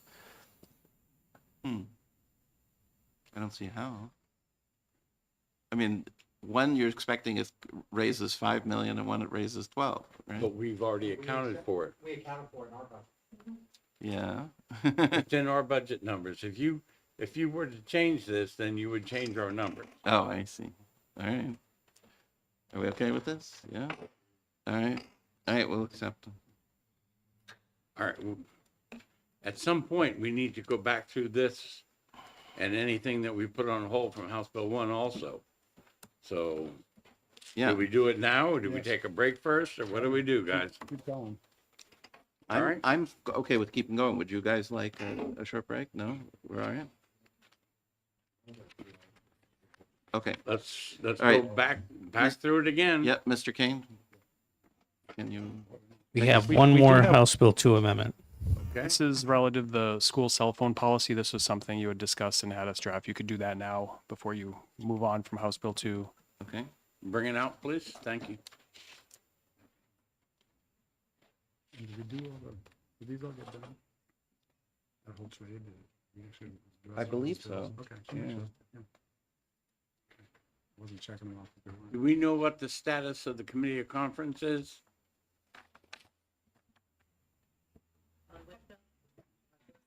On the cell phone policy.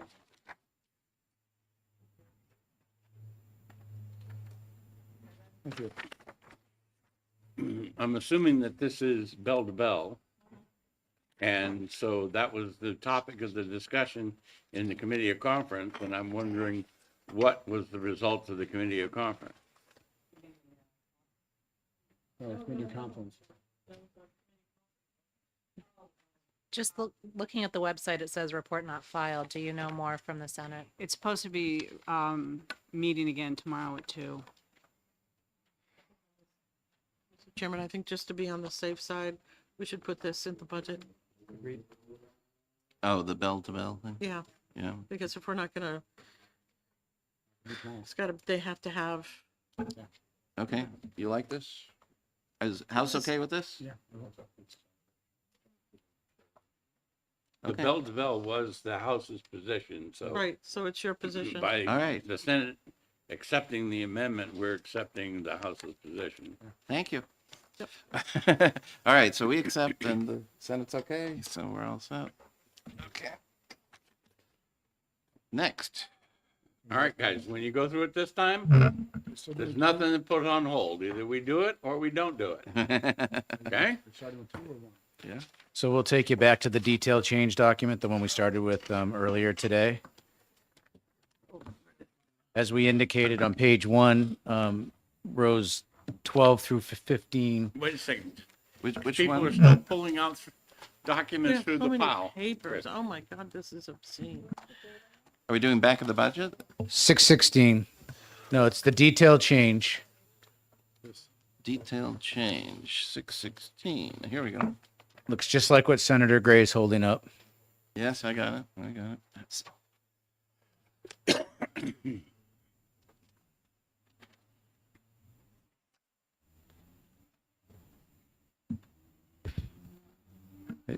Everybody all set? Yes, sir. Where are we starting? All right, so you're going to start on page 1. You're going to go to row 12 through 15. As a result of the actions you took, we're going to eliminate those. Yep.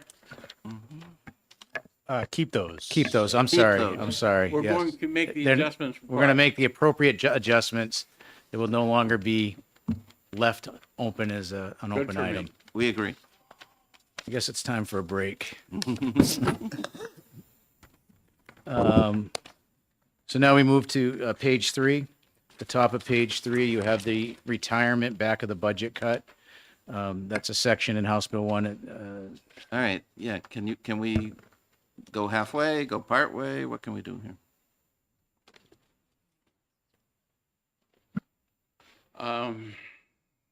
Two-thirds you, one-third me?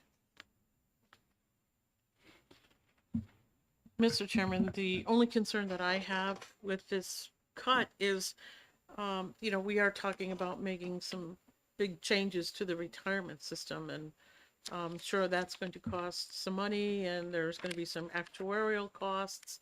So I'm just a little concerned about Okay. this much of a cut. I All right, would, this I is- would much rather have some committee go in and look at that than take what we've got right now. The committee that went and looked at it was House Finance Division 1. Okay? Okay. And how many And senators were on that? I'm sorry, not many. Okay. But Then the Senate does not accept. so it's first of all, it is not a cut, right? It's a cut from a huge increase. All right, even with the 4 million whatever, it's a significant increase from the previous biennium. Representative, you can talk as long as you want. I do not believe that the Senate is going to accept any of the back of the budget cut for them.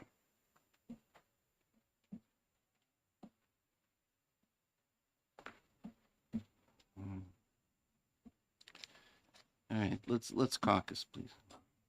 All of us, or just, okay.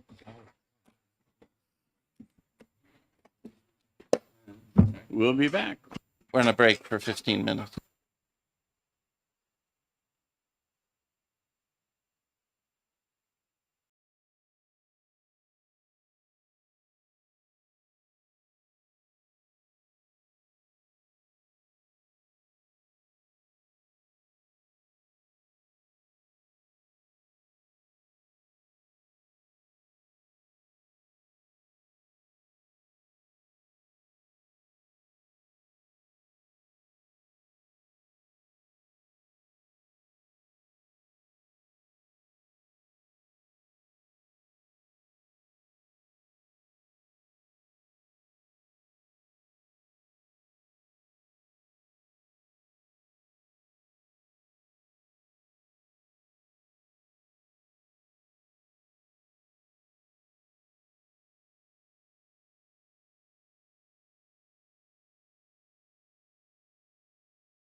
All right.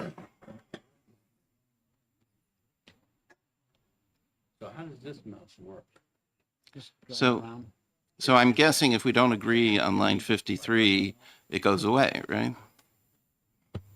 That's correct. It is a section in House Bill 1, so if that remains on hold, it goes away. Okay. We don't agree. What's the next one?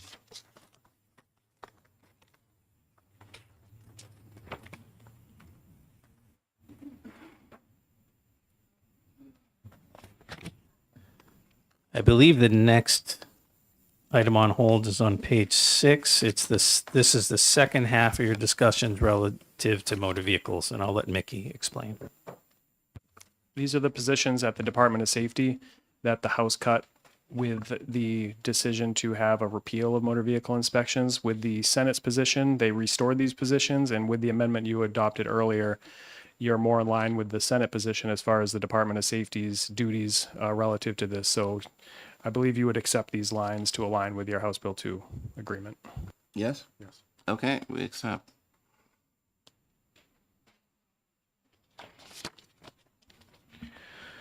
So the next agency is the Department of Corrections, starting on line 53, going through page 7, 8, all the way through page 8. So I think through your actions earlier, we would just make adjustments to meet what you had asked us to do. Thank you.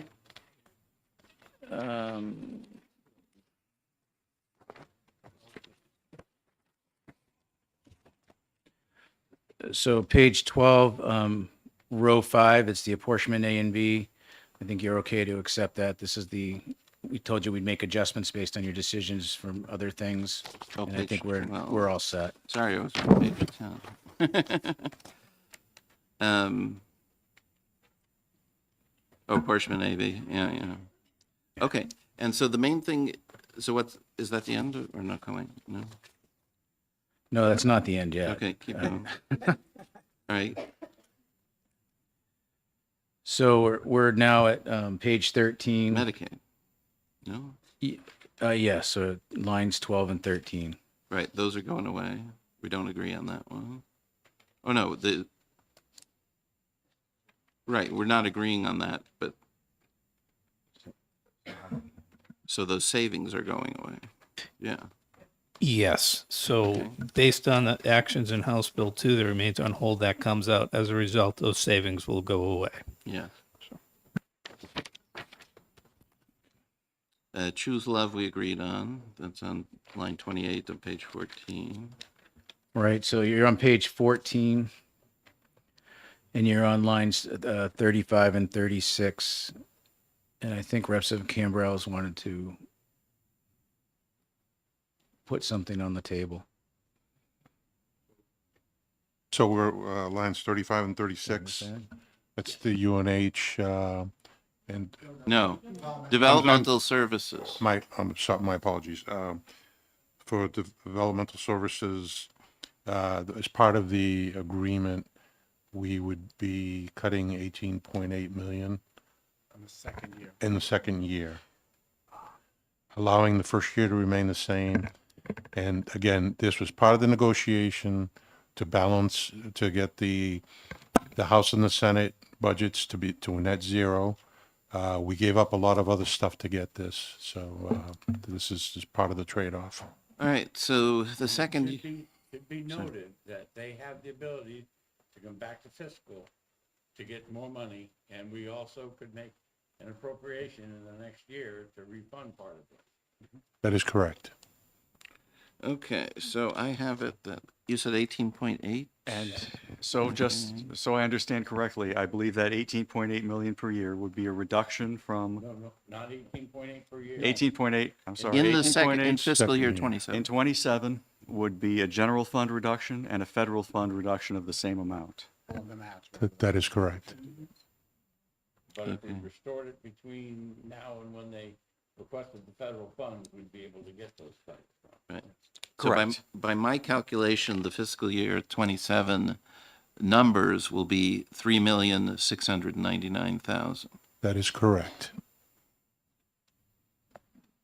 Also know that they can lapse these funds from year to year. Oh, they can lapse them actually.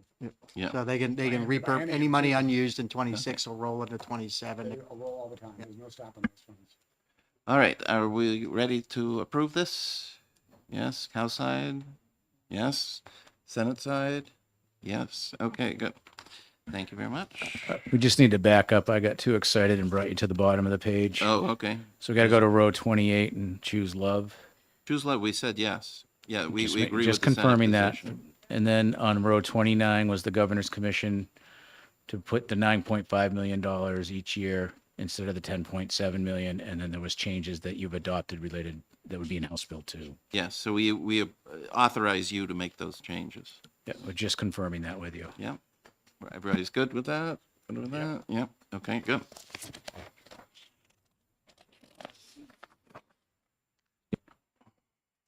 What form do you want us to go to now? Back to House Bill 2, or is there anything left there? Yeah, so you finished your detailed change, and now if I look quickly at House Bill 1, the sections, I believe Oh, the back of the budget? the back of the budgets, Yeah. I believe right now everything has been agreed to or put on hold as appropriate. So you're all set there. Okay, thank you.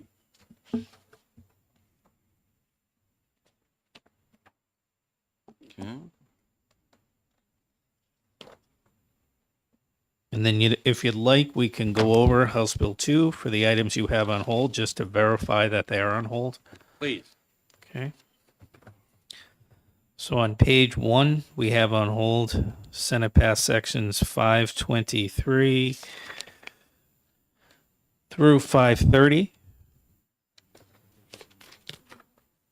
And as far as I'm, the House We is don't not have an going to agreement. agree No, with that, no, so no. it'll come off.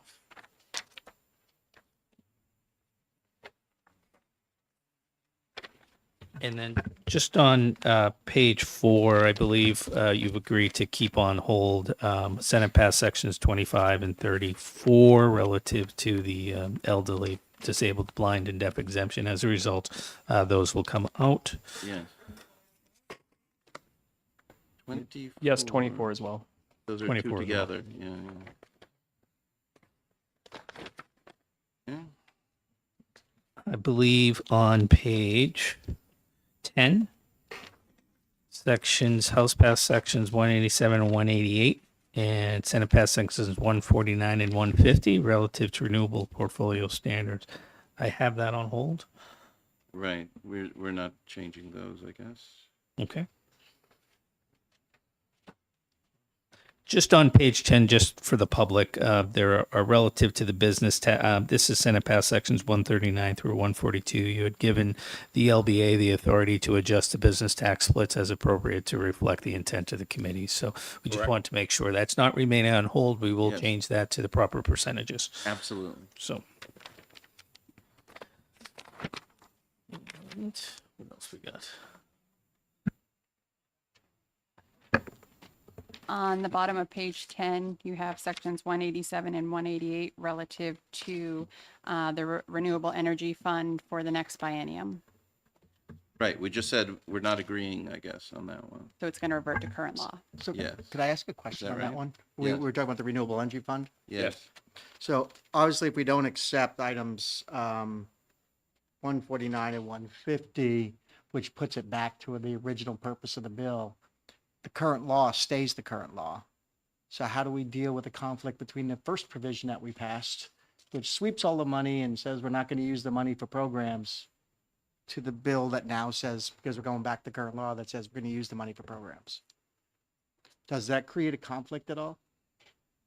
It does not. We'll ensure that the sweep remains the same, and we'll mend all the sections together relative to renewable energy to make sure that we reflect that. There won't be any programmatic changes that are in these sections, but as far as the sections you agreed on relative to the $20 million in 26, and then the $4 million going forward, those will remain as in the Senate version. Got it.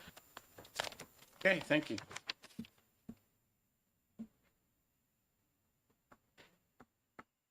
Believe, correct me if I'm wrong, House passed sections 224 through 227. Are those on hold still, I have?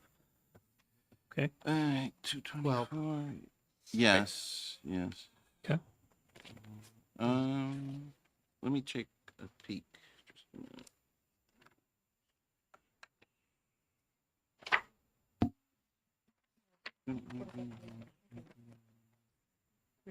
Yes. Yes. Yes, and then on the next page, House passed sections 233 through 240 is relative to House Bill 219. I have those remaining on hold right now. That's correct. And let's see. Dan, did you look up the stuff you wanted, or you're all set? I think I'm almost set. Yeah. Sure. So then I'm just going to, I believe House passed sections 259 through the Child Advocate. Those are all set. I believe we have on hold. Right. We agreed to everything. You agreed to except everything on that 210. page. Yes, relative to Child Advocate. You did take out 210, correct? Right. Yep. And then I'm going to kind of turn it over to the analysts if they can kind of help me out with the court dockets. All of that 282 all the way to Senate passed section 386. The House is ceded to the Senate position. Yeah, this is all judiciary, or is it? Yeah, it's all judiciary stuff, right? Right, these are the changes that you guys made because you did away with those commissions. We reinstated them because I had to pay the people anyway. Yeah, I get it. Okay, yes, we agreed to those things. Yeah, just drops. Okay, back there? Fell asleep. Okay, where are we here?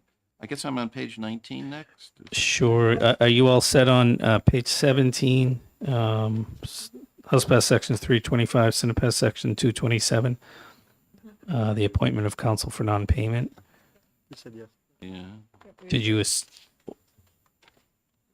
I think we. What was the agreed on that. motion on that one? Do we? Agreed. You did. You agreed. Okay. And same thing through the next page, through 328. Okay. Yeah. Thank you. And so yes, 19. Believe you had an amendment, section House passed sections 352, and that's all the way to Senate bills. Oh, what about the motorcycle Yeah. issue that the speaker brought up? I was not aware. Mick can go on, but I didn't see any changes to the July 1st statutory date, which is the deadline to renew your motorcycles.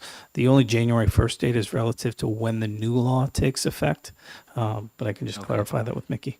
No, that's correct. Typically, law changes with licensing, registrations, titling. It's usually done on a calendar year basis since a lot of the renewals are done, birth month. So it's usually a clean start. That I think the speaker was Because I concerned. thought the word birthday was in there, right? And so, Representative Land? Yes, as I was reading it in the section that starts on line 8, it says the sticker shall be in the owner's month of birth. And then it says notwithstanding the paragraph above, any vehicle except an OHRV, snowmobile, moped, roadable aircraft, or other exempt vehicle. So the fact that motorcycle isn't in there it makes me a little concerned, although transportation's not my area. We probably need to ask OLS. I'm looking at that list on line 11 of the amendment, when it lists the things that are not part of that. Yeah, so can we authorize the LBA to get together I with the believe- OLS and make sure I that, think the amendment is relative to new vehicle. So that's just when you buy it. So if you buy a motorcycle in January or February, I would imagine you would inspect it upon purchase. So we'll look into it. I don't think there was any change to Right. folks with motorcycles would be renewing their, getting their inspections done every January. We'll confirm that for you. no, they're exempt. But Okay, then if motorcycles are not exempt. The main problem that the speaker brought up is you don't want motorcycles to be related to birthdays when they're inspected. You want them to be inspected in the summertime. And so that's the issue. And we don't want to inadvertently, via that language, to move it to birthdays. Okay, so. We'll have to do that research after All you right, yeah, wind down today. and we'll authorize you to make that change so that the dates that motorcycles are inspected don't change. Correct, yep. Yes. Except in the sense of they're exempt for the first 5 years. Right? Yes, okay. Okay. So we can look into that. Page 21, House Pass Section 386 and 387 we have on hold. If I move forward to page 23, House Pass Sections 427 through 436 remain on hold and will come out. Yeah. On page 24, in the bottom of that page, House Pass Sections 455 through 458 remain on hold and will come out. That continues on to page 25, House Pass Sections 459 through 462. Those will remain on hold. They will not be in, they'll come out. As far as House Pass Sections 468 and 469, those are on hold. Those will come out. House Pass Sections 470 and 471 remain on hold. Those will come out. House Pass Sections 473 through 475 remain on hold. Those will come out. I believe all these sections relative to BTLA fee increases, beginning on page 25, Senate Pass Sections 340, continuing Yep. into 27 remain on hold, and those will come out. Go to page 27. Senate Pass Section 369 will remain on hold. That will come out. Senate Pass Sections 370 through 373 remain on hold and will come out. Senate Pass Sections 374 will remain on hold and come out. On the bottom of page 27, Senate Pass Sections 384 and continuing on the next page, I think you guys We all approved it, agreed. I You believe. agreed on those, so those are good. We have Senate Pass Section, this is on page 28, Senate Pass Section 393 through 394. I have on hold, so those will come out. Nothing on page 29. Correct me if I'm wrong. On page 30, I have Senate Pass Sections 442 through 452 remain on hold. Those will come out, but those are they tie to House Bill 737. On page 31, Senate Pass Sections 458 and 459 remain on hold. Those will come out. Senate Pass Sections 466 through 469, those remain on hold. Those will come out. And then, I guess back on, let me just get you to the right page here. Oh, so on page 31 on 465, I have that on hold. Is that correct? Yeah. Okay. And Wait a minute. Where are we? sure. So go back to page 31. 31. Senate Pass Section 465, coverage for hospital stays under the Medicaid state plan. We accept that one So if I you, wrote no. did you also accept, No, that the was the other one one along we with it? wanted, you wanted the House Bill 94 for circumcision. that? Yeah, that was our trade. You said no, so. Yeah. Give me a minute. I had that we accepted it. Yeah, we I have a accepted it checkbox. as well. No. If you want to accept it, then you need to accept the change for the circumcision. Oh, no, we're not doing that. Okay. So, yeah, so that, remember I said it's either both or none, so Okay, it was all right. none. Okay. Okay. All right. On page 31, 466 through 469, I have on hold. Those will come out. Page 32, down the bottom, Senate Pass sections 488 through 490, I have on hold. Those will remain out. On page 33, Senate Pass sections 493 through 498, I have remaining on hold, so they will come out. This one, hold on a moment. Sure. Is this?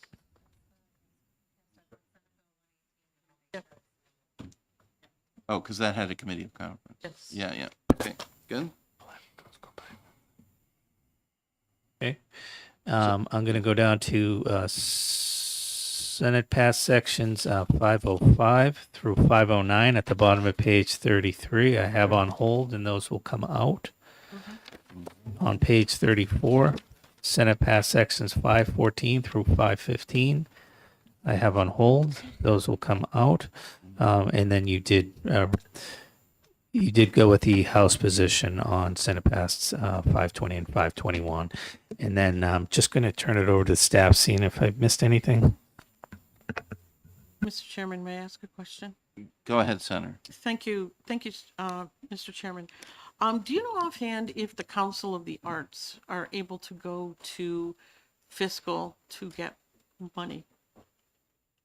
Does anybody know? I don't know what would prevent them, right? They can accept federal funds, not specifically general funds, unless it's provided to them. So right now, no. Well, because I have an email that came late this afternoon from Sarah Stewart saying that they received a notice from the National Endowment for the Arts. New Hampshire is being offered over $1 million for the Arts Council budget. This amount requires a match from the state. Corporate donations do not count towards this match. So they're going to go through the process that they have to apply, but it's being offered, and if we don't take it, we won't get it. So my question is, we've allocated $300,000 for the biennium. If they find that they get this from the federal government, would they be able to come and get more money so they could match it, the amount? It's well over $1 million. If we go into what we've got in there now and authorize them to come to fiscal, that would take care of it, I believe. Can we do that? Do we need an amendment to do that? Yes. Yes, right now they don't have that authority, so you would want to give the Council of the Arts the ability to request additional general funds from fiscal committee just for the biennium. Okay. And we can put that we'll put that in a House Bill 2 section, if that's okay. It's a pretty simple section. Yeah, To just it's- authorize them. And if you want specific to any matching funds, it's up to all of you. Is that acceptable to the Is House? that acceptable? It's not very, yeah.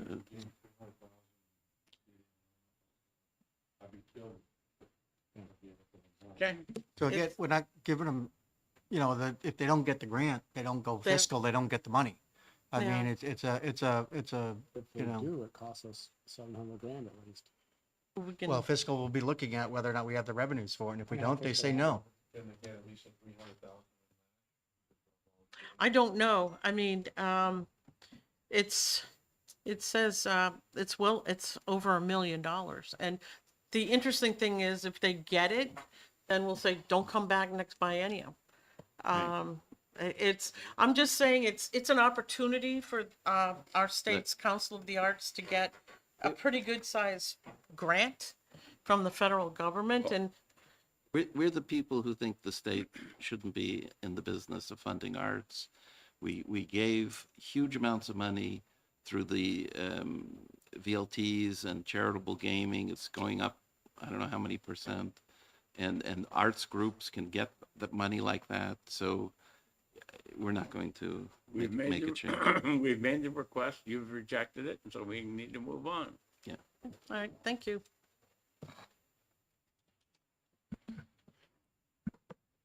Do we have any other items? So there were just a couple that I wanted to confirm, to bring you back to page 32. I think Mike didn't mention these because you probably didn't describe them as holds. You may have described them as removals, but I just want to confirm that my understanding is correct. Senate sections 472 through 475 would be removed. Let me look here. 472. Yes, those are, we didn't agree to those. All right, and you would keep 476, and then 476 we did agree to. yes, Yes. and then 477 through 481 would be removed. Yes. Okay. Other questions? Comments?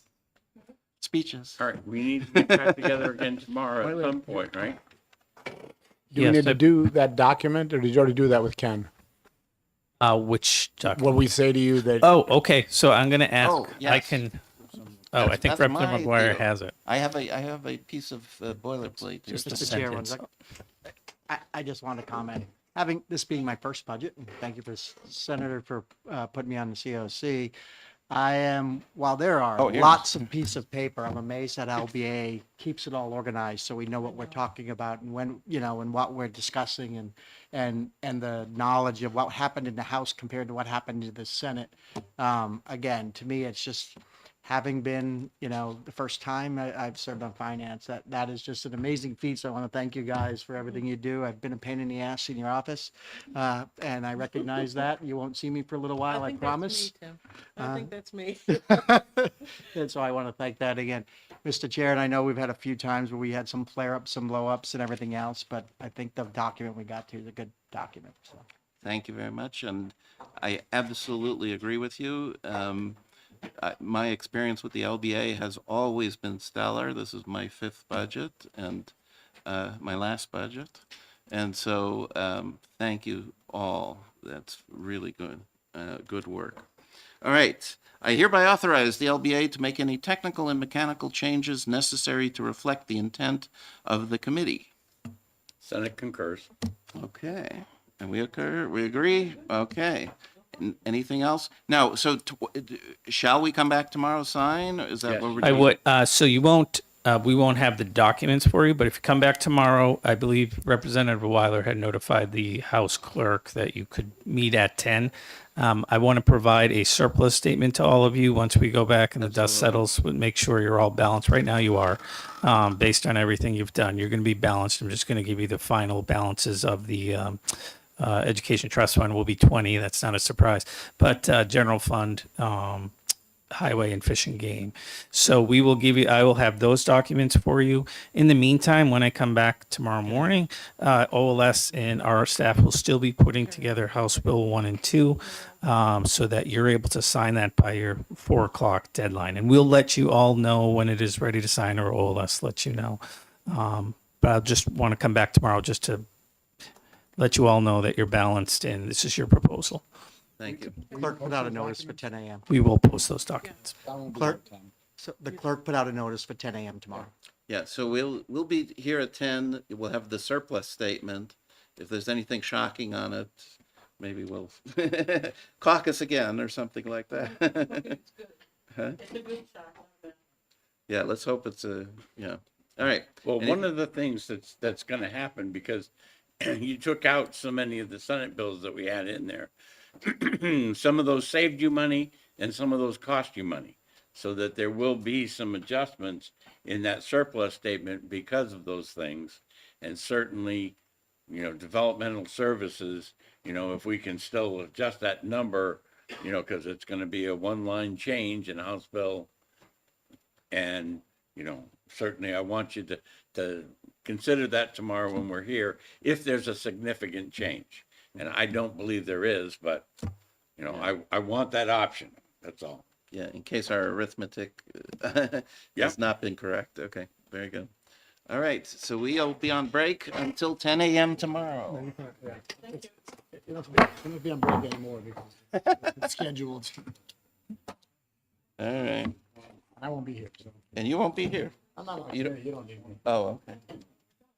You're just an also ran? I'm on the back. Okay.